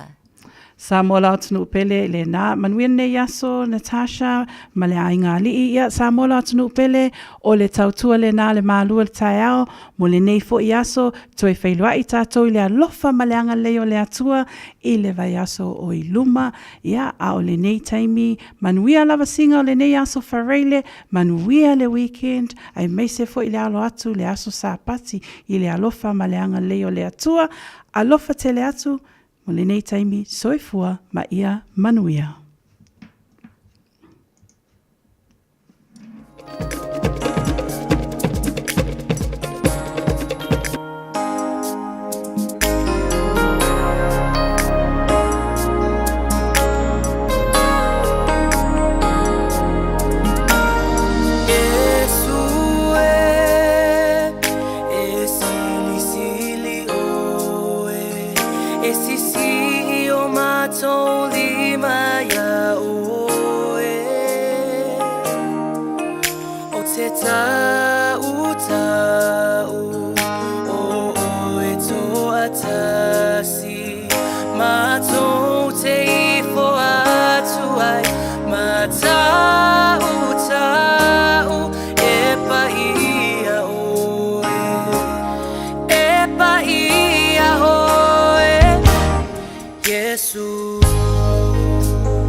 days a week. Radio Samoa streaming www.radiosamoa.co.nz. O te fia e whawhelo i atu I lau whaafonga anga I lenei ko I tae au mā lolo fo lau. Si mai lau whaafonga o tala la Radio Samoa. E to mua atu I tala las for raile. Ua whaamaunia mai leo lewa mo lia le tamatolu sfun malafata o sanga ono le maliu le pepe I le aso le tausanga Fowie Hamilton. O leo sofa inga le nei ua maliu le pepe ai tau fia ti ngā ina le isi tamaititi malona tina I le whale mai. O le fo iwa mo leo no o tau fia pia nei le whale mai I lalo wa ai ngā leo. Ma o le aso wha le masina fau leo o tau e tu wai e tali iona mo lianga o le fasi o te tangata. O le sona na fina to e fo I ai leo I le fale na tupu ai Fairfield mo so e suenga wha wau ato ai ma le whaatala noa ino a inga tua oi. Mai le ofisa o leo o to e wha manino I tangata lau tele e le ai se me wha popole I nai ma e le o iai fo I se tūlanga e la mati ai ona o le nei mata upu o ngaunga. E tāna le tūlai valu ana po o wha mawina alo ia e se fulu ma le tasi tangata mali liu I New Zealand I taimi o malo longa o le Kerisimasi ma le tausanga fau. O le periota le nei na amata whaitau ma le aso luas fu ma le whao te sema se ia wha amuta I le tau le ono I le tau nei. A wha atusa le nei tausanga I le Kerisimasi o le tausanga I lua afe luas fu ma le tolu se ia au ia mai le amatanga o le lua afe lua wha. Le ana mali ni wai le luas fu ma le lua tangata o se mau alalo tele. Ai lau te lengo tangata mali liu I lungo le awala ona o whaalavlave tau ta avale I totono New Zealand. O lena wha mawina e lua se lau valu sfun ma le iwa tangata mali liu I le tau sangata aluai. Wa pa uma iai ma le tolu se lau wha sfun ma le tasi na iai le lua afe lua sfun ma le tolu e tusa ma reporti. Tu ina mai e le ofisa o leo. Wa whai mai ai ma le ofisa e ui le pa ua le whai numera o tangata mali liu ona o whaalavlave tau ta avale I le tau sanga walu e le sui ai o lea lava e maualunga. Vavena tapuni le matawhanga I tauranga I le aua uli ana nafi na ua vaaia le malie. O totono le 5 mita le mamao lea na vaaia le malie 2 mita le umi I o manu ma whaatunu ina loa tangata e anga I ese ma le sami. Tala le surf life saving I o manu lava o lea na mua vaaia le mamao I se lau mita pe tusa lea o le afo le tula tolu I le afiafi. I totono le periota o malo longa matawhaonga o le Kerisimasi ma le tausanga fau o le alava o lo o tele ina tāpudia matawhanga ona o malie wa aiai ma o lo mau fo isi lapta inga fiso tai. Ma matawhanga nei wa fautuaina le saunga le mu ona o malie I lungo le safe swim. Tu ufa asasia talo le tai au to e te tala le matawhanga I o manu I tauranga I tangata lau tele. Wa amata lava fo ile nei tausanga I le pisi o le surf life saving e lavea I mai tangata mai le vai. Se fulu ma le ono tangata o leana lavea I mai e lau whainga anuenga I le aso mua o le nei tausanga ma o lo o tutusa le lei ma le tausanga ta aluai. Ai I le aso le Kerisimasi ma le Boxing Day e se fulu ma le tasi I la tau na lavea ina mai esu e lau whainga anuenga. E se ile tolu sfulu ma le tasi iafe tangata o leana la pata. O whai mai ele water safety I tala le One News o le toa tēnau tangata e whaia lava whaai unga e la matia I taimi whaapenei. Wato e sa waile talo sanga mai le pule sili o le surf life saving I tangata uma o lo wanga I le sami mō tā elenga I au tangia whaai loilo mafua o lo il matawhanga a wale saunga le mu. O lo osu e leo fiti tu ua inga na ngā o ia ma whaia whainga whaale whiusua inga ta uai tangata ngā lulu e le kamupani vaalela le Virgin a o iai se tasi o whale kalapu I Nandi. Tu o lua sui la o whai ngā luenga le kamupani vaalela le Virgin o leo lo o whetau wa ina na afiai. Ma o leana tupu I le vaveao le tausanga fo e tusa ma wha amauninga mai le sui pale ni o fiti. Ripotio leo whaatala noa e leo le o lo masalo mia mai whaapeo se tasi e loa le lea le ofisa o leo. O sui la o whai ngā luenga wa afia whaapeo le tasi na afia ono le ngaoi a o leisi o whainga whaale whiusua inga. Ai mai le kamupani vaalela le Virgin I au se tālio lewa awi nātu I fiti nisi o sui la o whai ngā luenga e lango I ona tangata ngā lulu e to alua wa afia. Ma o loo tālio se taimi o le neiva yaso e to e taliwa I au se tālia pe a uma whaatala noa ngolo o whaia ma leo I fiti. O tangata to alua wa afia o loo whaamautu wai whaatali malo leo loo whaonga le kamupani vaalele e whaamautu wai ona tangata ngā lulu a o ia I lungo ngā luenga. O fiti o loo whaamoe tele le makete o turisi mo lona tamau ainga. Leo loo asia I le lata I le tasi miliona turisi I to tonu le tausanga. Whaiwa tuaitala la Radio Samoa, manuia le nei tai. Ua na o le Radio Samoa se furulima iwa toru a mo e tautuaina o e ilangu ngana fitu aso le vai aso.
Pa fianga so fe loyo le vai va pena fa fonga mai ele nei foi taimo le taiao. Se bai le taimo le wati le ua se football o no minute ua te nei ia le tu laiba. Mana tolo solo ngale le manuia le taiao le lofa maleanga le o tatu mataisi le langi. Le taita mai o lo to se fu ma so manto wola le nei taiao fo mal nei ya so fo. O fa penana o mai le tua ya te tanto e fa o wina yo tanto tiute mo tanto faiva. Pe ona wala winai tanto e le tua. Le wa fa mai atu pokalame le malu le taiao pe ona ile tautu masani. Ia malam tali fo le aunanga ma le tautu le video Samoa se malima vitolo amo. Pokalame le malu le taiao. Pal tua ni tasa va lu fa tasi ma le tau sala ya ni o folau. Am tali e tatu pokalame nei fo ias. Falaile. Ia da dono lo fa penana manuia le taiao. Ai le se ele va al pokalame le fifia mai le nei taiao le toi tali mai ona pokalame le nei taiao ia o te toi fatalo fatu ma wolo fatu pi amantu fatalo fa mal fa filoi le pokalame le malu le taiao le tatu want no ma lo se fo manuia se fo lau le nei taiao le maftu mai na tatu tu asinsina ia po na tamam tina ma tu mo to malawa fa penal maftu mai lunga le tatu pokalame mo to tangata mat tua so se no fanga lo ma mai le tatu pokalame nei taiao ia te o tu asinsina fatalo fatu le nganga fifia ma le nganga falalo le mfailava ona tu al fafelio ia tu la finga luanga tofi le tua iso se fata faitaulanga po so se tovina le taiao le o tatu filo ai foi ilu monu o le tu onu le anga le leima le fa maoni le tua ilo tu se fuma su matu wola le o mafuero tatu te filo le taiao fo fatalo fatu ma le nganga falalo ma le nganga fifia ma lo se fo laude le o wampanga umalava al bakalame fifia mai ma le tautua le video Samoa ia ste tasi ia leo o tatu mafuta inungo pia ngalu lea ia foi nai te whaatasi mai ai ma e mafuta mai ai whaatalo whatu titia le taiao ia ma le anganga e tumu le fia ma le loto e tumu le oli ina ua tatu tuef tapai lungo le au nanga masani ala wala leo le si ufonga le video Samoa se futma lima vitolu amo te bale wati sifuma le valu minuto te enei le tulaiva anga solo niso tatu pokalame masadi ole pokalame fifia mai te lo to tele la tole na ia la tunga luenga lo fengai foi mama lo longa ai niso la tole na la volo fa wa la tu te manga luenga pe ona yai na ole a sofia fia por Christmasi ia male aso malolo so atuai fa pena fo ila tu sang fo ia to am tadia nga luenga so ia le foi numbera ai le su ia le usu ia wa e me afai Ol me o le tatu whaafita i lea tua o lo mopele malo si e whawina o tatu ngā ruenga i lea tausanga ma le tausanga. Aso lo na tonu o le tatu wholaunga. O se e maali o le tatu waa. Ia whai malu lau whaiva. Whai malu lau i au tūte ma ngā ruenga a mata le nei tausanga. Wa aipo whea se mea loa nga ia le mafau o tātou mantua e mese tātou tamā. Au wale nei tausanga ma le manuia o tātou ainga. Luas fulu minita te elei tu laiva. Tio se tu inatu nisi ne o tātou whalinga. Ia ona tātou se atu lea watu no porpoto mo tātou le nei tai au tomu e fo tātou pokalame. Ia walawa tātou ino tātou watu no. Beta Drive Doctors i le tau longa wha tau i mangele wha pēr manrua. O le vaenga o so ngase pe amana o mia. E whaatino e fo i matupui pui o le whana witi. O tupui pui la COVID is flu river. Mo i lato is flu on tausanga malunga atu. Whapea matupui pui o le flu. Wala au telefoni. Lua lima fitu, valu lima, iwa valu. Mo so wanoe whaatino ai nei au nanga. O fisa fo mai mangele i taftafane o le McDonald. Aman rewa i taftafane o le Falitusi po le Public Library. Beta Drive Doctors Clinics. Tala fana va tia roa wa te tala na nei le o nanga e veni mo fa tangwa au kilani ni sila numero tasi John Coulter Drive i le Auckland Airport Shopping Centre ta fatonu lava le warehouse ma le countdown lau fale o fula wiloa le e veni Auckland Airport Shopping Centre o e mo mia singa luenga le customer service hospitality po le avea fo i maleo leo e te le o mautinoa po o fea a matai i le MSL training mātou te fesoa soani atu Mātou te malama o le amataina po le toi fo i atu i aonga. E mawhai ona whaafai ngata. Ai olo o iai le mātou au sosoani wha maoni. E taita ia malangolango ina oe i lau malanga. O le MSL training o se a inga. O se no fuanga i langolango ina oe e wha malo si au ma whaamanatu atu lau sini whaatu. Asi i le msltraining.co.nz. Pevala au loa, le o valu se lau, lua, fa, tolu valu. O lolu manai, e a mata atu, I inei. Radio Samoa, Radio Samoa, Radio Samoa. Tasilima iwa tolu amo. Radio Samoa, Tasilima iwa kolu amo. Faitawina le upo le poto no le tautua matavela linga Fusi and Sons Funeral Services I Mangele ma Samoa. I taimi o mawhatianga ma whaanoanoanga ona ole maliu. Mana tualingalinga Fusi and Sons malana au nanga o le a whaamama avenga atu mo oe ma le ainga. Wala au I le telefoni lua fitu lima tolu o fitu.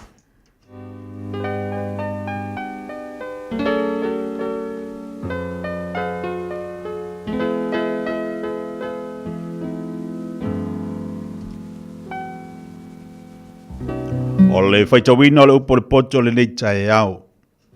Maumale tu se le whaata oto I lona mata upo e tolu. Usi mai le whaafonga, I le whaitawina o le upo le atua. Whaamanuia le atua I lana upo le nei tae au. Lo watali I awane ngali atu oela tu la fono. Ai atau sia upolo inga I lo roto. A wai whapopo inai I atu oe o aso e tele. Ma tau sanga I te olai. A toa male manuia. A wane te ama oele alofa male wha maoni. Ia aso ai lo ua. Ia etu si ai le papa o lo loto. Ona e mawai leo le alofa male manuia le lei I lumo le atua. A toa matangata. E whaatua tua ia Iova malu loto a toa. Ai aua le whaalango I lo lava ata mai. Ie manatua o ia I o wala uma. Ona whaatonua I lea e ia lava o wala. Aua te whaafia poto. Ia e mata o ia Iova. Ia alo ese I le leanga. E whai lea ma mea e malo si ai lo pute. Ma mea e suwai o wivi. Ia e ava ia Iova I lo oa. Ma le whaapolo au mea uma e te tupu. Ona tutumua I leo ufale saito le mau. E feo sofi fo I au tu ngā weina I le weina fau. Lo wantali ie. Awole whatau wa I ante oele o inga Iova. Awo fo I e te ino pe a o ina oe e ia. Awa o le walofangia Iova. E a o ina o ia e ia. E peo le tama o na o ina o lona tali I ua fia iai. Amu ia le tangata na te maua le poto. Ma le tangata na te maua le mafaufau. Awa e sili o na le lei o lona whaantau I lo le whaatau o le ario. Ma mea e mawai e sili lea I le auro. E sili o na le lei o ia I penina. Mau mea whaafia umalava e le tusa maia. O lo ilona 5 tau matau le ola tulu. A ilona 5 tau anga vale le oloa ma le viinga. O na ala o ala mata ngofi. Ma ona mga ala uma o iai le manuia. O iole la au o le ola I e tango atu I ante ia. Amu ia fo I lantu e tau fi atu I ante ia. O le poto na te whaweina I Iova le lalolangi. Ua whatu mawina le langi I le mafaufau. O lona poto ua vailua ina I moana. O au fo I watu uluai I le sau. Wantali I. Awane te ese nei mea I uluma. Ia e tau fi mau le poto ma le mafaufau. E whaia mea maolo o lo wanganga. Ma mea mātango fie I lo ua. Na e savali ai lea ma le saunga le mu I lo wala. E le tu ia fo I lo vai. A e ta oto e te le fefe. E te ta oto lava. E maali e fo i au moe. Aua te matau le fefe whafosei. Ma le mala i o e ami o leanga. Pe a o mai. Awau Yehova e whai o ia mau whaatua tuanga. Nā te leo leo fo i lo vai ne i maua. Aua ni e whaafiti se mele lei i e te tau i ai. Pe aua e ma whai o na whaia. Aua ni e whai atu le lua te tuaoi. Aluia. I nāto e sau. Nāto e sau tai au. Ona ua vatua i lea. Aolo i ai lava le mea i anta oi. Awane i e whaitonga fiti e lea ngā i le lua te tua oi. A oi olo nofo whaatala noa whaatasi ma oi.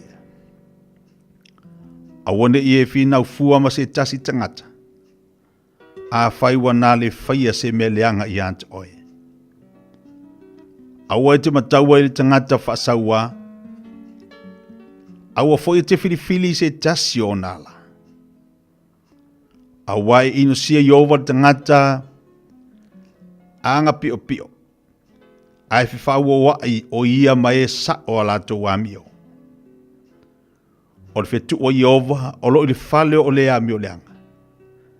Aua whaamanuia e ia le mea no whai e amio tonu. O e tau wemu fo i lato e ia. Ai whai mai e ia le alofa tu noa i e angamalu. O e popoto e whai mo lātou tofi le vi inga. A o e vale lea, e whai mo lātou to mai le maa.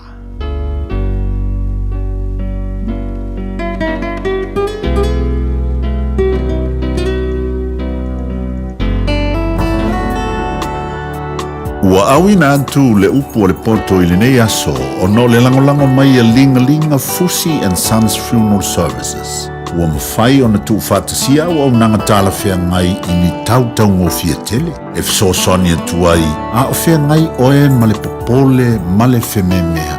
E mori whatasia atu ai ma wha mai senga, ma wha mawhana whananga mai a linga Fusi and Sons mo a inga uma o Samoa ua whea le maliu ma le oti.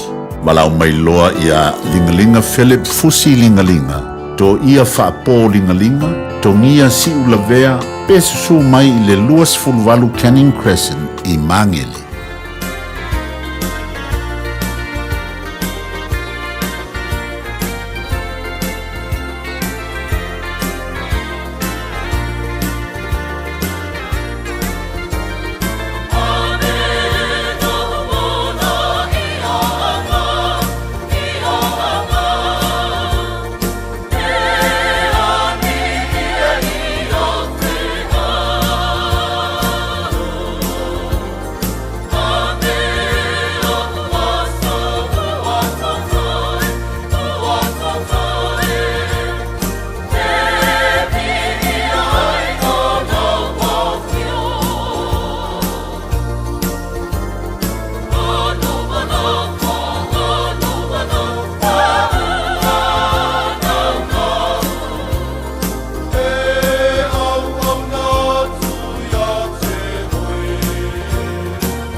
Ave lo wola ia o ngā pese ua tātu pe pese ai le nei tai au ma le anganga o le whaafitai. A mata le tātu whōlaunga le tausanga, ave o tātu wola, faise swinga mo le li mo lon whinangalo, tautu ino o tātu wainga mo tātu e kalesia, e maisa ni atu nuu o lo tātu au mawai, tau walunga tua le pokalai ma le upolpoto mo tātu le nei tai au. Leo se bari bari tebe le wati le nei tai au leo atoe lua se fulu ma leono minute, o na tale o leitu la se fulu, o la iei nei tātu whatatonanga nei tai au, la mwhain tātu fsota i atu iai, ni se onanga ma tautua la ua, amatania fu ilatu ngā ruenga nei aso fau, ia ai wha malo atu. Malo atu ia te utou ma tātou umalawa nei tai au, o amai o le nei aso fau, maana i o le suru ma le la, le lofo le li ia te oe maa ule o tātou mauaili nei tai au, tātou mauaili nei aso, mata ngō fio le la, le o iai oka o kaise au le lei. Au le lei o ngi aso. Tātou tau whai te tālo i le li o lefato a manta le tātou wholaunga. Lewa se el tātou waa. Tātou wala au pēi le tu efso sani mai awa ne ilanga ni peau o le ne yaso a leitou sang. Ni peau vale fo i e ono a whaina li tātou wholaunga. Ia tātou wala no manu pēi le li so sani mai a te tātou. A tasi ale me taula i le tātou wholaunga e manuia me uma tātou te whaia. Taula me uma i le li. Whaatalo whati risi o tātou paanga i lunga o tātou Facebook. Lewa mafta mai whaatalo whati a Fili melelei, toni se nona whatalo whatu nei tai au e te rei. Tau ala whai whatalo whatu malolo se whumuria. Miu a mosa, kun mori, malolo se whalau le lei nei tai au wharangalong mai. Lunga tātu pakalame, ta alo whatu msewe, se usu atu masewe lafu o usu i ngā duenga prada. Alo whatu mo oi manuia ngā duenga nei tai au, vai san po fese mea ua ngai fo iele ma ngai ora kai au. Whatalo whatu nei tai au, whawina tani edu malolo se whalau le lei. Caroline Lucky, whatalo whatu whamunia tau sanga fau. Talo fai e inisi o tātou paanga i whato a whatalo whamare tau sanga fau ia tātou le nei astoru ia vi ia lele. Whaafitai lea tu o leo tātou au ria mai le nei aso lona tolu. Tala taito amete, tala taito amete whatalo whatu nei tai au. Tahiri tu wina, good morning, wharangolong atu nei mangele, Mangrove Bridge, ka i au le lei ma ngai a maa lo. Whaima whaisi nei puti o le tai au la tau. Peri Muripola Farani Sua whatalo whatu manuia tau sanga fau le whatisima ina i sini au si talia whatalo whatu ia nia le lua kun mori maalor si whala ule nei tai o sefa si osi maalo whaafutari mafuta mai pira ene liko whatalo whatu le bafuta mai whea i Western Park i Ranui whatalo whatu nei tai au malo se fomonia ya mona tia whatalo whatu nei tai au malo se whala ule lei maria pa ialala whatalo whatu whatu tātu po kalame tu la fono tofi lau, balol se fo manuia, whatalo whati a teo e mala ainga, mo e vanu tu inga mala, whatalo whatu, whatasima ina le ofiso whamasinonga i Samoa. Tia aki, whatalo whatu, Big Mama, manuia tau sanga fau Big Mama, o ia le fau tele, ei ngai adu so, whai vale makanga ar kau sanga ar fau, ia le lei, whai maingo fua, i makulata Robinson, whatalo whatu manuia tau sanga fau, Lesi Steny malolo se fomoria le tai au fau, Susana Makenwa. Le vatsima ina i fea. Manuia tau sa fau, le vatsima i suva i fiti. Hatalo vatu nei tai au, te usea Muripola New Zealand para, Muritalo New Zealand opa alo vatu so manuia le tai au. San, alo vatu, malolo se fua lau le tai au. O papa ma le malunga ua le malolo ai masi fut ngiasu. Awa amaka fut kausanga le pisio ngaka miki. Ti aki fatalo vatu le tai au.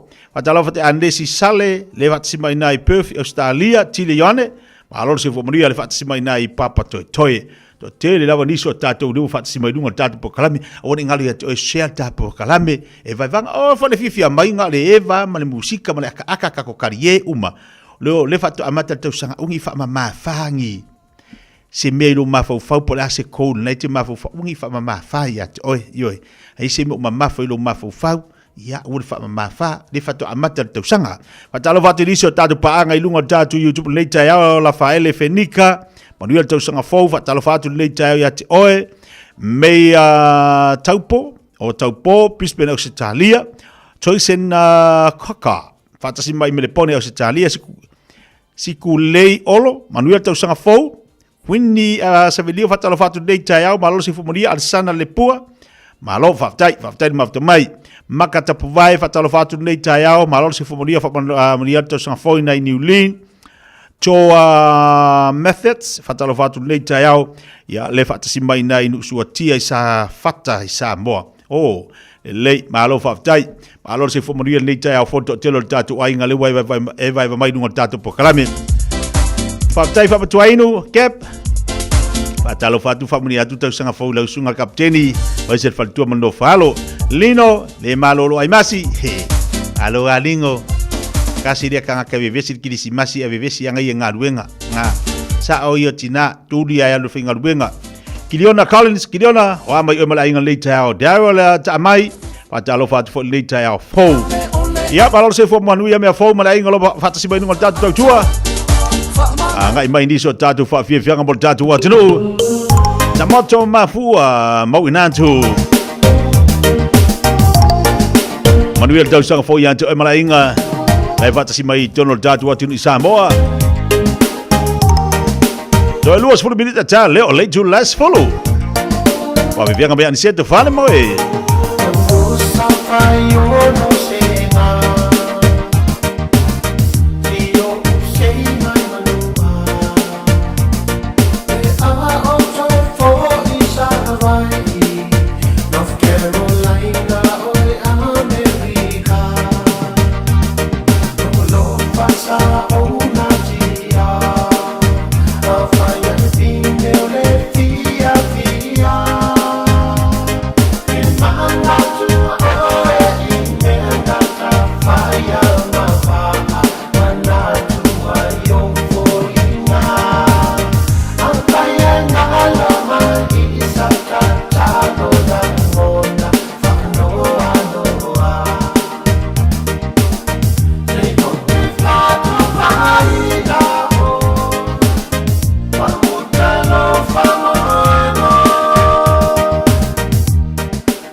Jalo falava roa wa tatala na naile wa unanga e veni mo fa tangwa au kilani ni sila numero tasi John Coulter Drive ile Auckland Airport Shopping Centre jalo fatapatonu lava le warehouse ma countdown lau fale ufula wilo le e veni Auckland Airport Shopping Centre Tala falava Samoa o foi nei o eni ma le tato fale ta vale la wiloa o le car for you A whai lava ta sa ili sa ta vale, le aise lai sene pe maua le lai sene a o e whaingaluenga tu mau, ma le leilo suafa. Whaingofia lava le kafo i ona fsoswani mo oe, maua tato cashback pe a mana mia le fsoswani. Talofa lava Samoa o awhile nei o lofa. Awa nei ngalo le tato Facebook page le ka for you. Pe te su mai le matoto atu si tolu se lao Kreisa Front Manrewa.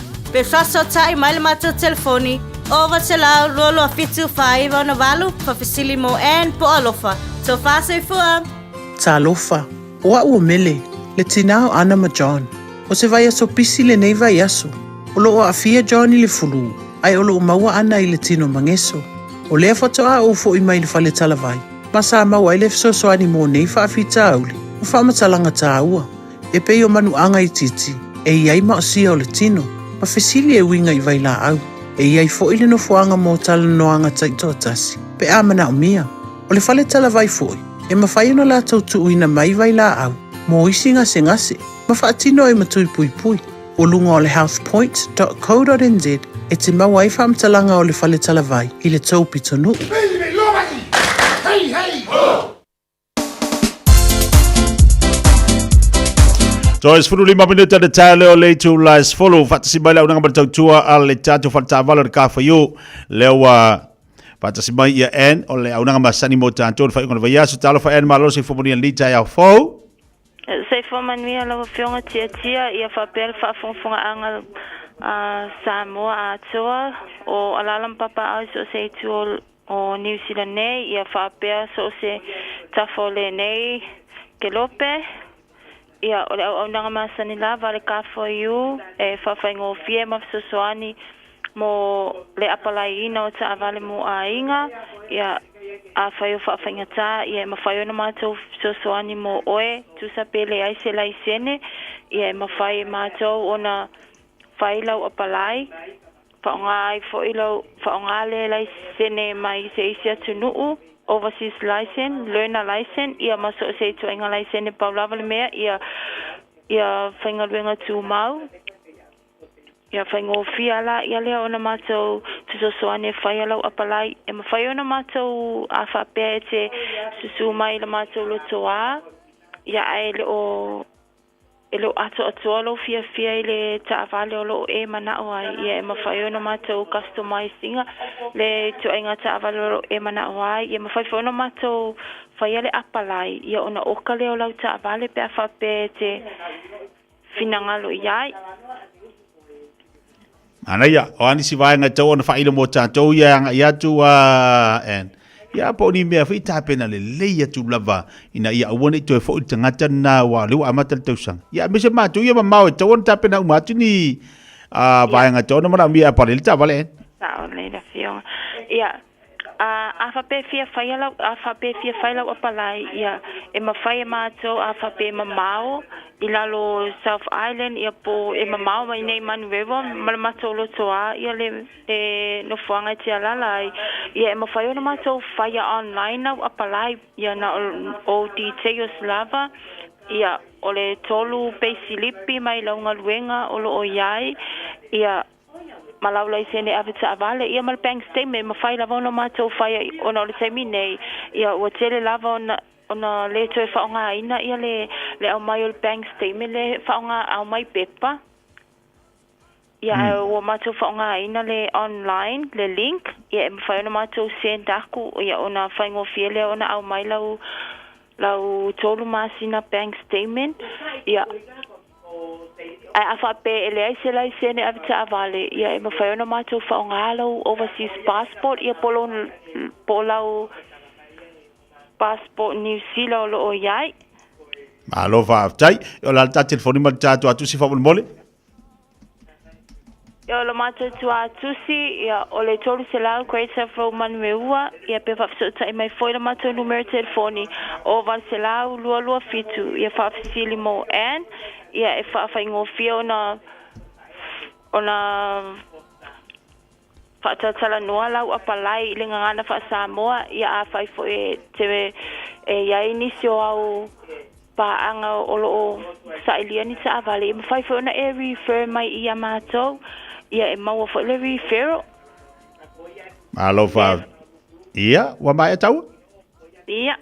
Malo faftai en mo le tau tau danga mo tatou fai ngol vai aso manuia tele ngā luenga lo tonias falaile. Ia whapena foi la fionga manuia whai ngole nei vai aso. Ia. So foi ia. Tava ta ia en o le danga mo tau tua ka fa yu pene fa fonga ba yai. Tol se lau Great South Road in Manrewa. Ai o le telefoni al sunga ia en pole over se lau. Lulu fitu 5 on valu over se lau. Lulu fitu 5 ono valu. Dois for maltasi minuto dalo le tu las fulu to winatu tatu telefone ngata Samoa. Pa malosi tino mo tatu po tatu sumpa pe au tatu telefone. Niso tatu pa anga se o tilo to ye kalo fa wa pisi mai fo tatu no Facebook. Me fo va telefatu tamoto mafua mo winatu balol se fo manuia. Le fatisi mai lunga po kala me fa fili la vea fa telefatu le tayao ono fanga le. Pa telefatu balol se fo manuia. Mana ia e fa pele te nunga tatu page. Nunga tatu e vanga. Ta mai po feli no fuanga. Ia po fel pitonu, o fel atunu. Ai po a mai o ko. Ono fanga lei fa talo fatu suatia en langi malol se fo manuia nei taiao. Se fo manuia tele tau sanga fo mo le atu na yolo fanga ni ai uma la Samoa wa mata fo inga wenga nei Australia le lei wa haila ia. Australia ia. Eric Lassi Vatalovatu, Daryl Tamai, Vatalovatu nei taiao, tupola ratana, ratai tuifao, Vatalovatu nei taiao, tawini ili unasa, malosi fumanuia, Vatalovatu ne ya Lili Semisi, Kesley Robinson, Vatalovatu maisini Australia, ya malo roeta vine Vatalovatu nei taiao, Brisbane Australia lo vatsimaiai, ono fangalei, Patalofatu fo nei taiao tu mafono longo vai afe. Patalofatu manuia tau sanga fo ya oe luse o ching uiva malor se fua. Cancelina Patalofatu ya tu malainga malor mafto manai Clover Park puna o fa ye kwasi. Patalofatu nei taiao tahiri tuina malo le vaiva yoe mangaia ia feo i mai o va i nei savai mangaia le sulo le lai le nei fo yaso. Tamoto ia le fatasi mai tatu atu ni Samoa puna lo fai fatalo fatu tatu pakala me le taiao sina fa fianga mo tatu le taiao ba fatu bali tatu atu malo lava ba fatu mai tai lo ngai pule vai sa ba luar taiao vai sei puti o le taiao ola ui puki angin fa ngir kaya ole a foi ole kama foi ole wangalo fa kai Yo supuesi. So. Ngalo ya me sam. Ora pe paesi lang ava kwanga. Po mo ngil supuesi. Kau ngar kama. Ba aila ye. Ole mana ye fu yo me sam mo le tele tatu fa inga na mo tatu pe paesi na le tara market. Ai wat tala tatu tara market. Ma nga yo pe paesi. Ia ma ile tatu fa Samoa i puinui tatu market i Samoa. Ea, mangaya, mawala ma Singapore, pe afa pe wale sa supos, mawala al polis, pomul kabar ngar ngi kayao. Ia lava makokole nga wa over ka ko ai. Polisi ngei, polisi de holi, polisi de afiafi. Ka ko wole ai ngo polis. Au sa polisi, mala sa polisi, wo ye ka ko. Dika ko ye ai ngo sa polisi. Ya mal au ai ngo sa su poesi. E vai vaga mal le tail va fto mal tato watlo.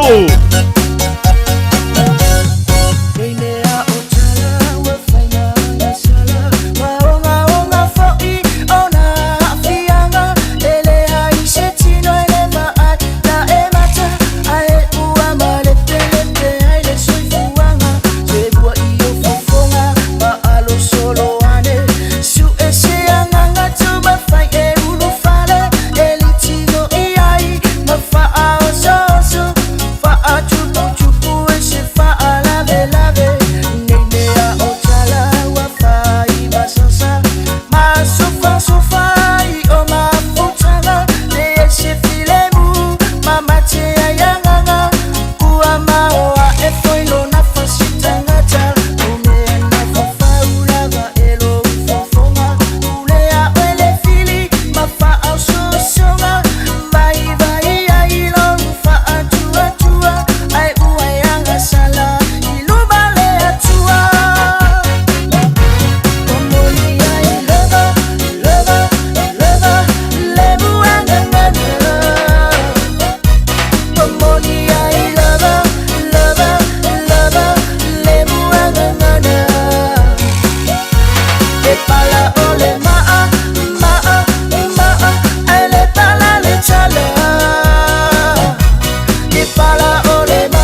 Ai matanga tau sanga nei wa yai tātou le asotolu nei masina mo le tātou sa varinga o le tātou folaunga.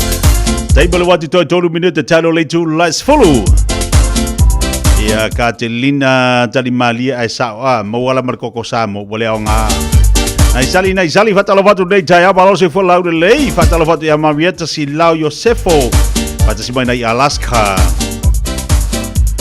Ya diso tatu para lava le fengai mai tono latu fatfinga luenga ma futa ba ilunga tatu tau tua patalo fatu ya rato si fa ilunga tatu YouTube le tai ao pata si mai na Glen Innes iane ti nai fatalo fatu ma futa ba i Washington si yare Washington au kuso tua vai fatalo fatu le fata si mai na isa mole nei fo tai ao tele tatu fa inga na utatala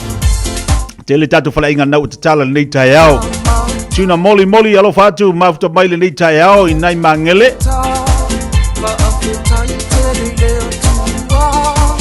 Ya fatalo fatu ya sulu. Tan leo tamalaing alo mafuta mai inai sapali savai. Nai sali fatalo fatu mafuta mai inai manrewa. Malo faftel mafuta mai lunga tatu pokala beto 2 minuto de tale o le tu las fulu tale tu las fulu tali watu leo tatu pokala ni vai ngal tai ao tu ina tu to fasala wina. Tatu tala i vai fanua. Awale me. Awale me o rifa ko makar kausa. Ya la me ida fa ko makar kausa. Ya.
Si fuga bale so ale fai tau de lei ma sorry gap.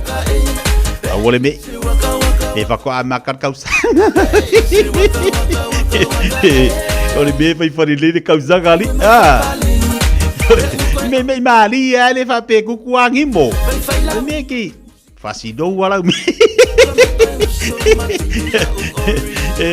E po foi la me ile ko inga kama foi le me ke la ko ke mangu ya. Ai wa ke me ile me ke ra ko ke polo ngai. O sa ke fua le leila me. Me ipoko. Ai wa ke me ile me ke la. Ala fatu so se ala pati toga ngai para lo fatu maria fo le jayao. Tasi le tangata ile tai malolo. A mo wa lunga ngai ai solo ile lo. Kusa le lei oru makausanga fangaio. Kausanga la ko ia wa kalei do le kulanga wa ai. Ye. Nga fu wa su e sing ya luangi prispe. Au mga su aku prispe da wo i mele pong. Au aku le ro i mele pong ai solo ma ngai kalo fai. Male me ia. Patalo fatu fina Paula. Alo fatu sister. So ya Elia vai fala ur ko inga Paula. Vai fala ur ko inga ingu kai fa fale. Ia mata o ika ko kama oso. Owo ka ke ofo ka ika toni. Tato no vale tu la spurula fai tu fa wina ni so tatu fa fia le va ga ya. Ia ma tatu sumpel le tai pa mai alto fa salawino tatu tale vai fa dua. Radio Samoa. Taslima Ivatolu. Amo. O te fia fa filo ia tu ilo fa fonga anga le nei ko itai au malo fo lau. Si mai ilo fa fonga o tala la Radio Samoa. E to mua tu italo las for raile. Ua fa amaunia mai leo ua mo lia le tamatolu sfun malfata sanga ono le maliu le pepe le aso le tau sanga Fowie Hamilton. O leo sofa inga le nei ua maliu le pepe ai tau fia tinga ina le isi tamai titi malona tina i le fale mai. O le fo iwa mo lio leo lo tau fia pia nei le fale mai lalo va inga leo. Ma o le aso fa le masina fou le ua tau e tu wa i etali iona mo lianga le fasi o titangata. O le sona na fina to e fo i ai leo i le fale na tupu ai Fairfield moso e suenga faa wau ato ai ma le faatala noa ino a inga tua oi. Mai le ofisa o leo o to e faa manino i tangata lautele e le ai se mea faa popole inai ma e le o iai fo i se tūlanga e la matia ai ona o le nei mata upu o ngaunga. E tāna le tu lai valu ana po fa mawina lo ia e se fulu ma le tasi tangata mali liu i New Zealand i taibio malo longa o Kerisimasi ma le tau sanga fou. O le periota le nei na amata fai tau ma le aso luas fu ma le fao te sema se ia fa amuta i le tau le ono i le tau nei. A fa atusa le nei tau sanga i le Kerisimasi o le tau sanga i lua fe luas fu ma le tolu se ia au ia mai le amatanga o le lua fe lua fa. Le ana mali ni wai le luas fu ma le lua tangata o se mau alalu tele. Ai lau te lengo tangata mali liu i lungo le awala o na o whaalawlawe tau ta avale i totono a New Zealand. O lena whaamawina e lua se lau valu sfulma le iwa tangata mali liu i le tau sangata aluai. Wa pa uma iei me le tolu se lau wha sfulma le tasi na iei le lua afe lua sfulma le tolu e tusa ma reporti. Tu ina mai e le ofisa o leo leo. Wa whai mai ma le ofisa e ui le pa ua le whai numera o tangata mali liu o na o whaalawlawe tau ta avale i le tau sanga walu e le sui ai o lea lava e maualunga. Vavena tapuni le matawhanga i tauranga i le aua uli ana nafi na ua vaaia le malie. O totono le 5 mita le mamao lea na vaaia le malie 2 mita le umi i o manu ma faatonu ina loa tangata e anga i ese ma le sami. Tala le surf life saving i o manu lava o lea na mua vaaia le mamao i se lau mita pe tusa lea o le afo le tula tolu i le afiafi. I totono le periota o malo longa matawhaonga o le Kerisimasi ma le tausanga fou o le alava o lo otele ina tāpudia matawhanga o na o malie e vaaiai ma o lo mau fo isi lapta inga fiso otai. Ma matawhanga nei ua fautuaina le saunga le mu o na o malie i lungo le safe swim. Tu ufa asasia talo le tai au o to e te tala le matawhanga i o manu i tauranga i tangata lautele. Wa amatalawa fo ile nei tausanga i le pisi o le surf life saving e lavea i mai tangata mai le vai. Se fulu ma le ono tangata o leana lavea i mai e le au whainga anuenga i le aso mua o le nei tausanga ma o lo o tutusa le lei ma le tausanga ta aluai. Ai i le aso le Kerisimasi ma le Boxing Day e se fulu ma le tasi i la tona lavea ina mai e sui e le au whainga anuenga. E se ile tolu sfulu ma le tasi ia fe tangata o leana la patai. O whai mai eile water safety i tala le One News o le toa tēnau tangata e whaia lava whaai unga e la matia i taimi whaapenei. Wato e sa waile talo sanga mai le pule sili o le surf life saving i tangata uma o lo wanga i le sami mō tā elenga i au tangia whaai loilo mafua o lo il matawhanga a wale saunga le mu. O lo sue leo fiti tu ua inga na ngā o ia ma whaia whainga whaale whiu sua inga ta ua i tangata ngā lulu e le kamupani wa alela le Virgin A o iai se tasi o whale kalapu I Nandi. So o lua sui la o whai ngā luenga le kampani wa lele le Virgin o leo lo o whetau wa ina na a fiai. Ma o leana tupu I le waweao le tau Singapore e tusa ma wha amauninga mai le sui pale ni o fiti. Ripotio leo whaatala noa e leo le o lo masalo mia mai whaapeo se tasi e loa le lea le ofisa o leo. O sui la o whai ngā luenga wa a fia whaapeo le tasi na a fia o no le ngaui a o leisi o whainga wha alifeu sua inga. Ai mai le kampani wa lelo le Virgin I au se tālio le wa awi nātu I fiti nisi o sui la o whai ngā luenga e lango I o na tangata ngā lulu e to alua wa a fia. Ma o loo tālia o se taimi o le neiva I aso e toi taliwa I au se tālia pe a uma whaatala noa ngolo o whaia ma leo I fiti. O tangata to alua wa a fia o loo wha amautu wai whaatali malo leo loo wha au ngai le kampani wa lele e wha amautu wai o na tangata ngā lulue a o ia I lungo ngā luenga. O fiti o loo wha amoe tele le makete o turisi mo lona tamau ainga. Leo loo asia I le lata I le tasi miliona turisi I to tonu le tausanga. Wha iwa tuitala la Radio Samoa, Manuia le nei tae. When you shake up, the radio Samoa, lua lua mai, washington mai, Radio Samoa, Radio Samoa, Radio Samoa, tasili mai batulu. Radio Samoa.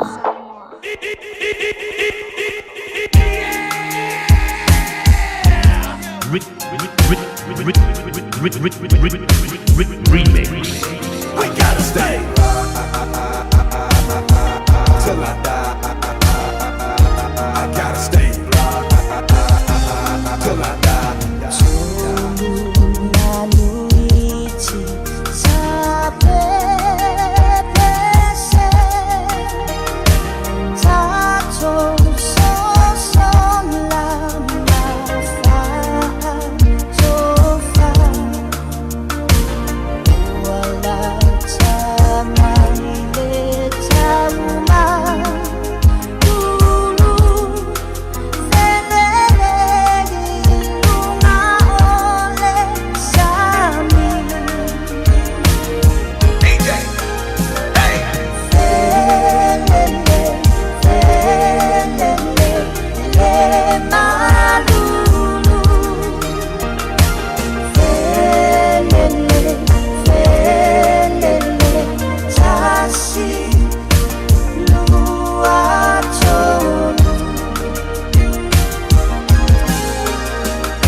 Mauta tasi asu tolu manuiti o fele leile aso tolu fo le nei. Lele solo atu I falo ainga po I se ainga wa vea se la koi puki e ngei kaya. Ke do ala le mangulele ngai la koe makua ifia mau le sosoangi. Ma le mangulele ngai lo ku ngai su se me ao nga. Ia lofa le iai. A fa pe wale le atu na o ia lofa iai. Lofa fa fanga iai. A wa banolo moenga fa moe le iai. A fa pe se manu le wale le atu wa matu wa mana o mia le sosoangi. A fa pe se manu le na lu le kirisi masi al watu ma tau sanga fou. E al watu le ainga ai tu le tina ma le fa na o talia. O karia ko nga mangulele. Ko nga mangulele o fa fanga le.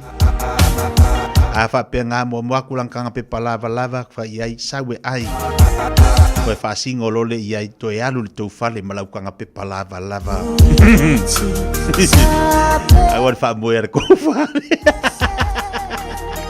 E ke ala e ai wori ai umangi mea ior ko pusa isa. Wa alu masinga mangulele. Matala watu diso tatu paaga mafuta mai lunga le tatu tau tua nei tae ao matape na mai tatu wha marastino talo watu i atu i a loto ma loro si fua lau lei ngia va ngoto ma mea whatalo watu manuia le tau sanga fou mafuta atu ma ame mafuta atu ame i Samoa ia ma loro si fua manuia ame lia toeava ma loro si fua lau lei tinei pule titia sa vea manuia fo tau sanga fou ki tiona moanguti a whatalo watu nei tae mafuta mai nei neibia talo fasiria to tive ya lo mafuta mai para lo fati ya toi mala inga mafuta atu la fer wai de pasi nai manu rasko uso al manu ia tele leita yao pineuro fatalo fati ya pineuro pisa malo ai sawa ole vai ya se fasi ulo vai ole ulo okay Queenie Robin sabe Leo Fatsimai nei manu kau ni tayao.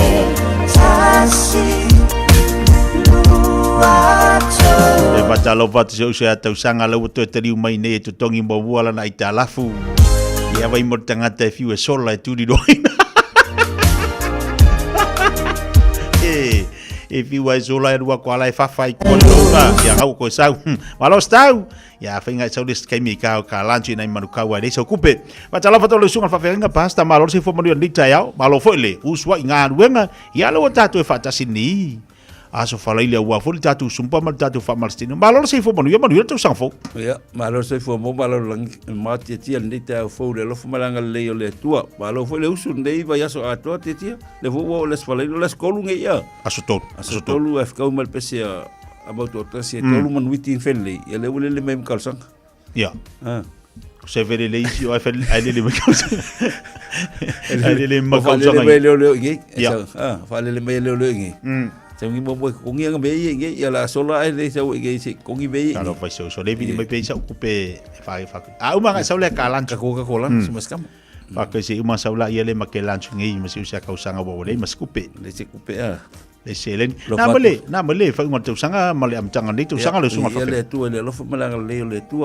lo mo pe le so fu monuia male le fifi o le ka uia ki pol pe le se kupe ciao le fifi ciao le fifi wa uia fo ni tu sanga o le aso kolungi ya le uia le ngmeng fa yenga le ala ifua ya fa me ai boilo bal felo ke o le ve se skava ia to tele ni so tatu ainga ma ni si foi kalisia maftanga yanga itu la mtafang ele umale anga ia to tele tatu layo apa wan me ia sang le mulungo me uma le anga le le tu e pui malti ai lungo sambi ye falong kutala nei le so lulu ko kele la kung mali lungo le yo wala tawla i mo mio ka badon ia mesia mo mio fala tu fa fose i lungo la wala ia pa be se foi la lenga ngole tu la tu wala winden date o yaso ono fala fa fose ke le fais ko ke le te donde pa ngumbelo mal di lungo tawal mai tau sanga wa au le sungal pa fenga o pa au mang kongila ngalo nga umar kau sanga kau ole mga umar fa kau sanga kau ngoli ko kau sanga nga umar kau sanga kau Menga ringa ola fia wa le selo. E malo stau. Lei, ta pela tatu fa Marstino nei tai al mafto mal tatu wa tinu tatu fa Marstino a matala nei tau sanga. Ele foi lavan tu ual tatu tau ngolongo mal tu na tatu sumpa ina ia mawon tatu malosi a mata tau sanga i se amtanga fou, mas amtanga lei a pas. Oi. Ole ola fia ole me sidi le o maria lo se fu mo wola. Ole ola fia. Malo wola malo loina le wa foi o lo se fu mo lo wola. Ngai o lima atetia. Ai o au ngai ke kilo ia so mo mena te fai ia mo welo fia mo wele ola. Ia wala wale tau singa se fa na le amtanga fo ni tau sanga tetia. Pa fingata na mata tau sanga o no oval tatu ai se tulon fa fonga tatu wa tno fa inga la tau sanga ma amtanga nei tau sanga tilona lave fa wow ale tau sanga. Tele le papakiu, tele le valauria. Valauria. Ke ale o afe fu fa le si ainga le valau mai afe ko ai ya. Ya nalu la ia wa o vale ai ala ku moe ko e o le sika au ko afe fa le si ainga. Ele valau mai ala afe ko. Yo. Ki nga la ko le mo Ako lai mo lai ga me o ko me fai. Che le fia le fusi ai ko lai mo boa. Ia, le lei. La ka ku lai mai fa mo mo. Tu lai mai fa mo mo le tatu la mata tatu sumpa le tayao. Mata fo inai fa lo tino. Mata nai fa lo tino le tayao. Ai amba fai spolengi, ai fai savali. Kanga kausami. Ka kausami ngai oi. Si lungo vai. Si lungo vai. Si lungo vai. Wa. Ngoi, fa mingo tino. Nga yo vai ya ki lumba. Ki lumba vai. Fa talo fa tu la fiona ya le balu lai sa mo. Le mal se mbostik ya. Male ainga ko. Ya ki lumba. Ya ko. Ko ki ko pa nga yo me yo au. Ya. Ya lunga. Lunga wa au. Si lunga ya. Ku wakafa, haru wakafa kas, lua, tolu, fa, lima, ongo, fiku, war, iwa, fulu, ya, lumba, kas, lua, tolu, fa, lima, ong, fiku, war, iwa, fulu kua, kas, lua, kolu, fa, lima, ong, fiku, war, iwa, fulu, ya, sa lumba, kasi, lua, kolu, fa, lima, ongo, fiku, walu, iwa, sulu, lunga malalo, kas, lua, kolu, fa, lima, ongo, fiku, walu, iwa, sulu, ia, kolosi, kas, lua, kolu, lesi lima, koso, kas, lua, kolu, ia, koso ikua, sa onue, koso ikua, kas, lua, kolu lima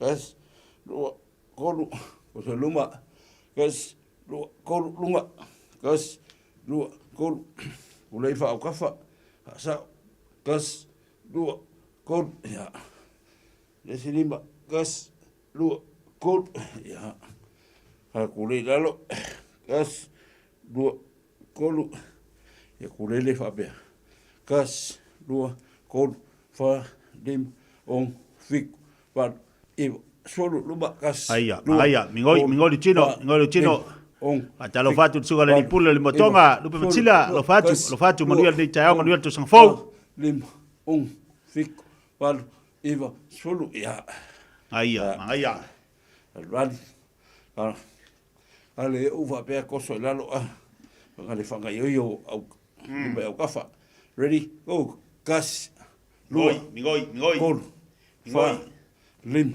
alu ya di chino val iva sul kas ayo chino fangayo fa lima ya apela luma ya ka kule luma kule luma kan mai kira lo ya sawalo fa ka luma kule ready go kas lua kol fa lim go yelo chino fa mingo yelo chino iva sul kas lua fa lima exercise la top kulei lalo ya ready go kas lua kol fa lim ong fik aya sul kas lua kol fa lim ong fik val eva sul ya sa ya Pe luma ulima ma koe. Swingi luma ulima Yoi, whanga yoi tino. Nga yoi baso lima fa. Tātou ta matina matua. Ready. Go. Kole, whawawea. Lua. Whawawea tātou ta matina matua e. Me whai maria tātou. Valu. Iva. Tā yoi tau au ta matina. Kol. Si maria i lunga. Ong. Fiku. Valu. Aia. Iva. Solo. Gats. Lua. Kol. Yoi lunga. Si lunga. Mai. Ong. Whasido whapea tātou matua. Iva. Solo. Ya. Mo mātou matua le tau Ya. Vaira. Ora koso fa pepi. Ya. Koso ho gale. Sa olunga lima Ready, go. Gas. Lua. Kol. Fa. Koso lunga. Lima. Ong. Yoi lunga. Aia. Mangaia. Solo. Gas. Lua. Kol. Fa. Ai, lua supa mai basonu. Solo matanu ai sapari. Solo.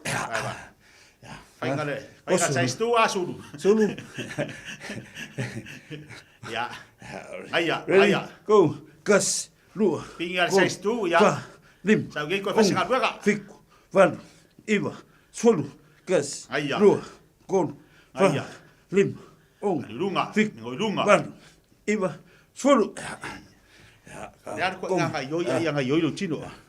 Ya nga yoi tino. Apea. Sa o leo au ya. Ka yo lima. Ready. Go. Gas. Lua. Kol.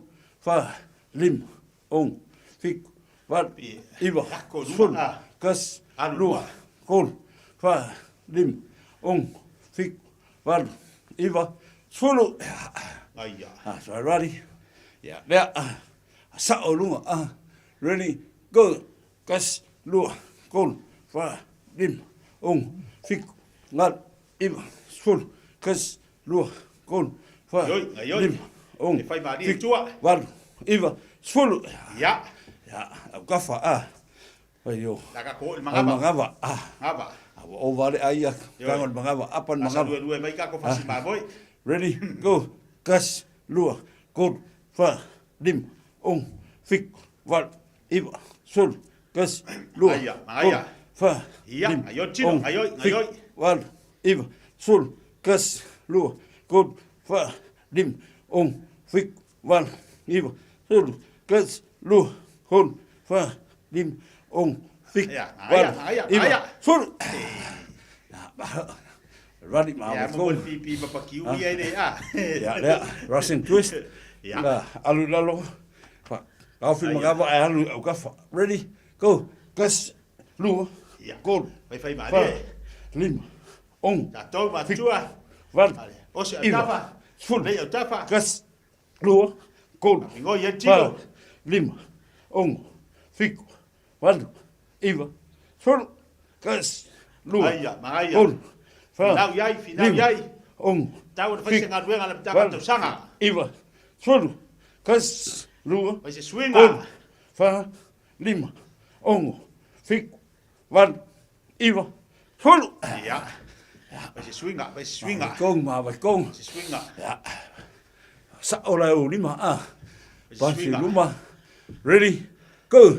Gas. Lua. Kol. Fa. Lim. Ong. Fik. Van. Iva. Solo. Gas. Lua. O fate se usa. Matino lo fate para. Lim. Saboa. Alo se voa. Van. Iva. Solo. Gas. Aia. Kol. Lumba, kako. Lim. Ong. Fik. Van. Iva. Solo. Gas. Lua. Kol. Fa. Lim. Ong. Fik. Van. Iva. Solo. Ja. Apakaki. Kaki. Oso la apakaki. Ready. Kauainga mea ia. Makwa Ready. ia. Go. Gas. Lua.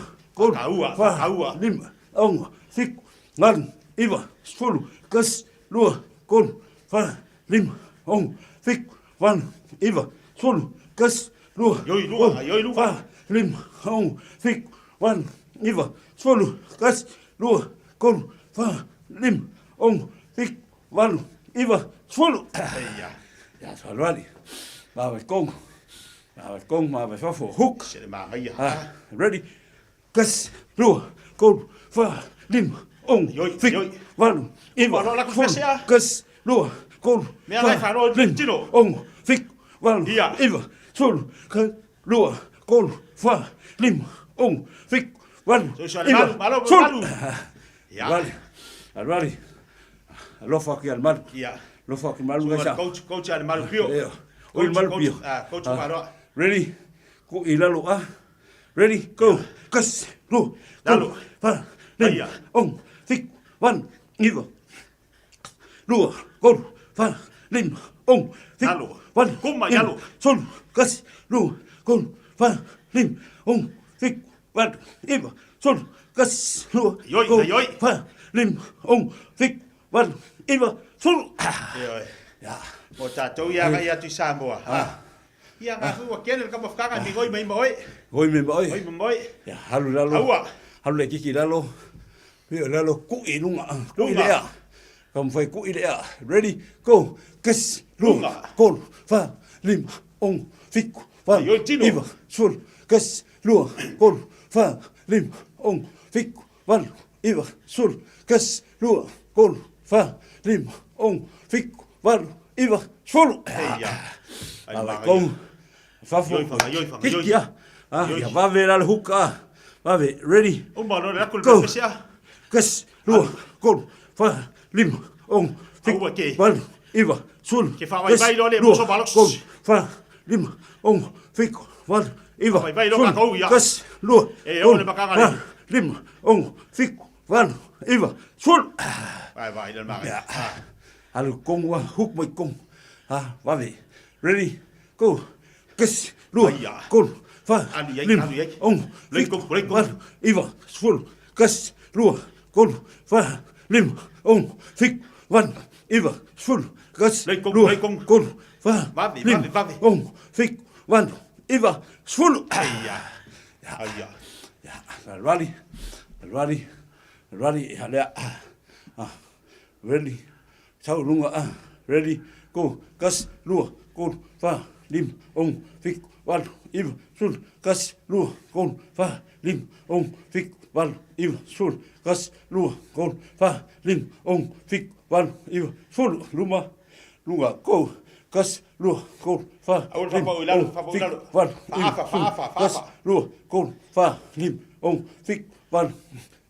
Kas. Lua. Kol. Fa. Lim. Ong. Fik. Val. Iva. Sul. Kas. Lua. Kol. Fa. Lim.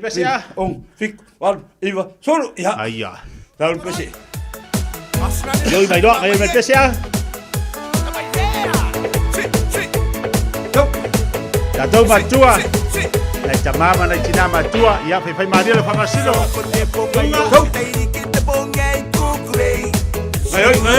wai. Kong ye lo wai.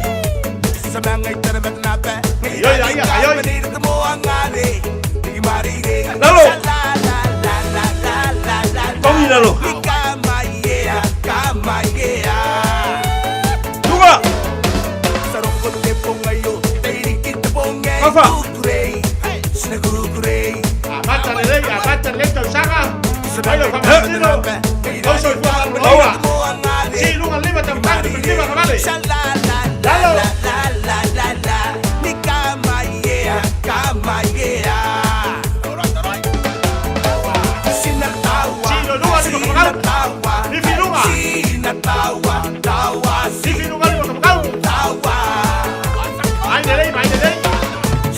Vale. Sina nimsa, sina kona nimsa si. Tawa. Kaya le lumba. Aya. Tau. Oi. Le boca dia ka tau sanga. Laka. Ira que sound money, ira que siga tu am sound nei nei. Lana de na. Kafa. Semani ngai samani nga. Nikama ye, kama ye.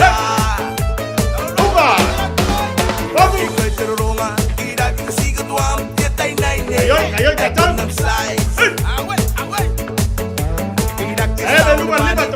Lima kali.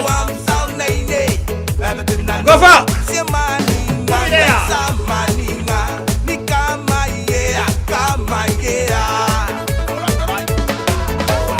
Masuk.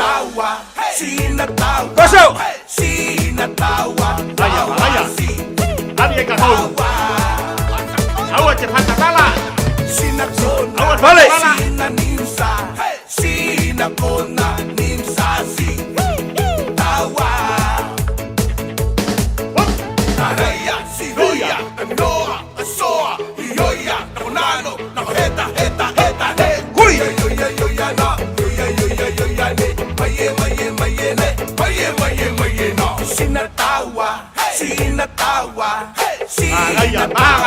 Kosau.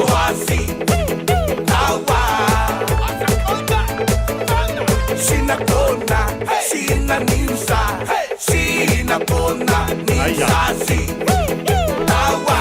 Ia, vai la manga ia. Ia, vai la manga ia fa balos ia. Aua. Ayoi. Ai lo manaba. Anu pa yeso ai. Halo. Sula. Vamos. Vamos, dalo. Lunga. Vamos, dalo, lunga.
Tasilua tolu. Hei, malo, mangaya. Woi. Woi, lua kakau. Kakalo kau sabi ya fai senga luenga. Lua. Fai senga luenga. Ai wala ya kalau fai maskiro. Lua.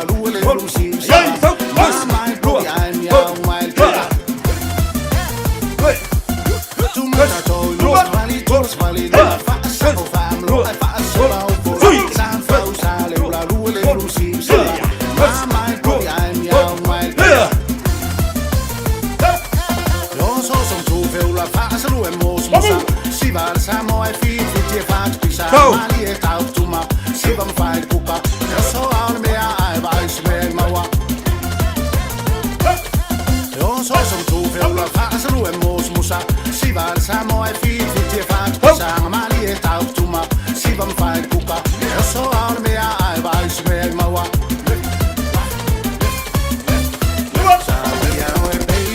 Ay, ay, ay.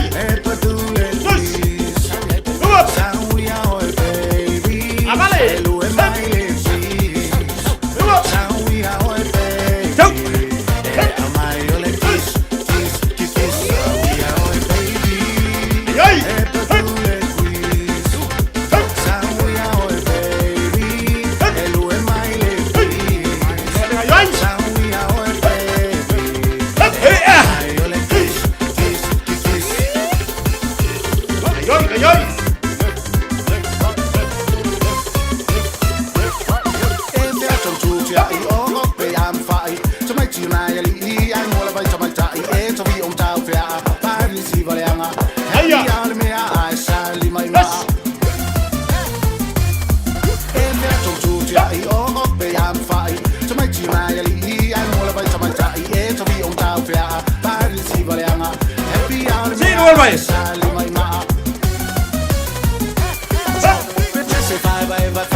Vaya, vaya.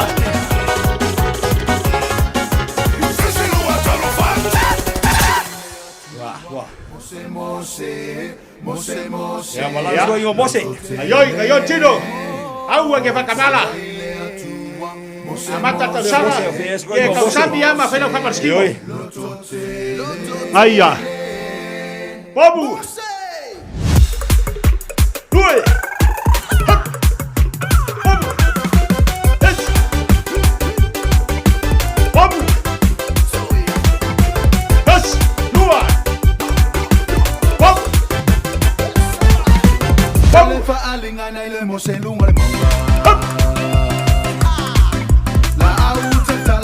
Aya. Rue.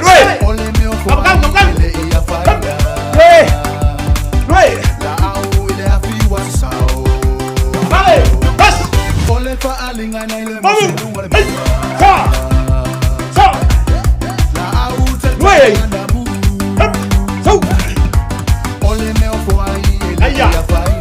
Ay.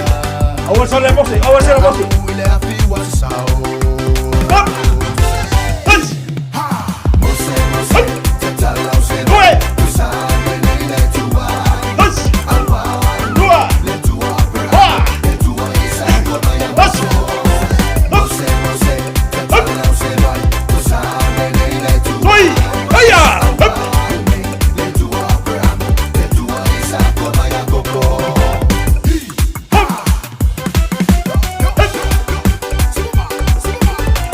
Ayoy.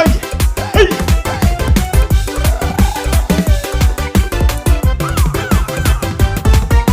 Vamos.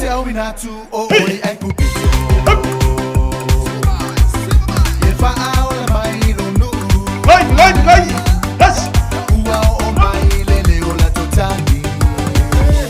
Aya. Oya, você com ele é loufa. Toma. Vamos. Toma.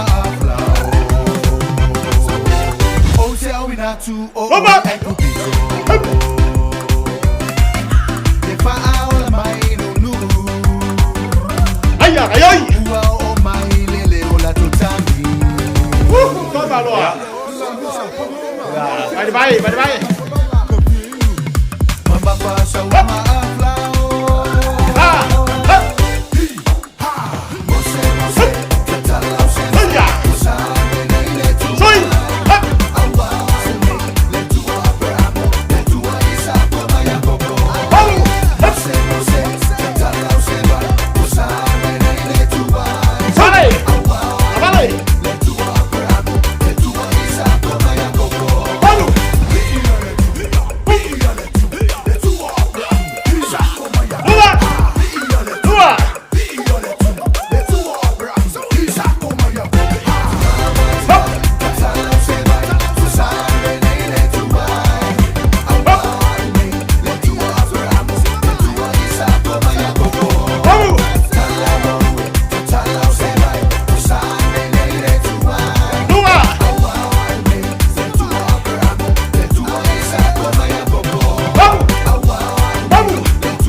Seki ya mangi.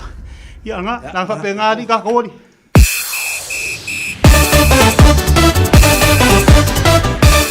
Aya. Ayoy. Shake my love, see vai fai shake. Sheki. Ana kalele ka usanga. Eka dum dum here, eka dum dum there, eka lava everywhere. Alu yai. Mawal malos. Shake my love, see vai fai shake. Kangal ka pese fast name. Eka dum dum here, eka dum dum there, eka lava everywhere. Dum dum here, eka dum dum there, eka lava everywhere.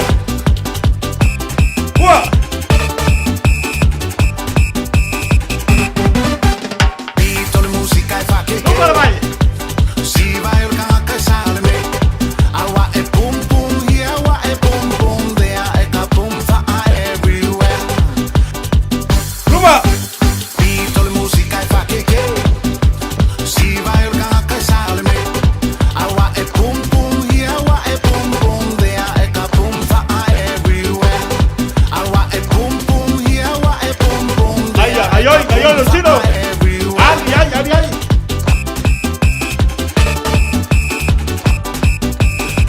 Lalo. Sasa mai au vai au le tu. Eka here, eka there, eka fa everywhere. Wahara ilalo. Mai lau se ma kwai lo. Sasa mai au vai au le tu. Eka here, eka there, eka fa everywhere. Eka here, eka there, eka fa everywhere.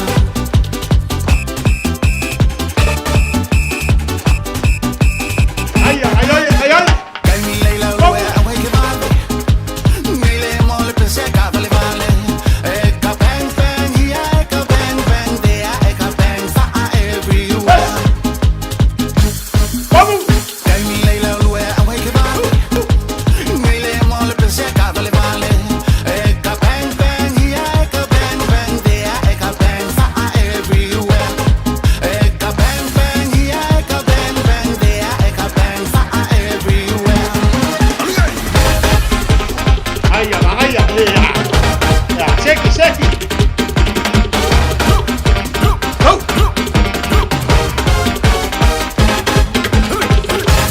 Good. Hui.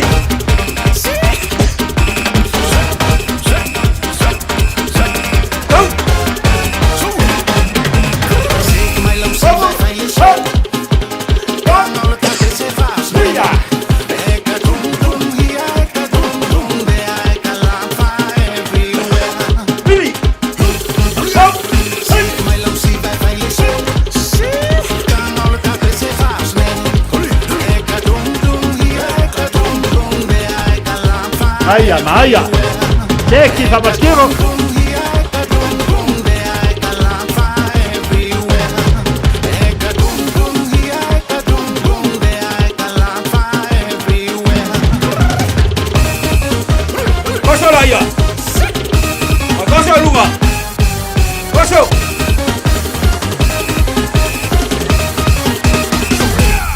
Malo, mangaya.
Ya. Malo, bangaya Ya ono tatu tai min lei tai au. Awal me, salme. Ya. Lalu palolo le lei ni bo. O matatu Palestina lei tai bangaya. Oh, fai ngocho le la. Ya fuga. Au kafa. Ya. O chicho. Selili sama-sama yo batafa. Ifaile mabawa. Ole alofa. Seliba. Afai ai mu ya luwa. Ene yola. Kafa. Ya elo. Seliba. Nganga. Ya luwa. Sao kasih obat ke fresh wajah oke cuca selili sama yang cepat isi baik apa ilah boleh lecar ame olela nama calon bunga God bless. Iya Leli. Singa singa mau eia te aia so una te whainga leo leo mai a utofa a whaila foi ele taea I ave o le la nama chala lona tunga Ya, balo fa tai mol tatu wa tu le taiao mol tatu fa marstino e se le tau ia mo tatu le nei taiao ya ma si tatu pati bi eleli tai le tu le nei fo ia baloa ma le amtanga le tu sanga fai se fainga fai se swinga i le mo fai ona ma wale malosi a tilo le tu sanga mo vai a fa piana e follow ale nei poka lambe man fa marstino tu nati ate o yas fa le mastonai yas fa le masonga fu na efisilia o la se taua na iso na nga ya te o le latu sanga sa tau longo nei poka la melo so fu malo loina ai sa iso na nga mo e le wote am tadia tatu poka la me nei tu sanga ina ia mafai ona fa taua lo tatu wola fa taua so fu malo loina o tilo au pa e se le tulanga pi ona yai am tanga le tu sanga ya lo amata tu sanga ko amaka tu sanga amata tu sanga la to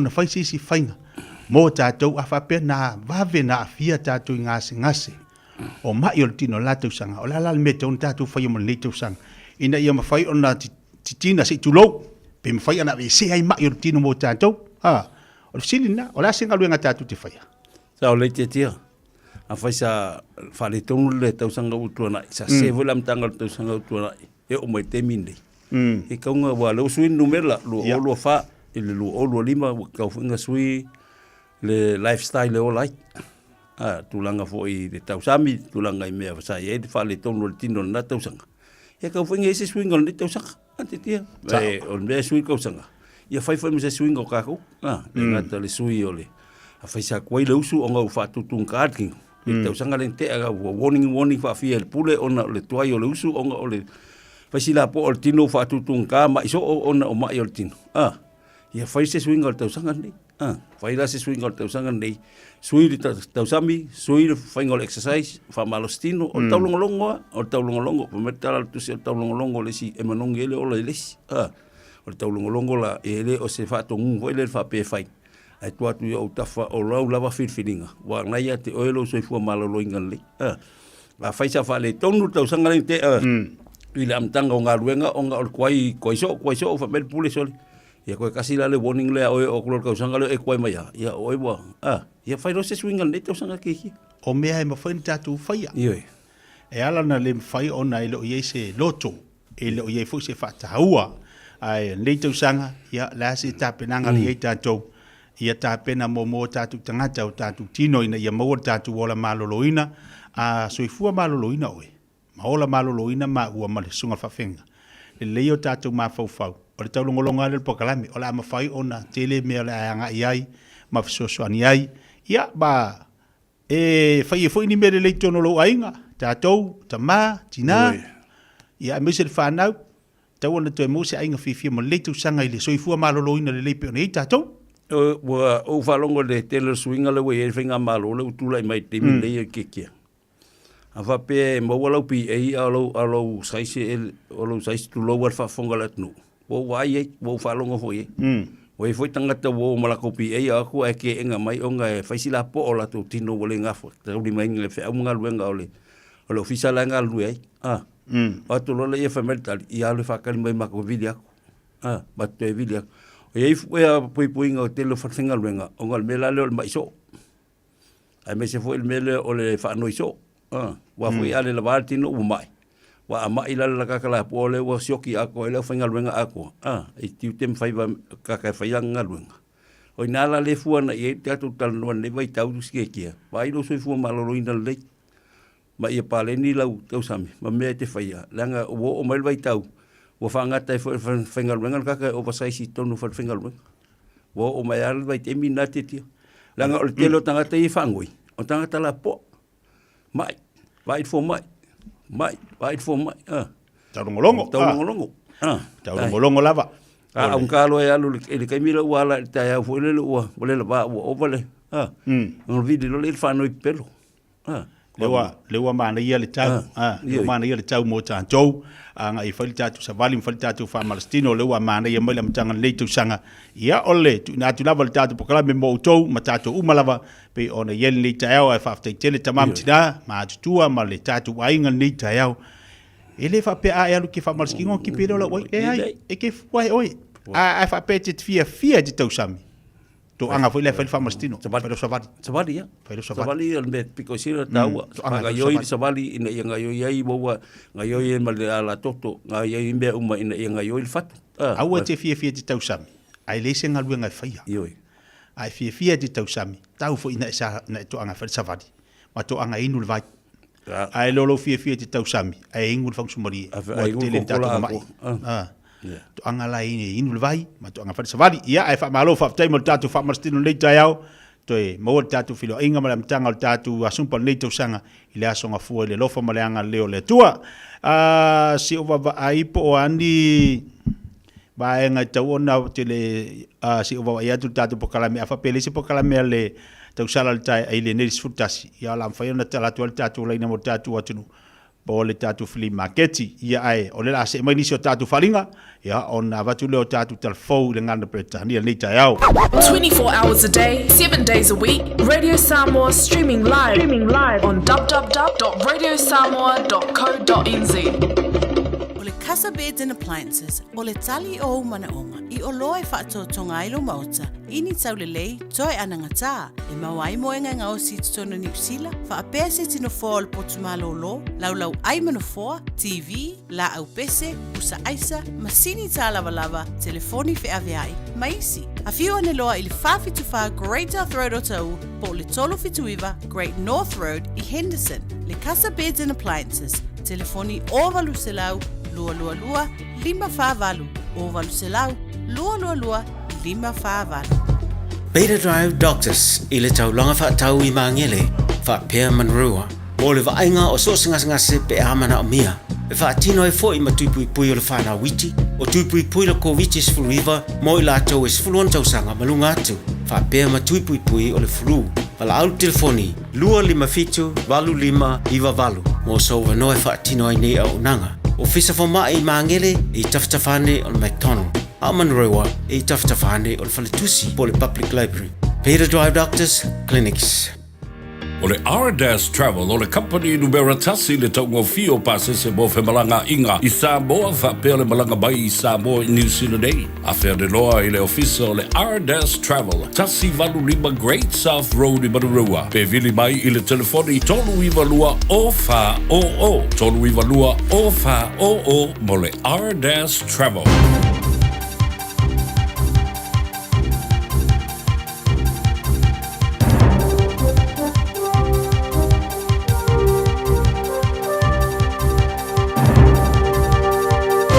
In this update, Dame Tariana Turia is being remembered as a determined politician.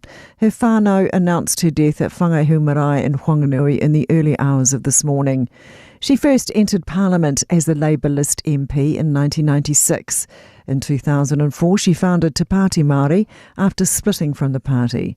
Newstalk ZB political correspondent Barry Soper says she was a force to be reckoned with in Parliament. Didn't like the Labour Party and the foreshore and seabed situation that she saw was returning the foreshore and the seabed to public ownership.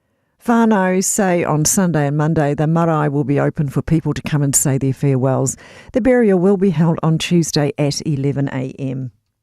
A request for information over the death of Nelson police officer Lynn Fleming. The 62-year-old died while her colleague Adam Ramsey remains in a stable condition after an incident at the Buxton Square car park in the early hours of New Year's Day. A 32-year-old man is appearing in court this morning and a candlelit vigil is being held on the cathedral steps tonight. Nelson Mayor Nick Smith says he has a simple message for anyone who was at the car park or surrounding area at the time. He says they should come forward to police to ensure detectives have all the information and evidence they need, particularly if they have video footage of what happened. A children's advocate says ending child deaths will take time and resources. A baby died and a woman and another young child remain in a serious but stable condition in hospital after an early morning incident in Hamilton on New Year's Day. Police say a 34-year-old man who's been under police guard in hospital will appear in court next month on charges of murder and attempted murder. Child Matters Chief Executive Jane Searle says New Zealand should be aiming to protect all children from harm. The goal for us should always be to reduce the statistics and to make sure that we have early prevention. That's news. In sport, to the opening semi-final of the World Darts Championships at London's Alexandra Palace. And Michael van Gerwen moves into his 7th World Final. He's waited 6 long years to claim a 4th crown. Will the wait end tomorrow night? Three-time winner Van Gerwen's beaten Chris Dobie 6-1 in the best-of-11 contest, as you heard on Sky Sport. Luke Littler and Stephen Bunting are currently squaring off in the other last 4 match. Littler's up 1-0. Rangers football manager Philippe Clement has enjoyed success at an Old Firm derby in his 7th attempt. They beat Celtic 3-0 at Ibrox in the Scottish Premiership. Rangers remain 11 points behind leaders Celtic in the title race. That's sport. I'm Sandy Hodge. Jana whanawau tia roa, ua te tala na neile o nanga e veni, mo whaatangwai au ki lani ni sila. Numera tasi John Coulter Drive, i le Auckland Airport Shopping Centre. Tau whatawhatonu lava le warehouse ma le countdown. Lau whale o fulau iloa le e veni, Auckland Airport Shopping Centre. Tala whalava Samoa o whai nei o eni ma le tatou whale tā wale lau iloa o le Car for You.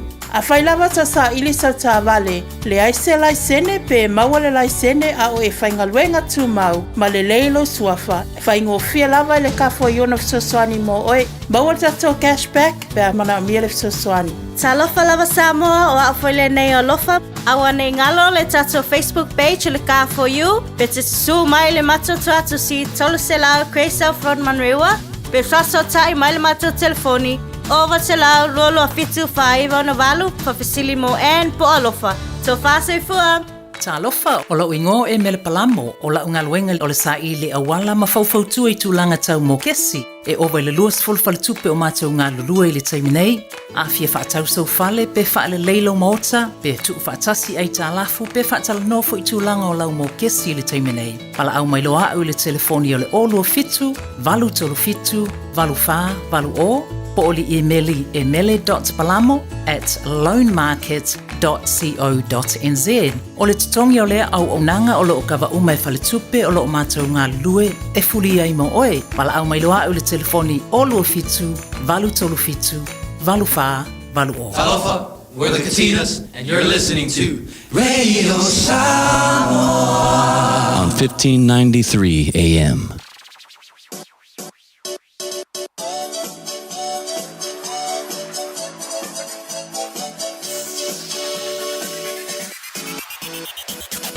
Ia e whātutu atu so o manatu.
Ala e o la pea o ai o mato ni anganga e loula lele mauanga e palanga inu ese la uma futana e le mafai o nangalo i tangata la utele talo fale ngalo o ele pele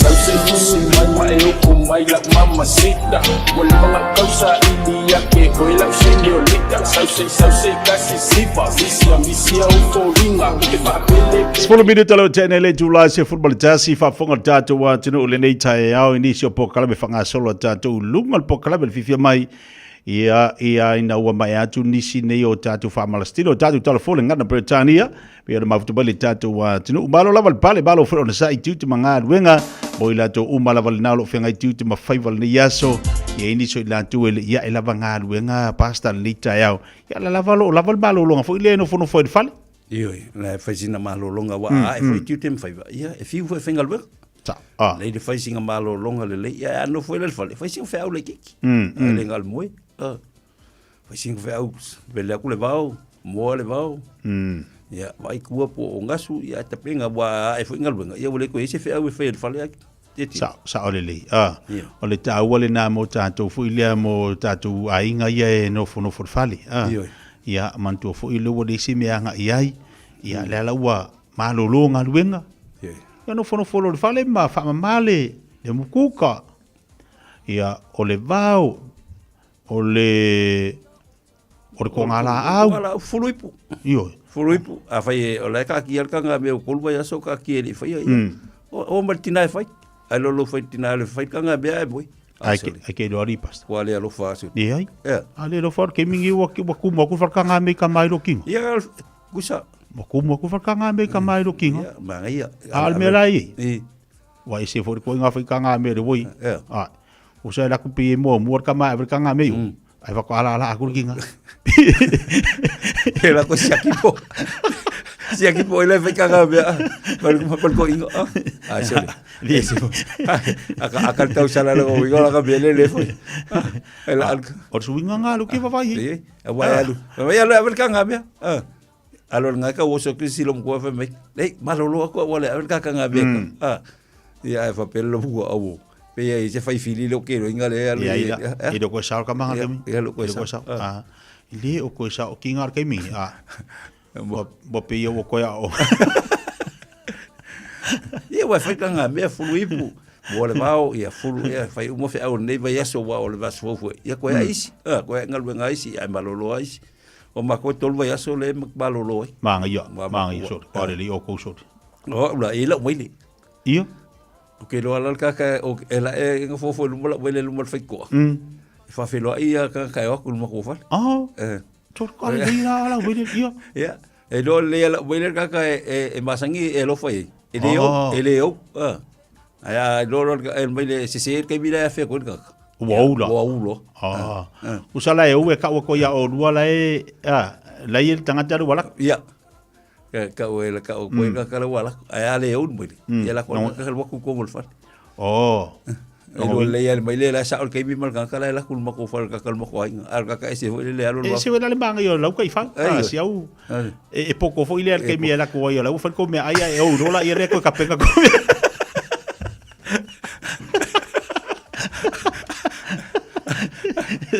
ese foi le fa ngala ingo si au manga ia sole ai do le se kai fa kai mi e ko kanga ko ainga ngau rola ia le ko ka penga ko me ai ka vai kele kai fa anga sa ko so e va betale o kai fa vai vole ngal tai fa la ko le ai ta o fa ia le ka ko fa le si mo ko ya wala ko nga kangi fo ia le ko nga kai fa ko nga mai le wa ngi o mai le palangi pi wa ya o ha ile le ka ba ila le me se la kama la po ori ia sa ka ba nga kasi ale e le duai pu me ia no, el mago voy de balacusan. Balacu, wakakar si wala ko. Wala la kula mo ko va wa el lo le ala ko ba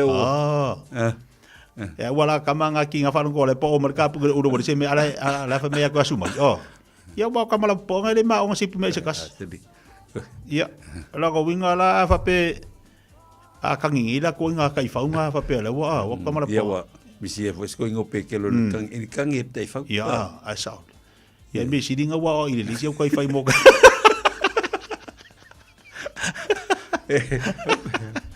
Acaba teu sala, ke lo. Acaba teu sala. Fia mo wala sa usa mo ile fa penga. Fia mo sa mo ile fa penga. O le ke mi ko kan. Ile le ya kan kale ainga ele fia la mai le la. Ei pe ka kale ainga u pe. Ia ilo ko lo ka ese foi eu ele masangue. Ia suil foi ngona u pe ka kale ainga. Pe o kasi va. Ai pe ka ko kiri. O ka kala popo vangale le ka ki ai mai.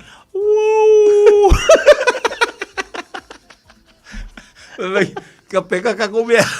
Você pia kangi va ko solo loa poi dia. La ka ko kai ka. Wa ka ka ki va lai. Ta penga komia ai lo sa u ka kale. E vai. La vaga. Isile. E ti de la vai pa penga la ka mai. Si tu lo fa fonga la como. Ia nga kai lo ka kale o. Ia marsi me, ia fofu e fora ka me ai fa. Fofu. Ya wai. Ele usa salo kol me ai ga uma nga le mole ai fa ga wai ai isi. Ai fa pe ka lo ka ai nga foi la kuso. O kasi. Bu. Usa kasi le ka madari o lo ka anko por ka anti la. Ai o ka ma foi fa pe la ko rimba fa fa. La ku wa ngalo ma. O ko ki ai ba fa fa.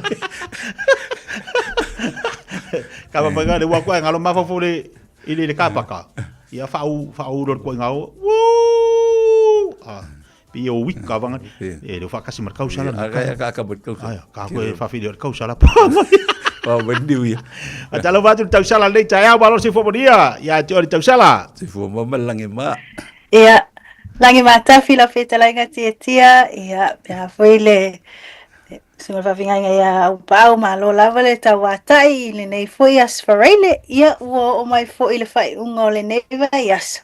Ia o lo tu mau pere le alofa malanga leo le atua vi ia le oto e maule ava no tato te futai a tonu na maua se tausanga fau fia mal manuia ia te olua ia e mai se foi le mamalu iso tato watunu ia o lo whaafonga mai le nei tu lao le tai au ma lo se fu. Yo e fatalo fatu le leita yao ia malisunga fa fenga inga leita yao le uma sa se lua le la taso lua sa uteito mar KFC wa ia ya la te tatu fido ia le nga ma fa no ngo ku le I kangi ka ifa a le la e fa per ko inga le isau sau si fo mo ko inga le isau wa le kai o se ainga ko nga o foi langa le wai do le kai fa we yo o se ainga le ani yo le ainga ka mar si mas ka la pi o wika foi la kai fa mer kai fa wow wale alu le o masanya o se pe yo wika vanga le wa nga alu a ko ki nga mar fa ia nga kongua ia mela leila le fai mo fautua ia o lua ia tia va pe ho ia upa fai mo fautua ia wa o le mela na fai ma lua mala ko ia le lo male ai ia o le se tu ala lo se fautua nga fu fiu kala wa pu le ko ka le o pa langi o pusa mo ele manuel le kamiki ia ar kamiki ki wa mo fo war ke le peor kamiki Maro silfa longo le linga o sau. Maro silfa longo ko la lo le linga ka sa. Wale ele fa fia nga le te lua to lua nei le nei fo I vai tau. Ia fa fe ele sunga fa fia nga ia tawana na tu ia fa lo ia ma fa se tano. Ia lo ai fo ila ia nga lu ai fo ila yo le nga ngole ia sa ma fa ko ia lu fa le o le certain time kaunga kai ka o uma tatalo o uma foi ko nga kalo mo foi vai foi pe o foi ele wi foi ele ia ele ia e paula wala fai ia va ku fa fonga la kongo paul me ave le vai se forma ko di liu le ma fa e ko le ma fa ia nga kongo e ko vai ko fe la wi ga il ma fa e ko ka mai ki lo sa wa fa pe ka mai ki ia wa ko mo ka wa lo ko ma se uma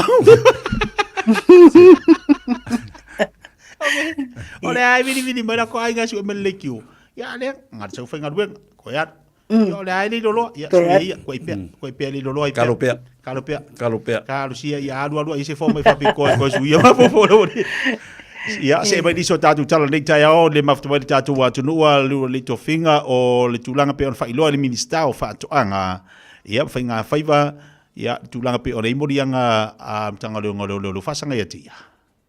Ya sa le ya tia o se ia o se tala foi fate ia I foi to tele wa mai tau foi la le to tele o tangata ia e lango ia mai tau foi ia le mta opule wa leva ona tapisa ia I tangata ua au tau sanga ia o le ufa pena on fa solo I le fa tau sanga talu ona tu lai mai le fa la vele le atali le ia tu au maletino ia po fa sa valu fo ni lo ai fo ilesi on swafa pe ona ia fo itatu I fa sa longa reporti ia o le mta apule le fa pena ona maliwai le ali ia ona o se fa la ventu lai mai lunga le ala tele ia awa tele lava ia tala fe aveai ia o le tala fai mai lea tala fai mai lea ia matulanga ia le la u fa pena ona fa maunia mai le po ana po le na fa pena ona tu mai ai le le se ata fasala lau ia po se live fo ia le minsta fo o fa to anga fainga faiva ia o le tai fono fo ia le vaanga fa fai o le fa to le to samo o tasi po le fast pe ona ia lo uma ia le ana ia fa amatala mai ai ma fa amanino ai o le se fulu le tai o le so le fa pena ona ia nga ia tuai I le ofisa o leo ia fa atino ai la le tulanga le ia ono ni molianga le fa pena ona fa fa sanga ia te ia I le mata upula vale ia involve ai lava le mata upule le tamaititi le fa pena ona maliu ia tu au ia o le fa pena ona tu ina mai ia po pe fa manino mai po atonu ia molianga ona atonu le fa to ai loa I le temianga ia tu ai le minsta ton I le official leo ia e pe ona ia I tamalingi ia I tulanga o le fo I mata upu o le tai au nei se vaenga o po se follow up o se tala lata mai ia o lena mai tauina fo ila to telo ila to lango ia le sunga le afianga le minsta ia o le tai fono fo o le vaenga fa o le fa to le to sa mo o tasi le to telo ila to o fa pena ona au fa tasi ia nga ia to fo ia o lena mai tauina le fa tino ai oni pesenga ia mai tau fo ia o se la to fo sa vali o file mo ia no la to poto ai lumo le officio le situ wala ia le beach road ia e faatino ai foi la to lango le minsta ia tu sai foi pola se tau no unga tu langa o ia le faatino ai o molianga tonu se taimi o lumo na mo mai le se au te lenga o le foi faatasinga o se tala foi ia I tu langa o ia le mo I molianga ia po o tonu molianga o fa pena ona fa faasanga I le minsta ia me se foi o tau manga foi ia o fanga solonga o le nei foi mata o po tu sai foi male I pe ona folasia o matatou I loa uma le mata upule maliu ai o tu au maletino po fasaval foi te tia o le mea le tati tau mafau fo I lea le tofinga o le mata upu a leva le mata o le failoa mai fai mai e le o mawhai ona failoa mo lianga nga I le afionga le minista li taimine pa to a iloa pe a nga I atu I tutonu o le mtanga luenga o le fisili la ai se e se mafua anga o le mawhai ai ona failoa le mtanga luenga leo anga I le afionga le minista mo lianga ai fato a tau atu le taimi o le alu atu I tutonu e pe foringa mai o ringa la ka fisili fo ile e wa tutupu e manatu balangona pe ye se mafua anga wo le failoa a mea o le morianga le o faasanga ia ke oe pi o ye ia isi mata upu fo ia le awa iloa o le morianga le faasanga ia oe o le morianga le faasanga ia ia lea a le fai mai fa ko a ka ua ko le morianga pe ai anga ia tonu a fa pe nei la watu morianga I ko kongu ma lokai a o le ta pena o ngala ka kala fo le pe sai mo afuanga o yesi me o mafuainga le failoa le morianga I le taimi a le fatu a failoa te me loatu I tonu mtanga luenga sa le tia ia wai e peona e tau e tupunga mai e fo ilani mana ini mas salonga e tulanga fa pe ai ile tulanga lava ia tonu o le ma ale o le mata o pu peona iai ia ma le tulanga wa o le mata o lea ele o fa pe o le like le anga tonu o le afoi like ua fa pena ona molia ona o malior tamaiti maliu ia ai o le involvement o ila tau ili whainga o susu. E ngam tūlanga whapena, a tono o le ma alena, ona ua tele tala, ua tele ia whina ngai tono i like speculations, o le upulea, speculations ma accusations o le whaatino. Le ta pisa ili to atelo tangata. Ia o le ma ale lana mta upu, ia e te tau lava ona nga ia tono wha malama le ia o le melea ua moli ai oe. O le vaenga le u whapena ona i tilo i loa voi nā mai tau i ai whaatino i le ngaluenga. Ina ia ma ia pui ai foi la le vaenga le confidentiality. O le manu pui o whaamaumaunga ma whaamtalanga. Ia wai o le mea moni lava. O le maua o le sina information o le mea alulunga. Peo na tātou whaasoa i fo le tele o taimi. A tono o loa foi nā tilo iai. O le malu pui o whaamaumaunga ai meise o le maa ale o le mata upu wai le whaapena o le awhionga minsta le involve ai. Le tele lava ia isi tangata peo na ia le toa lima lea o le masina o me o le tausanga nei le whaataitai le fo i la le lato fo i mata upu. Le involve wa o le minsta fo i le isi tangata le nfa apea o le iai fo i le lona swafa i tūlanga i ai le mta apu fo i le ia o le tūlanga na a tono o le malu puipuia ma le confidentiality o tūlanga o le mta apu i mna ia malu puipuia le lei ai mese o le whaangaso le lei o le mta apu ia wai o le mea tonu lava tia a tono le ele i whapea, ele e pōle aso nei a ua maua se tala. Ona o le vave o le nei foi vai tau i whamtalanga e sau. Ia, ai o le tūlanga lai loa. Le wai tau maua tonu mai ia. Le wai tau maua tonu mai le winga. A winga la tala fui le a whapea. Ia malu puipuia wha maumaunga aua ne i liki mai tua ma i maue. Pe ana whapea e malu ai pe whapea. O i tau maua le. Ai longa winga le i pōle. Aua levanga nga sa ukuorisi wha maunga mingoi mai tua. O le mea lai tauna tatu tiro la iai. A whape wa whaapea le tape nanga o neimea. Malu, tape na lelei. I o mai le whaamavau. I o mai ia umangi kausanga o ngi iriki kua. So, ia, mana ia nei vaenga ia e no foile fo tatu watunu. Taloane, leu amata le tausanga i meolo tupu maanga ia tu tatu watunu Samoa. Ia, awana ia fea se atua lea lau whinga malanga au ame o tutupu. Awana ia le fifi ai tatalo. O le taua le nao la matanga nei tau sanga tu o le tangata wa aima o le tangata talo mo le manuio le tino. Talo mo matanga luenga. Ai maisa tulanga pi o na fea ai tatu wa... Ia, o le afionga fo minister tangata wa masani. Iwi ngala utala fo ile wa masani le afionga minister mo o me tutupu mai maisa ia tua inga ia. Ile hanga e tawana whaatino tūlanga pe ona ila hau te wawai fu ila ilo tere la fionga minister la tō i tūlanga pe ona iai. Amata na wha malu tūla whono fōa le ta alonga al ponesi i o e kasiria ka alonga o makua swamping e kako samuta. Sa le lava tia ia o le si foi le o le toa tele i o tangata fie ta alo i lea foi ta alonga whai tupe ia o lea la ua ma ua ai le ua leo whapena ona amata tausanga ma ua amata i foi la manisi o teuteunga ia e tu sai foi la ma le i tu la fono le whaatino ai po le whaangai o inga foi o lea foi ta alonga whai tupe ponesi lea la ina i o le teuteunga nei ua whapena ona whalawilo ua i le mai ai la leo o le whaatanoanga. Lea sa whapena ona whaatino i le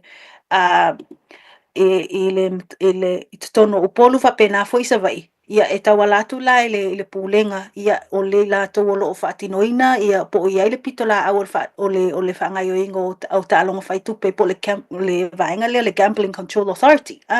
Ia ma le mamalo le lau tele o le atunu. Whapena ona whaatino ai la ia teuteunga nei ia o lea whapena ona whaamamafa iai teuteunga o le tula fono. Ia le whaatautai leo ta'alonga o petitinga. Ia po le pen o le ponesi ia vaenga la ia tatau lava ona ia le te tau ona ia le laisene ia e whaatino ile nga ia le foi ia le foi talonga o nisi o vaenga ina i o lisi vaenga u whapena ona whaamamafa ia whaia foi i le no fuanga o le u whapena ona tu watu tutona laisene e whaatino ai a whapea o funga lei le no fuanga o lo fati ia e tau la von fati no funga le fati no ele mo ila to lo fanga ia ponesi o le si vainga le u fa pena ona tu ina mai ua o le ele tau ona to fanga ia si ponesi si tu langa fa pisinisi ma ua fa pena foi ona fa asa ia ila to e lusu tasi tau sanga mai la lo ifo le matutua ona fa ngai ia le ta alonga le pe ta alo foi ia o le isi tu le ua whaapena ona whaamanino o le tau ua whaapena ona whaatu la whanoina ia i le numera e te tau na 5 tāla e le sili atu 5 tāla ia male manu malo e se lau lusu 5 tāla o le tupe mama le whaamawina e te tau na mawar tangata le whaangai o ponesi e 5 sfutala ia o nisi la ia o vaenga u whapena ona whaamanino mai e la tolo na whamalea foi a matata ina ia sila fia i tangata i tūlanga o le teu ngar tū la fono ia o le manu puipuia foi a male tilo ia ina ia awalawane i tele ni whaafita au le tupu mai wae o le isi vaenga le mai tau inatu a le u whapena ona tu ina mai tatu reporti o le manu malo o tangata ina ia maua le taimi o le u whapena ona i le pō lava lea le na maua i le numero pe o le loto maua le numero ponesi ia vave ona maua o le tangata la na manu malo i po o le tutonu fo o le lusu wha ia i tula e le sili atu ia ona o le tūlanga le tele o whaafitau le o le fiu e whaatali o le manumalo o le istangata o le po le mau fo ia o nesi na vaenga o le o tiptilo ai lantou o lo na whamale vaenga ma le itu ina ia mawhai o na tau mia ai la le tele o nei whaafitau ia i nisi na nei o te unga upe ona tu ina mai titi mana ia dewa whamana vai le tua ia le soifua fo se tasi o tamali o le atu wai longa mea tau whaifaleitu. Ia, le fui sai lunga o pokalama le tatu leiti o le fionga tawa mali pe te loa Samoa. O whate i e fo le matanga nei tau sanga i le tamali, ia e tele i o lona sao, te le fo i lana so sani, pe ona i lana tau tua i mea tau whaitala mali e.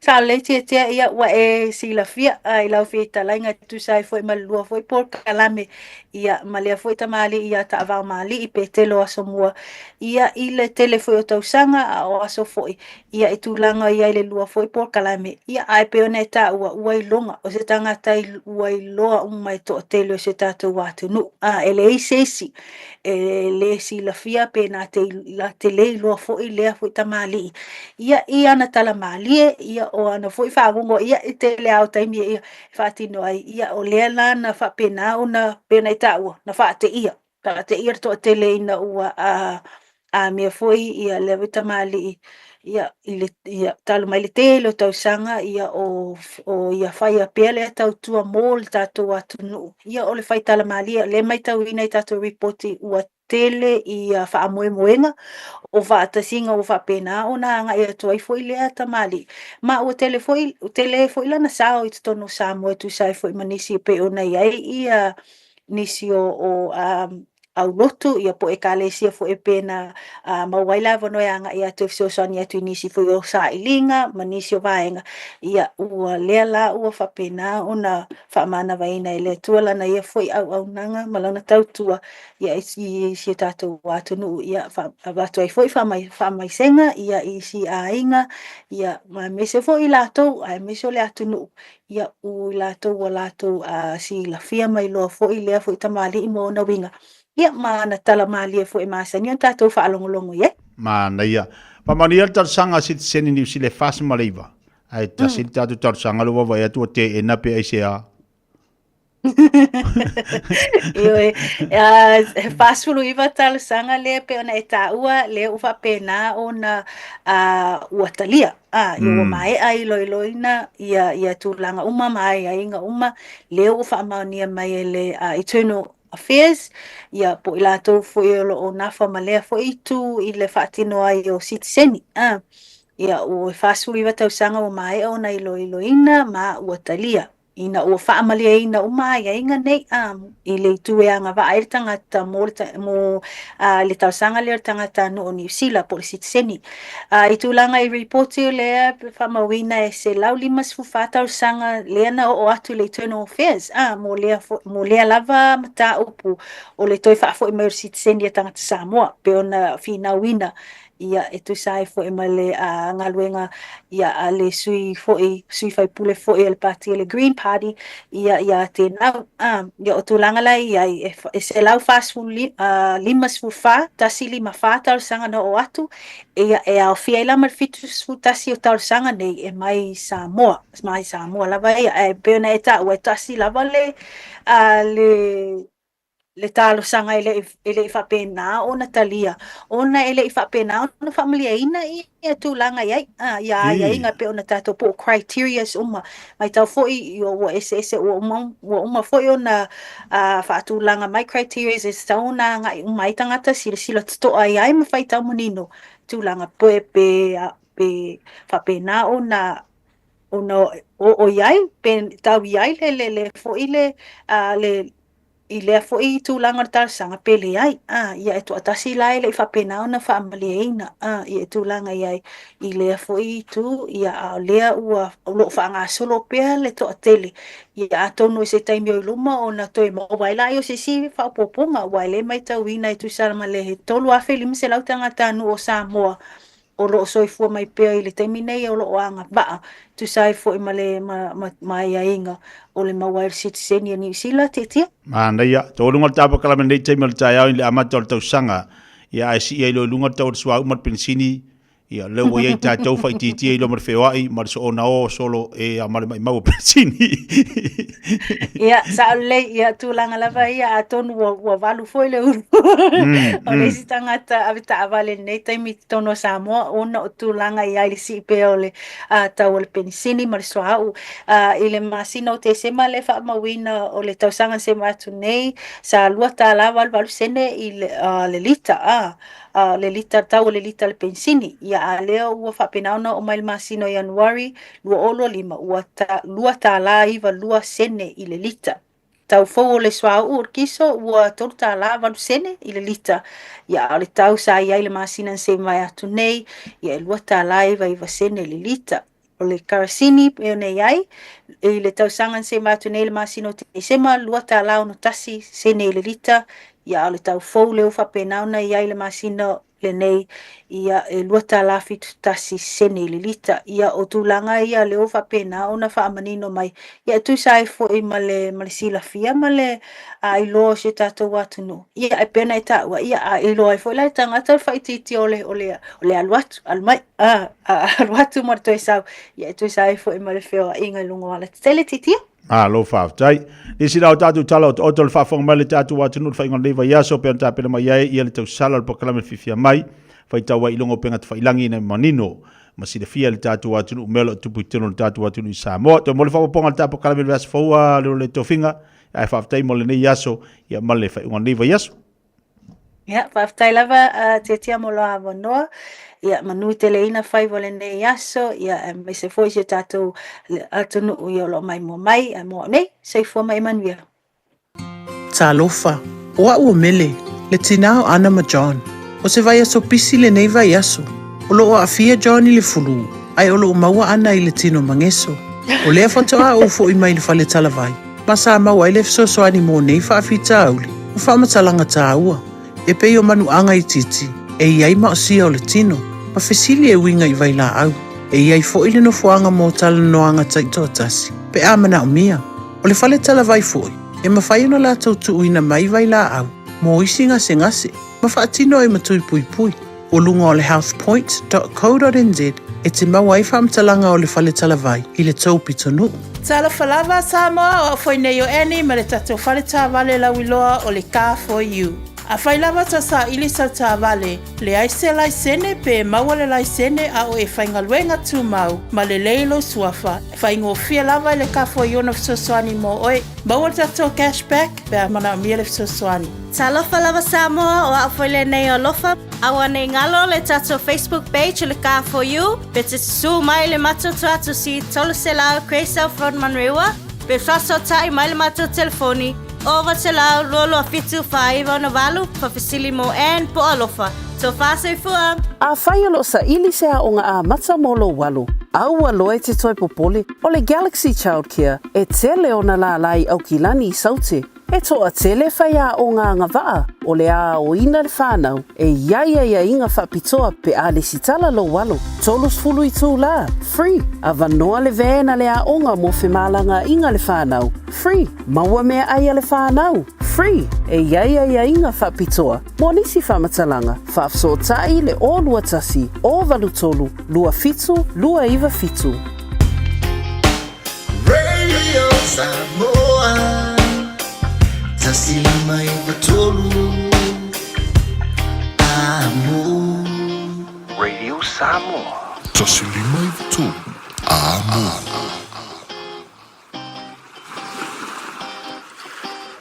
Radio Samoa. Tasi mai batolu amo. Ua mawhai o na aura tula polo kalame le leimo o ia so taitasi o na o le langolango malo si le whale maliu a se alo le atunuu o ese tātupu Funeral Directors i Manukau City. O kalame leimo o e ta alo whalava. Na fasili mai la wo a rapi a chao, whailang whale computer.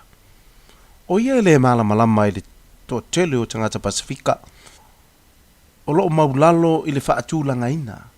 O le tamau aingo tangata New Zealand po le lower income family. Na whapesan tala, e mafua ea, ona o le atua o lo tau whaatua iai. O se lu i tele le manatu moa, na ofisiri masi usu e lava uia ia chau. Awa, o manatu ia ma moli mau o tangata, e le tapua i le atua soifua o lo tali tonu iai tangata Pasifika. E whapea o le atua mativa.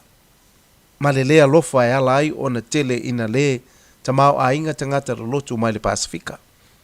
Au taritone e mafua lo wo o le tūlanga i lo o langa na e te iai.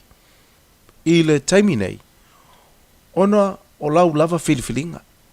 Whai maila wo to ina. A filifili lava e te mativa. Le tango lima, vai valea ma le mawhai o se mea. O le itua inga tangata fo le na e te iai. Ai e whiri o oio le tangata ma manuia, maumea, fia, whae a ina, wha tamau a inga ina i so se manuia. O le itua inga tangata fo le na e iai lo tangata. E pei ona mo le maule whata oto. E pei ona mawhau le tangata i a te ia. O ia lava lea. O le neile au kerisiano e. Po o le au whaatua i le tua. Wa uma o na to tole fatu o le manuia i le tua soifua i to tonu a tātou taito tasi. Uma o na whaahau penga ina i vaenga ese. E whaaola ma whaalau tele ailo tamau ainga. O le mauli tuspa ia, wa tātou maua le manuia tele mai le tua. Wa uma o na whaamanuia le tua ia Aperamo. I le manuia tele lava. O le whai wa ta ua i tātou o whanau Aperamo i le whaatua tua ia Yesu Kariso. O lona winga. Wa ia te oe mau le ta mau ainga tele i le tino male anganga. Wa uma ona saunia mo whanau le tua sili ese. Wa tuina mai ia te oe mau le filifilinga o le manuia ma le mativa. A whaiane lava ia te oe. O oi o tangata valea ma le tango lima, o lona winga, o lou o langa lava le nā, a whai e te talia ma tari tonu o oi o tangata, wa uma o na wha manuia ina, o lo ia te oi le pule e te manuia ai, o lou o langa lava le nā, o le upumoni, e fia tau le leia le atua, e le tau le leia se tangata pa ye ma mativa ma wha palapala, ai tau le leia le tangata mata ala, tau anga tau wivi mamanuia. O le whina ngalo i leo le tua ina ia avea oe ma tangata wha a manuia ina. O wā o le mele na whai ele tangata ina ia manuia. O whea o iailu tangata le ne yaso. Ta lia le manuia o Yesu ke riso e te fia ma e manuia ai. Ma mana tua e le lei mo oe. O le ese tatupu Funeral Directors o se fale maliu Samoa o le tali foilea o taimi whengata o na o le malanga al maliu maleoti e mawhaifoi o na latu awina mai tino maliu o e pene mai so o se atu nuo lanolangi wala auno le ese tatupu Funeral Directors i le lua tolu fitu o pea fiuane ele se fulu manevalu Norman Spencer Drive in Manukau City.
Siu fonga malia le peace champ po le pese now yo va au o fa mai atua le tato po kala le vaenga o le tai al po kala le mo oe lo i tau fa le nganga i lo sefua mo le manto wola i da i mo fai o ta pena i pea tatou na i fa mal au fa le nganga i o tatu tiu te mo tatu faiva ai mai se tatu sa valinga le nei tau sanga leo se bari ba tebe le wati to is full minuto talo le tula se full lua a tali tula se lua se mai fo i leo le sunga leo ya te taloto a wale fa o wino po kala le rida Samoa le nei fo yaso ia se pa ifu stemi o le afia na nei le na to fa ya tu le tato una ngam tu tato o mega kasi le sunga li pule ya tongsia ia ele o fa na mo atu tongsia ai o malanga tongsia se mea ia wa o le ala vai fa ya sofia fia la sunga fa fenga o le bo wal tato mo tongsia ia ayo ale simbe ayo ma istam po kom fa yo malanga i Samoa ona le Samoa faltua o la sa idi fo Samoa ai fo Samoa wala se fo le fa fika ki ki ora lo kama fia kama fe de ai malanga ka wanga wo lo bo fiu vidi o fiu vidi ele ka foi malo si le leo lam kangal kausanga ai o ki fa ingol kausanga ia por ka ka lo wo ki le makanga ai ele foi ai se malo vale sa ele fa fini ele foi ai se malo vale se ko kula fa penge ia e fa malo atu ta po kala meniso tapa anga i lungo tatu Facebook le tai au to tele la tu o leo lo mafto mai solo yoane kalifa tawal fai fatsimai na i lo mwenga fatsimai lo mwenga tuai nei Samoa atalo fatuan po kala me ya to malo se fo manuia malo fo lang mama to tele nei tatu pa anga le vai va mai nei tai au ya via le li fa tele tu o leo lo o mawal tatu po kala me i tono tatu atu Samoa lo anga i pedeanga leo le tua atu fa ngolongo i melo tu putono tatu atu le mtanga nei tu sanga pasta ioi te tia o tu la fono ai o tu la fono mai lei foi sei si lumo tu la fono pe la loi for tu la fono e ona le al malo e ile ya tato umai la umal tu la fono ia ole ai o foi la ver me sa o ave fai mo me se e foi au na le tu o ngalu e te lo tato otno nei al fautuanga ia vai me moni mai le tua sa ili le me moni ele malo le tupe ela ulea vai e te telo tulanga i tono lo fiso le tiele ngalo ia te temi ma tute le titilo tula ma kholo kikilo ku temi nei o fais fale tono lo fiso le tulanga i temi nei le ofisi ngia telenga ofisi ngia fa unga le fai temi nei le titilo ona fai mai ele lava mol mau ele o fa ngata ele leo le tute o di infamsino e fai unga uma fa se fam sinonga lava se mea lava fai te tia fai la me tonu e o uma lumol fam sinonga o ina fai mai le tal dia fam sino i mea uma e tauna te enga mele te io la i te titilo mai la ta i te voi va ai e tatu la fo i le tua te tia tatu o i le tua tatu ang pongi matalo tatu tu atu i le tua le am tangal tau sanga mo Samoa ia fa ali le tua le am tonu ile am tangal tau sanga ia Samoa atu ia tatu tilo tatu baba ai ile am tangal le tau sanga tilo atu le telo leo sa leo peia o le ata me uma ke i lau tilo sa fai se fulu maltasi tau sanga sa engalue tono se officio Samoa le officio leo e peila bo le ata le tilo le ke leo le fa le tono lo ia ai peio no fai atu la atu o la foi i le atua ia le mea moni ia faali le mea moni mai ia sila fofonga o le atua o Israel i lunga ia Samoa am tangal nei tau sanga Yo, ya, ele si me fenga tai le li pa wale va nga taua mo tanto le maftumali tatu wa tino talo au ni vai la talo ya o me ai tu pule olanga o lui tau fo io le savalinga mo tanto e ma fai ona tatu wa vai nga iai ma tatu tilo iai ia amata tau sanga ya e tau ina o fe tau ona e tuai o fe tau ona e anga iai o Samoa ainga me uma ainga tangata uma o lono winga e te tau ona e tūri tūlanga ia mo tātou, e talo ane mo tātou wa tunu, e mese dia tunu o tātou iai, i wawe ere ngaka i me kupe Samoa, awa da kaukāle peng singiri. Ia. Wai wai lai, o kai makau ki. O vai tau, wa taimi whankā ki kia. Ia, o ole peng si tau ale se atunu o ile se atunu. Lai tonu umal tus pa ia wha vai o le atunu atoa. E le ai ma se me sasi o tu spa ia ke kia. Mai al ke nese o le whaaringa. O lai ei le whaavai o le atunu a tō Samoa. Le whaavai Samoa e whaavai i le tua. A whai le whaavai Samoa i le tua te tia.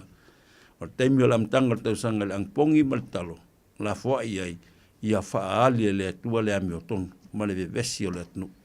E se le tāua ia pasta o lotu tausanga ma lotu amatai e kalisia. Mana tua e o lo i amtanga o tausanga umaloa ia amatai o lolo lotu whamanatu. Mo lotu tausanga fo ia e kaletelo e kalisia. E sa ili mo whanono manua i le li. Mo le manui o le ngāruenga. Tono e kalisia. Ia ai ngata fo ilea o le atu nuu. Ia maainga maonga nai whanau. Ia le lau tāpena tātou mo nei tausanga. O le ase mo i mitinga ia te oe malu ainga o te tau o le whaata oto nei tausanga. Ia le ia sisitari o la fwa i o mea umai le li.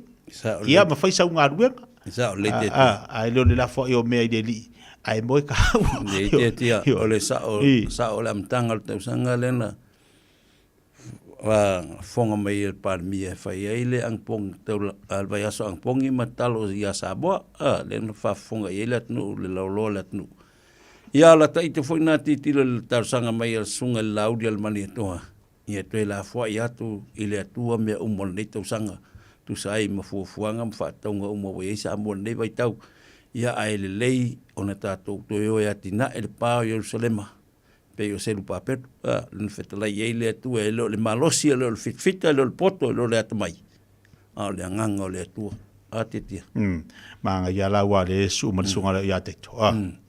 Ko ki o marea o mar KFC posi McDonald's ia so ka wolunga i rolo ma kanga le ia so la tau ia ai fa malo fa tele tatu watu na ita mam tina ma tu mo to malawa fa si mai lunga tatu po kala me nei vai ngal taiao fa malo atu foi la finga luenga le tu isunga fa fenga nga mo to fa tu a finga pa tele te mo te sa o la tu vala winner nga luenga le tu ia ile nga le leo le wa fola wa se tatu sa le wa so tolu nei le ila si mea tatu tito e tau polpole i pau ale mea, o le tatu talo i le tua, soso ani mailo na nganga, i am whatasi mai ati tātou i mea uma tātou te iai, tono lo ainga, tono lo e kālesia, o lau ngā ruenga, o a onga nei whanau, ia tā pena e le li i mea uma lava mō tātou.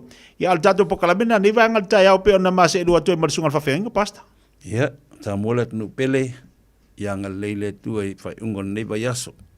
Au na le tua e laungaina le upu folfola ia mana le alu le upu ina ia mawani anga mo le tua malona malo anga le tua nei vai aso ai unga nei vai aso ia uto mo se fai unga fia manuia ia ai ola ma umte tia tato feloa ile lofa malanga le tua le aso tu sai malona fingalo so fu mai manuia lei ole to walunga se mapo kalame mal tu mo tatu watu no nei ya so fa te le Samoa le tu pele ya tu to feloa le aso fu tatu fa marstino masani ia tautua nā le mana ia winga tau fa ingon vai aso ma le afia fena nei fai sau savali to anga inu le vai fai sau savali o fa tasi malomtua o e sava vali fa tasi malomtua pasta e au ngari leili nai so swani lesi ele ki o fai mai a au ngari ko ruanga le ko kasi ia nga fia te o fa tasi malomtua wa kolengi ke kole le chim ia ola fa talia kulom ko ka wala mo foi esa o mai fale me de leite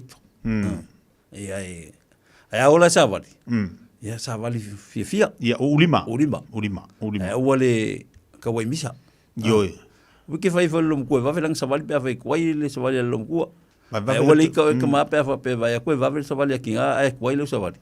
Nei fa va ve ko mo savali o ke wala u e mali ka lom ko.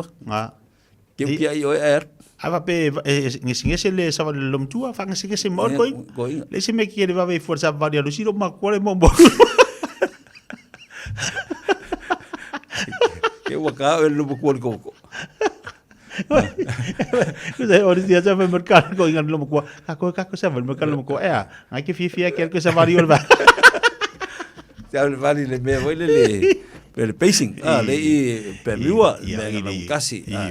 La hai ya vale le ya tatu filo le verso fo le verso fo ya le le lo va ko kia sa ko ko KFC ya malo fa te te sabola tu pele manuel tele le ya so le lo fo mo le ngal le tua tatu filo le son fo manuel fa ko le verso so fo mo manuel Tala falava Samoa o foi nei o eni ma le tatou whare tā wale lauiloa o le Car4U. A whai lava ta sa ili sa tā wale, le aise lai sene pe maua le lai sene a o e whaingaluenga tū mau, ma le leilo suafa. Whaingo fia lava le Car4U na fisosoani mo oe, maua le tatou cashback pe a mana mia le fisosoani. Ta lofa lava Samoa o a whaile nei o lofa, awa nei ngalo le tatou Facebook page le Car4U, pe te su mai le matoto atu si tolu se lao Craysel Frodman Rewa, pe fraso tai mai le mato telefoni, over te lau rolo a fitu whaiva na walu, pa fisili mo en po alofa. So whase fua.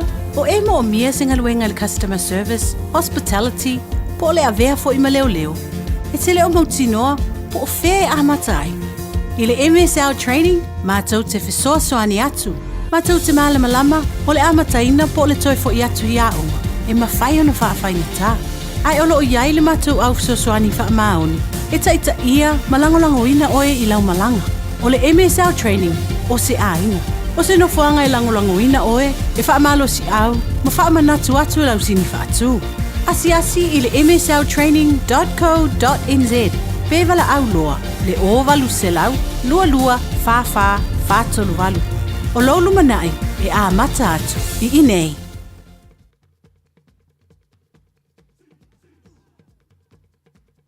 Ua na o le Radio Samoa se furulima iwa toru a mo e tautuaina o e ilangu ngana fitu aso le vai aso.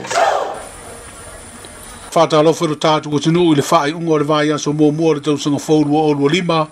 Tātou mafuta ma wheroa I le whae unga o le vai aso. Ia wafo I le wha ua wino le tautua le nei tausanga whau. Se mai a le wha whonga tala tau longo mai lo tātou o tinu. O le o whae rolo tele le minstau whātou anga ma whai ngā whaiva.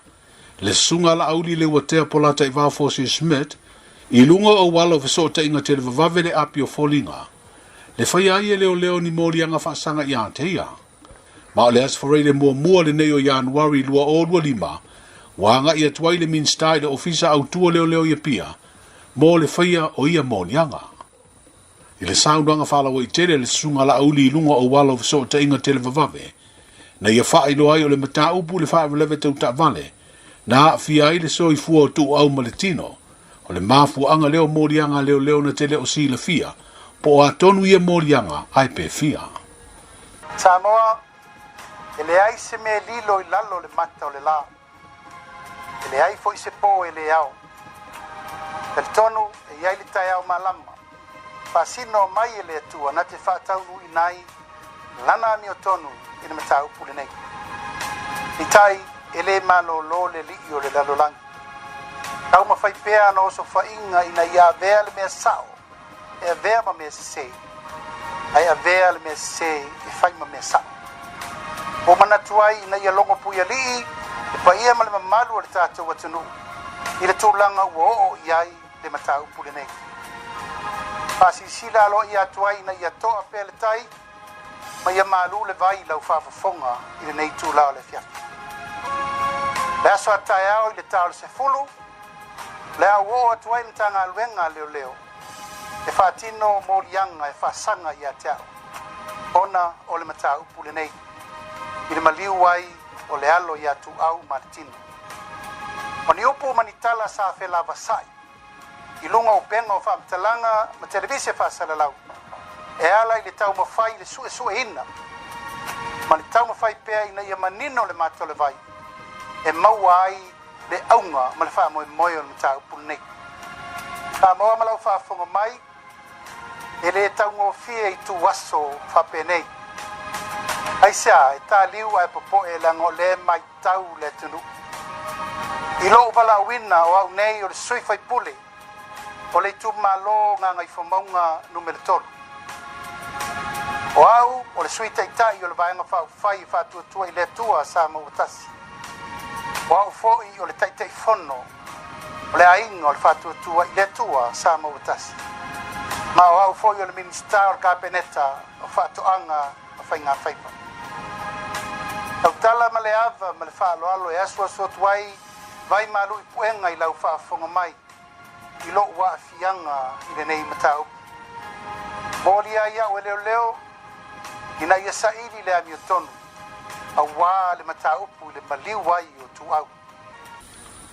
Le minstao whaatoanga ma whai ngā whaiva, le sunga la auri le watea polata I vau Forces Smith, e lona whaalawi roa ino morianga leo leo le a whaia ia te ia.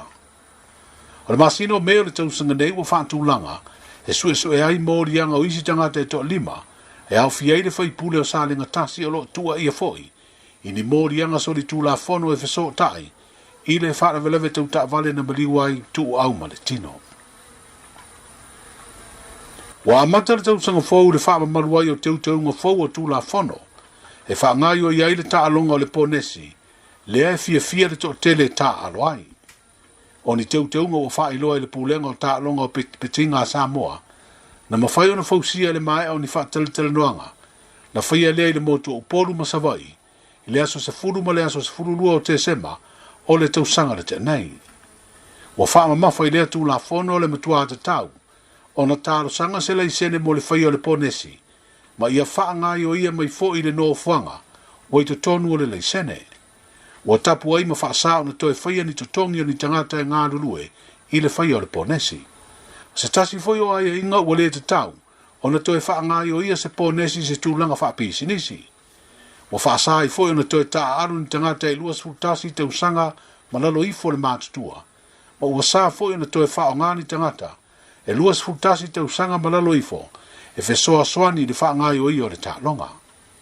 Wa ia mai fo I ia tū la fono, le tau le nu mela e wha tau wai e 5 tā la, ma le manu malo e se lau luas fu 5 tā la, ai o le tupe mamamo le o wha ngai o ia, le laisene ponesi e 5 se furu tā la. Wa ia fo I lea ia ingo ia tū la fono, e te tau o na maua le manu malo I le aso ma le teime e mawai le nu mela le ponesi, ma ia le si lia I le luas furfai tu la. Stasi ro mafua anga pe ona si la fia. E vevesi ei tangata ta alo manisi o le au fai ponesi. Ona se inu melo le loto le fia fia le stonai, sa wai male nu melo le ponesi. Ai onisi manu malo e fatoa maua I le isi aso, ia po le isi va I aso e se so ai, ia male fiu e turi wale maua, pe maua foi, ai wana o se vaenga o le se leni o le manu malo. Wa matua tapu ma fa asao na toe fa o ngā, so se awala fa teknolosi e mamori e le tupe le manu malo. O lona winga e tu usao I le ao le tangata o manu malo lana se leni I le teimi ua mae au na se iai nu melo le loto ma mawai le ponesi. O le asalulu le asomua mua ianu wali o le neitau sanga fōru o olua 5 na amata wha maluai ia teunga o tūla whono o lea tā longa. O lona winga o le sei mua le loto le asatona I o le vaya sonei e te tau na usi ta ia le au whai ponesi teunga fau o le tūla whono o lea tā longa whai tupe. O le whenga e o le tātu o tanu maso whae longa ina I le tau amatai o le neitau sanga fau. Ai teia le wha fofonga ma le sila I le tala wha noa I le vala au pa ia le matei siri I se tasi o tamani I lawi loa I wha fianga o le whaifale I tu mali e o le tō whata a vau mali I petelo o Samoa. E ilo tele o ia ilo na suafa mua o petelo a wana paula valeo le petelo e malia na fale aitu. O se wha asala launga I lunga o penga ta wha ilangi, na wha tala no ai o ia I se tausanga I le ima mau atu, na ia wha matalaila na tāleni o se mea alofa mai le atua, sa fesoa soani I le 5 vai o lona ainga I Samoa. O se tāleni fo ina ia fesoa soani ai, I le tele o ngā luenga o malu e kālesia, le ana lātou ave o ia I malanga e wha fia ai, ona o le sa ilingo ni se leni. O aso whailunga ina o le tātou malo e pe o tuto tasi, whapere te wila, o nisi o sa uninga sa masani, o na whawhiawhia I pe telo po le tō wha ta wau mali. O lo lawa tangata ia sa ola mai le whioanga leo whale a puna I pia. Ia o whialo loa ia lea I le neila lo langi ma mai le tāleni, o le mea lo whale tuona mai a te au. O na o whialo loa e lole si au tāleni. Ia o le whale mua no whaia I Samoa o whasa. O le whasa me tisina mua o whaia I le nuu leo pui pa oa e whaia o loto pā. Ia so atua I ma le whasa loto me tisi fo ina o whaia o istua inga leo I upeli inga I sinamona. Ia Arua tua e ai tua isi nu e salangi, arua tua e tua e salalili, le kalesio pope. Ia sawa I loto fanga. Ia o matatufu. Ia maisia foi nu mai sala fai. Vai I nai I maunga. Tele malanga sau fe ave ia. Ia pe foi la no watu au stadia I foi fale talo ma moto le au fainga duenga. Ia ma fale mai fale a onga. Ia ai maisia ia association la iti foi nei pe o pe sinisi la iti ia sa tai stene leo mai sala fai o ngalo o moilangi. Ia au fai lo tu stene leo sila. Ine mato pokalamana le au fai pisnisi light. Ia maltele la voi o mea te whelo lo wai whao ngalo tangata la au whanongolongo al tato tunu. Ia ma avatua ia foi ma lengo si o nu, ia maise o si o wainga. Ia ma le ekalesia.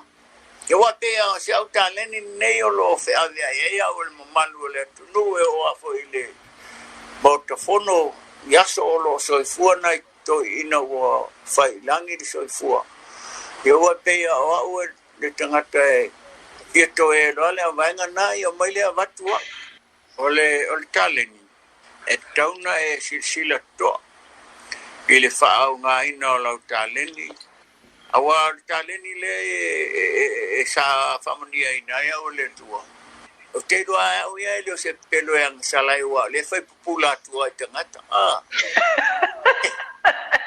pe hole do nga salai e pe pelo hole le pe e pe pelo I de me la nga ke ele o lo telo tangata pelo la nga ke lo nga ma kwa manguia ya nga ke malo le kwa la kulo sumu la kulo le upo ko ya ke la pelo ia le fai sa o kwa me I rumo malu le au fa fonga ma le au silisila ia mai se foi le au fai to upu po le au fai to lo le tunu o se tele noanga le to fata va mali I pe telo Samoa a soifua ma le tamaita ia luana nawa o le porkalame le Gems of the South Pacific I te tonu o Amerika o se tamali I fo isa iaile na au nanga mo le Radio Samoa e tu malo ta va mali I pe telo Samoa wa valus futasi I tausanga lona soifua ona fioanga o fale apuna o saulu o fata loto fanga ma tatufu pautasi fale alili ma fale lantai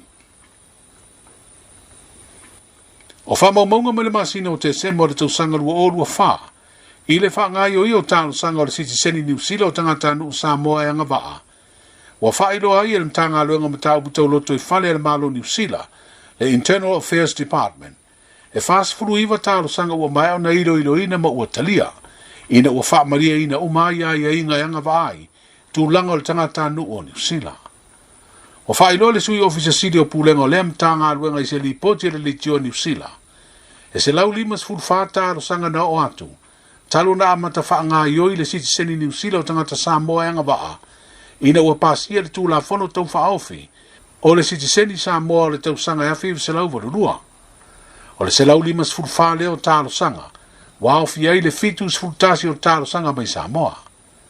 O wha maumaunga o wha ilo ai e to fast fruiva I la tau, ua avea nei ma tangata anu o New Zealand, to tasi I le tangata na te enala na talo sanga, ona elea nga va e tusai o ai inga.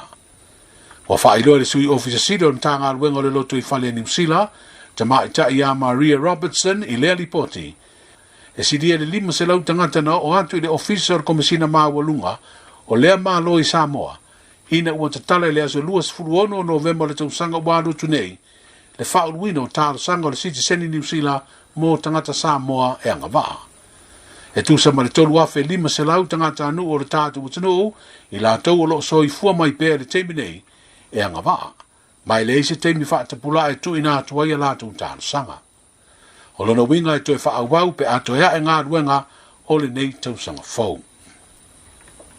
O le masina mua le nei o le tausanga fau o whae loa I tau o loa tausua au ma pensini mo le tātou utanu o atoa le ua moli mawina wa yeisa si tanga la titi mai tau sa iei o loa le masina muli o le tausanga wa mai atu nei. O te sembo le lua o lua wha, sa lua tā la valu sene, le tau o le lita o le pensini. Ai o le masina le neo Januari le lua o lua lima, o lua tā la iwa suru lua sene le lita. O le tau fau o le soa ukiso, o tolu tā la valu sene le lita, ai o le tau sa iai le masina le te neo te sema, sa lua tā la iwa sene le lita. O le kalasini a te sema o le tausanga le te nei, sa lua tā la ono sfutasi sene le lita, o lona tau fau, i le masina mua le nei tausanga fau, o lua tā la fitu sfutasi sene le lita. O le ata manino la le si tanga fau o le tau nei o loa, o le kalasini e se fulu sene ua faa popo, swa ukiso iwa sene ua si tiai, i le male penisini, e faa sene ua si tiai lona tango. Ia o tala ia a mata o le tausanga fau lua o lua lima, tātou whiroa i le vai aso a sau, e toi ai umai ngā luenga le malo, ia ma faa wau fu le tau tua pisi nisi tu maoti, mo seisi faa poponga e mole nei temi, sei fuaia. Ta lofa lava, o le si ufofonga le neo Samoa, le Radio Samoa.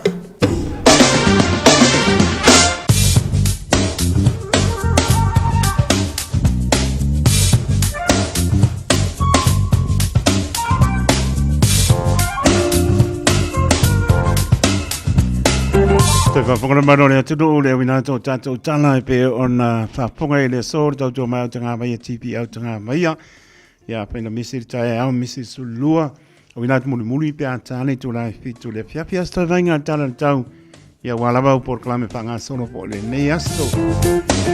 Tu maru vela pa mawina losu tolu le vela pa mawina i au ki lani e spuru ono lona manu le fiafi. O lo awawa ni si vaenga lo pa upo i le timu wa ma solo i lunga ngor funga i le sabili angi mai sau te sipo. Vaenga mua tai au winga nao tau ele ni mai. Le asto na i pa uti munga awawa foi. Lua su lua le bela pa mawina mua tai au. Ia malona manu le fiafi e spuru ma le lima. Hape na pa winga le tau ele ni mai le aso sa. Tato wa umma le tapo inga le sa. Eoi. Ora vera ki mua me ke ngopore pare.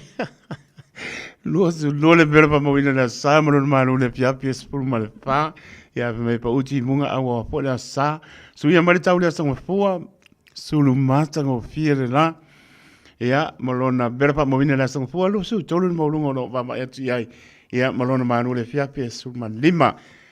Ia mai ngana ngantai pale mo la tau ta pena, ia wapo i se ia mai moana, ia anga et po i le pa, i ngona pa yaso ma le sa, ia le nama pui a lo le tong fiti o le pautuanga na ale Radio Samoa. Pale tonu tau le so, ngantai pale, hapena po ia tai au le sto na ia sae o la songfua, suia mai ale tau maata ngō pia ngantai pale le aso lua. Ia le nama ta pena o mea ue silfia, apole o whaona ave. Ia apole te poni pe ave ai, ia wangi maa se lima, a pa u maa pa le sami. Se pe o le maa kasi pala aulo, pa le la ngoko. Pautuanga le Water Safety New Zealand, Maritime New Zealand, hapena po ile mtanga benga ale ACC. O le taisua au ki lani sutasi minute sutasi tai le la. Na sua le tai au ki lani o na taisua le o le tai i le 7 minute te a sutasi poana nei. O le taisua i o neanga luas por minute le lua le papea le lanso le tai o neanga taisua le o le tai le 5 minute i le lua i le aoni le aso. O le taisua i manukau heet 5 minute le ai 5 minute te a le tasi. Babea le lanso le tai manukau taisua le o le tai le apo le tasi i le aoni le aso ma le taisua i Murawai 5 minute le tasi babea le lanso le tai i Murawai. Ona taisua le o le tai i le luas por minute te ele tasi i la aoni le aso. Patalopa si o tātou tunu i Samoa.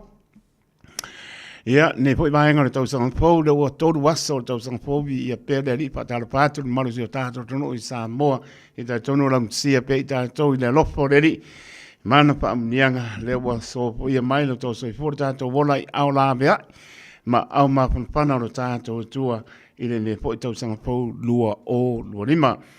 Se mainga le tau si o tātou Samoa, lo me o lo pāpapa i tiri emo le wila, lua suru iwa le vela pa mauna mai Samoa.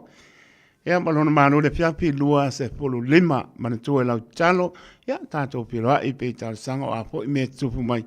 Ia le ase me ato tupale i pepi ngano lo so i fore ni. e tonu whaamaoni ei mea ia e manitua lau talosi o tātou no e pele o tō pinangano mo tātou loto se bainga i apno pāntoa o lo manai ale suro lai le o manosi o lo whaamanu manu pela mwhai atu e i teime whaamanu ai pe o le tai whanele o le nganu e whaapua e le whati ia o lo manai a sau i kai koe kai taia o mai i le kai waka o whio so ngi maa mohe o le i maa mohe o mai siva deo ia o mai alpani ia lau manga i suru laile i o mai lau papa o se ba inga nā wai kanto roto rua mataupo tanaki mano tu ia o lo pa unai ti munga i le mapolo awa se ba inga nā i te plenty pasa mai kin country Gisborne Mox Pela mua Wellingtoni ia la pe me amelia pa monga pa uki munga le mapa na aru sa valinga o se ba inga nā wa rapa Palmerston North Navy Hastings tau ranga mani si ba inga no tu ai ia pa ia lava ia Christchurch Pito lano sao pale maru o mare maru lu au manua ia sta venga na tala tau mar tala tai bang si tato no i Samoa ia mai se o nisi o vainga no tu oi ia wow por kan panga solo ia mane nganga pa al fo ile am tlia i por tau tu le nei aso tau tu pa o le radio Samoa su lima I batolu amo a failo sa ilisa o nga matsa molo walu Aua loe te toi popole o le Galaxy Childcare e tele o na la lai au kilani I saute. E toa tele whaia o ngā ngawaa o le a o ina le whanau e iaia inga whapitoa pe a le sitala lo walo. Tolus fulu I tū la, free. A vanoa le vena le a onga mo whemalanga inga le whanau, free. Maua mea aia le whanau, free.